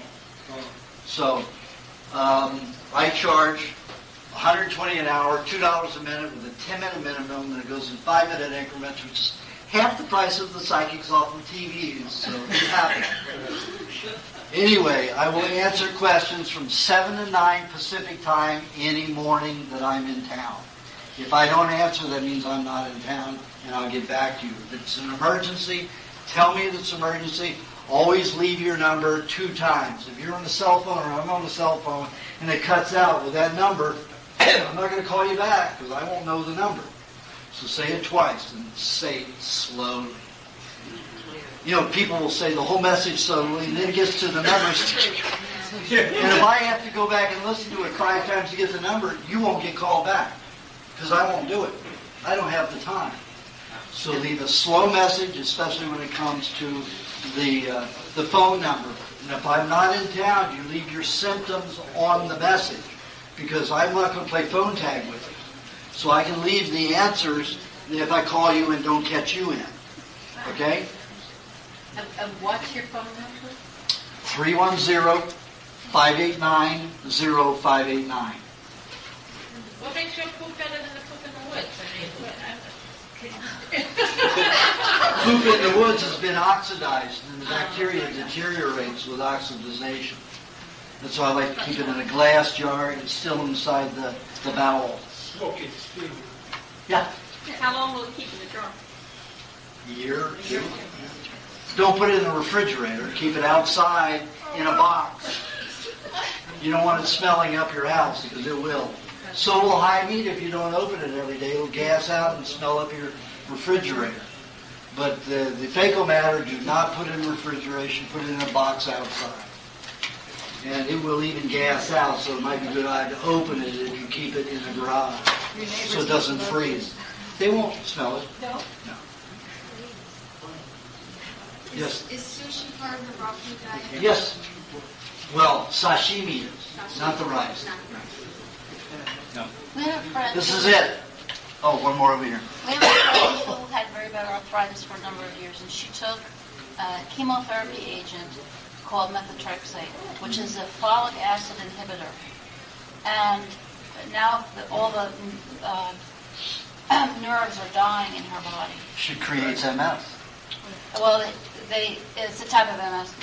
She's paralyzed. She can't urinate, defecate. Now she can't get out of the chair. What could she do?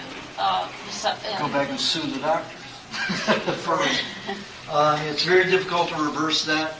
I usually send people like that to a tropical climate, like, Oaxaca, somewhere down in Mexico, or some tropical place, and they have to eat this diet to the T. Coconut cream, everything. And make sure that they have those foods. And usually people have to wait on them. I had one woman who was so advanced, 4th stage in MS, you couldn't get this close to her without screaming. She could actually feel the pain if you got that close to her. So what they had to do is to get her to see me was she had to buy 4 first-class seats on an airplane. They had to bolt her gurney down because she couldn't be moved except on her gurney. Bolt her down onto that. Then took her in a one of those life squad, what do they call it?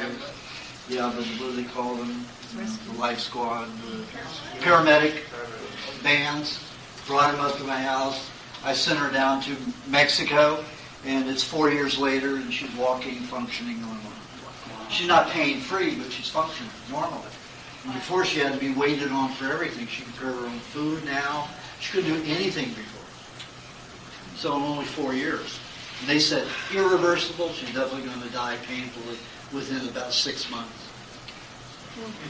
The doctors don't know. They are only taught drugs and surgery. That's all they're taught. And that's because the pharmaceutical houses took over the universities in the early 1900s, Carnegie and Rockefeller. High subsidies. You do this, you test this way, you look for this chemical, and we'll give you lots of money. Chemical treatment. You look for chemical treatment, we'll give you lots of money. That's the name of the game. Yes. Last question. We've been led to believe that wheatgrass is sort of a miracle drink.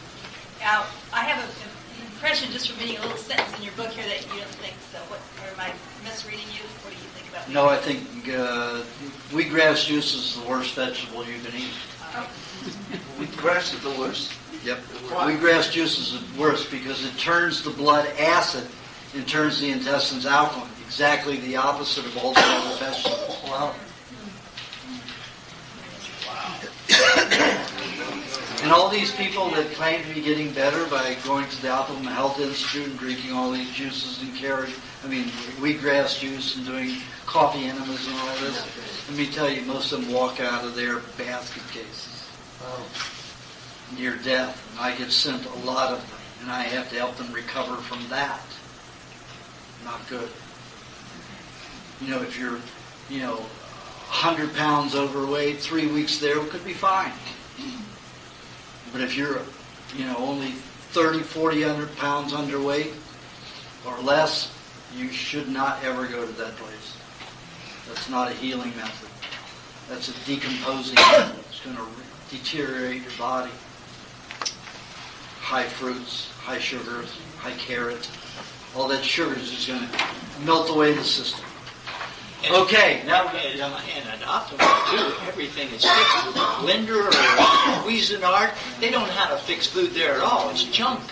Yeah, we've been there. It's junk food. I agree. Yeah, it's not worth eating. Okay, now I'm going to do how many people do we have doing the mini readings? We got 4 so far. We got 14? 4. Look at all these people. You talk about the mini reading. Yeah. Oils, pressed oils are very difficult to digest unless there's mold and bacteria in them. So that tastes like fish is the kind you want. So get the fresh barley in and just let it age. Okay, can everybody kind of keep quiet now? Yep.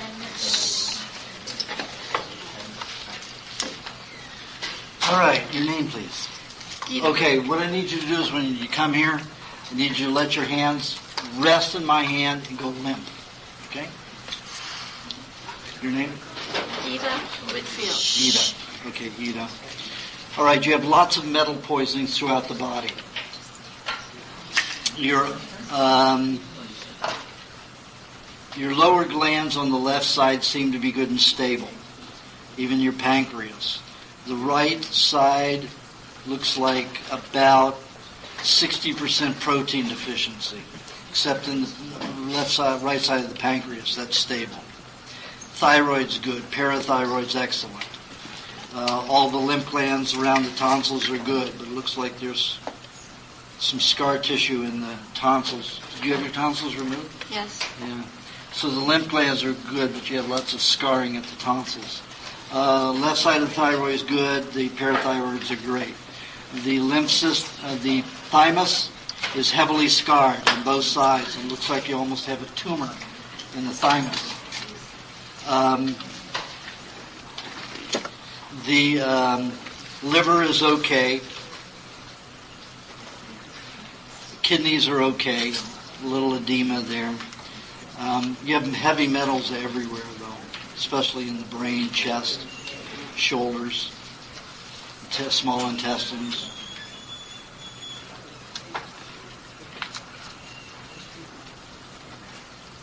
tissue along the spine is good. You mainly need to eat red meat. There's a lot of signs of anemia.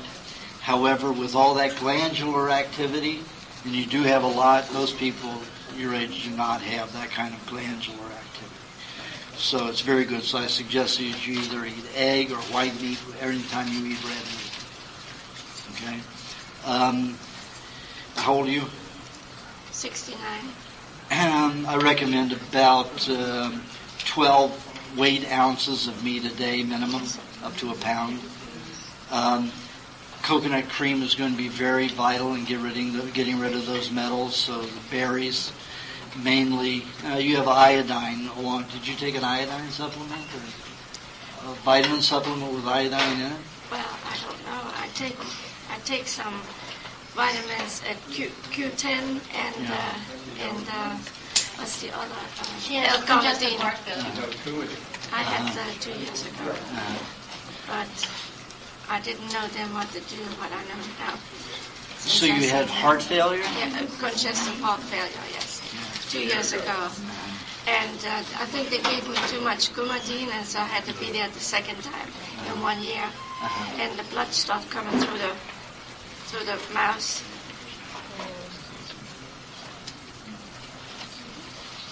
It looks like it was misdiagnosed. You have a problem with your thymus. The heart doesn't look like it had a problem. Yeah, but my heart muscles don't close all the way.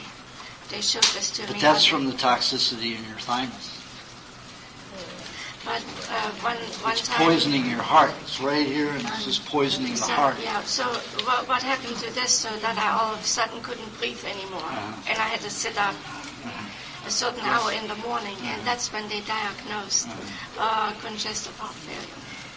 Well, they misdiagnosed. I did, yeah. Because the thymus was poisoning the heart. And all you had to do was eat lots of eggs, and just keep propped up. You know, like 10, 15, 20 eggs a day. Even 30 eggs a day. Raw. Yeah. But there was no congestive heart failure. There was no congestive heart failure. You don't have any symptoms of that. But by them miscalculating... Now you have a heart problem.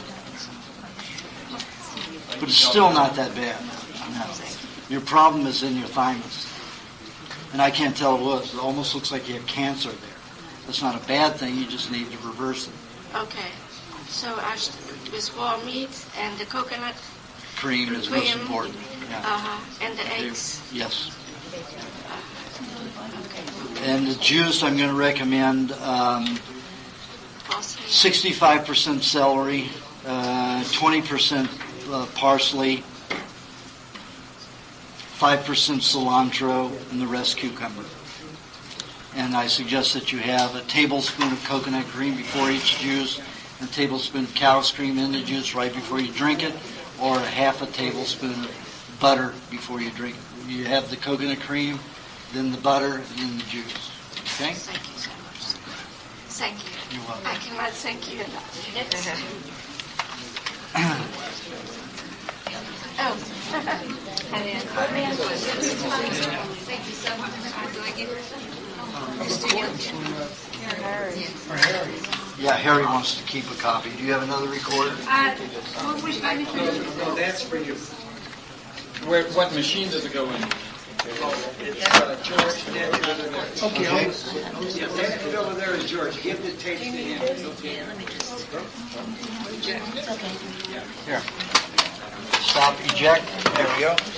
Okay. A side up. There we go. And play record. Thank you. Take that up. Are we ready? Wait a second. Okay, now. Thank you very much. All right. Okay. Lots of metals in the left. We pay extra.